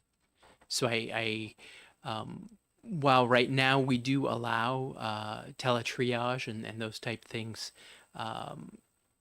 already, so if people call their veterinarian and they call and they say, oh, I've got this going on, their veterinarian is allowed to say, oh, you should come in, or you should go to I recommend that you go to the emergency clinic, that kind of thing. That's already currently allowed. And then as far as care in general, I guess I feel that it's important that we understand that a valid client-patient relationship is very important for the distribution of medications. I worry a lot about antibiotic resistance and other things. And if we have people that are in California who don't really know much about that patient, don't know whatever, don't know about our diseases necessarily in New Hampshire, what's going on, we could be ending up with a lot of prescriptions and other things. I know it's not, they have done a carve out for controlled substances, which thank goodness, because that I think would open up Pandora's box potentially. But there are certainly other drugs that I certainly worry about, and without being able to do a physical exam and finding out what's going on with the pet, I feel that is really inappropriate. But I'll leave it at that. Representative, Representative Wheeler. Thank you, Madam Chair. I'd like to ask you about the doctor gene that I guess every doctor has in terms of the handwriting being terrible, but I won't. I want to ask you in seriousness about, I have bad handwriting too. Sorry, totally get it. I'm a lefty and I've got arthritis in my hand. I was like, So yeah. Every doctor I've known, Yes, But no, apologize. in all seriousness though, and I appreciate you accommodating. Yeah, there you go. Exactly. That's true. My We did patience, see you in the yes. back there. Your patience was very nice. But I'm wondering, with HB 1766, that's what I was thinking of when we were talking about this legislation, because that also includes the provision which allows for the telehealth evaluation of an animal who could potentially be seized by the state. And so I'm wondering, are you against telehealth in that instance as well? Or I suppose maybe a better question would be, is there any form of telehealth medicine for veterinary care that you support? Sure.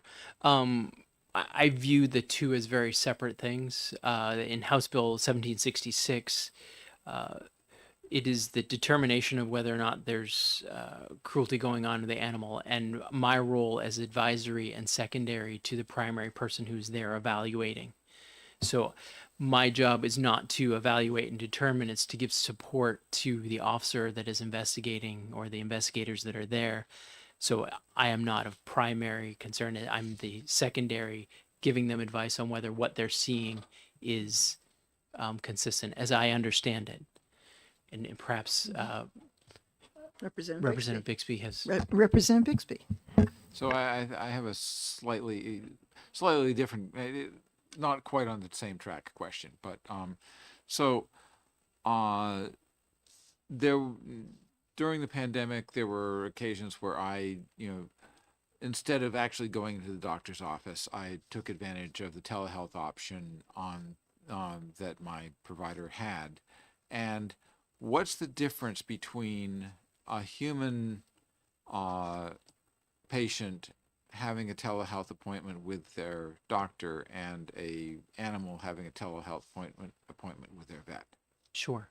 I'd say it's twofold. First of all, usually when you're calling your doctor, you have an established client-patient relationship, meaning your doctor has already evaluated you, is familiar with you, knows your case, et cetera, and go through.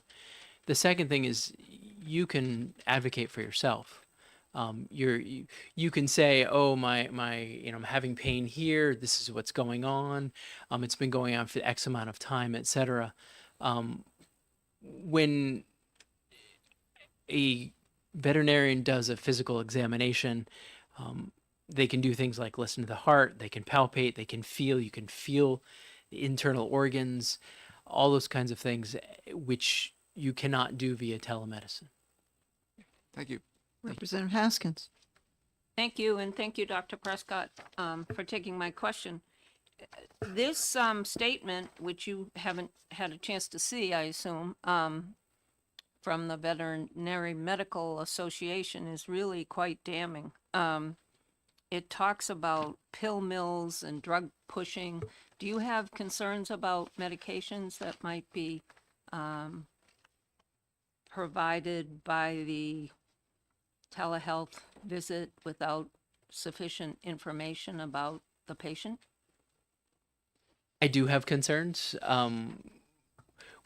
Without being able to advocate, or sorry, not advocate, without being able to evaluate the patients, it's very difficult to really assess what's going on with the animal. And so that person from afar isn't able to really to do further diagnostics or really work something up or determine. So their only real solution or thing that they can offer is medications. So that will be what their default is, because they're going to have to, that's really all that they can offer. And someone will have just paid for this evaluation, and they'll have levels of expectation for something. I would hope that they would not prescribe things that they did not in their believe that they wouldn't help the animals. But at the same time, I find it very concerning because they're only evaluating a small portion of the animal, and then they're being asked for treatment. And that, to me, that's concerning. Thank you. Representative Howard. Thank you, Madam Chair. Would you come down differently on this for large animals, livestock versus pets? Given that they're sort of hard to transport and... I still feel, well, it depends on which large animals that we're talking about, because oftentimes when we're dealing with livestock, we're dealing with food animals, and there's restrictions in terms of things that we worried about, and they're very limited in terms of the drugs, et cetera, that they can offer. But I do feel it's very important to go on site to evaluate those animals. There's it's not only just putting your hands on the animal, but also the smells, which that probably doesn't seem like a good thing, but there are the sights and smells and hearing the sounds and all those things that you can do that via telemedicine you can't really evaluate. You're really only using a visual and only a portion of that visual because you can't really interact with the animal in any solid way. Any other questions or comments? Nope. Seeing none. Well, I do have a question. Do you consider telehealth to be more video driven versus phone call? I mean, do you make that distinction? Because I know in the past I've had some concerns about my animals. I've called the vet and say, this and such is going on, and they can tell me, oh, well, bring them in, or, oh, that sounds like X. You can do this until you bring them in, or whatever. So do you, in your mind, do you see that there's a difference between the telehealth as a video thing versus a phone call? I think that in terms of communication, they've done all kinds of studies in terms of overall efficacy of communication. Adding the visual portion onto it does, at least in terms of studies, improve the quality of communication. The problem is you're still limited to that amount. And I do want to say, if you have a valid client-patient relationship, meaning if you're talking to your veterinarian, et cetera, they're familiar with your animal, they're familiar with your situation. So it does enable them to do further teletriage. But that is one of the concerns I know from talking with the New Hampshire VMA as well, is a lot of these terms are not defined, and there's questions about telehealth, telemedicine, and is it just a telephone? Is it video? Is it like, all this kind of portion? And that would be something that would, potentially strengthen this. We're not really sure even what we're talking about. Just trying to remotely have a client-patient relationship without being able to evaluate them is really something that we have concerns about as veterinarians in general. And so would you feel that if we did have some sort of telehealth mechanism, that it would be imperative that there be an established animal veterinarian relationship prior to that telehealth encounter? Most definitely. Mm-hmm. Representative Haskins. Thank you, Madam Chair, and thank you once again for taking my question. Have you seen this statement as yet? I have not. Okay. It says we believe up to as many as 90% of medications prescribed by companion animal veterinarians, so not large animals, right? Correct. That would be. May fall under the extra label drug use. Are you aware of that in your what you read Yes. in So journals? under the FDA and guidelines, we are allowed as veterinarians to prescribe medications that are indicated for certain conditions that are not labeled use. Okay. Because unfortunately, and this has changed, there's getting to be a lot more money in veterinary medicine in terms of research, et cetera. But historically, medications have been tested on veterinary patients, but then the approval has never gone through for those medications because they're not being marketed. They're being marketed for people because that's where the money is. So we know that the drugs work for these conditions, but it falls into the extra label use because they're not approved specifically for those animals. They're just known to treat those conditions. Well, follow up, if I may. Would you say there's a percentage of drugs that you prescribe that are extra label? 50%, 10%? So I'll admit I'm not currently practicing veterinary medicine. Oh, as right, the 'cause state you've veterinarian. taken this That would job. be, yeah, they're taking this job. But I do not have a percentage. It depends on the type of practice and what you're doing as well. Sure. You know, if you're doing vaccine clinics, yeah, you probably wouldn't be using any medications off label. If you're doing chemotherapy, some of the other things where there's more advanced drugs and things that are more on the edge, certainly I would guess, and I probably shouldn't answer since I don't know the number, but Okay, I'm sorry. thank you. If they're estimating 90%, my guess is they probably derive that from a credible source. Do you know if any other state practices veterinary telehealth? I do not know off the top of my head. We'll have to find that out. Okay, any other questions? I don't see any more pink cards, so can we get the blue sheet perhaps? Yeah. Thank you very much. No signatures, okay.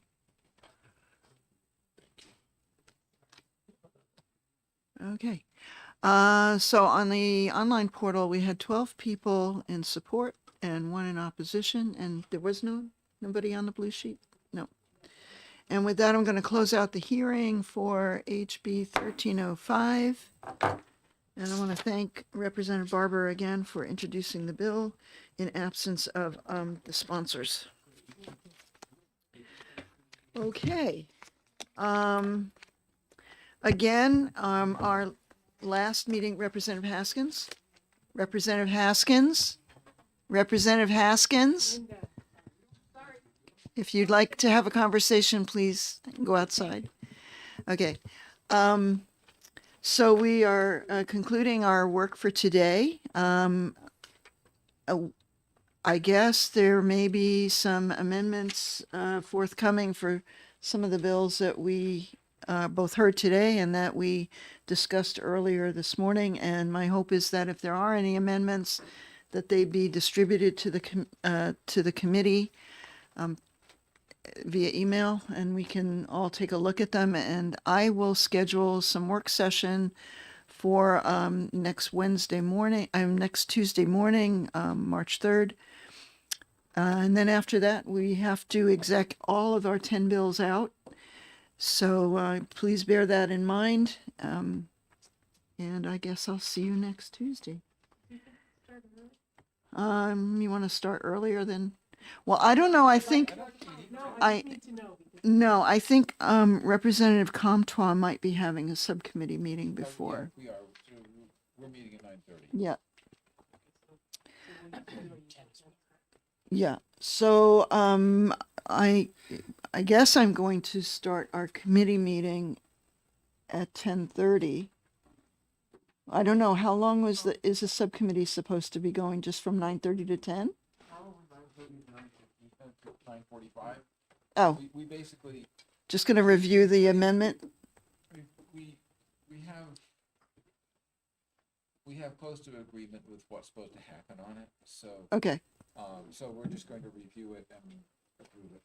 Okay, so I'll schedule our work session at 10 o'clock and we'll just get through all the bills that we have ahead of us.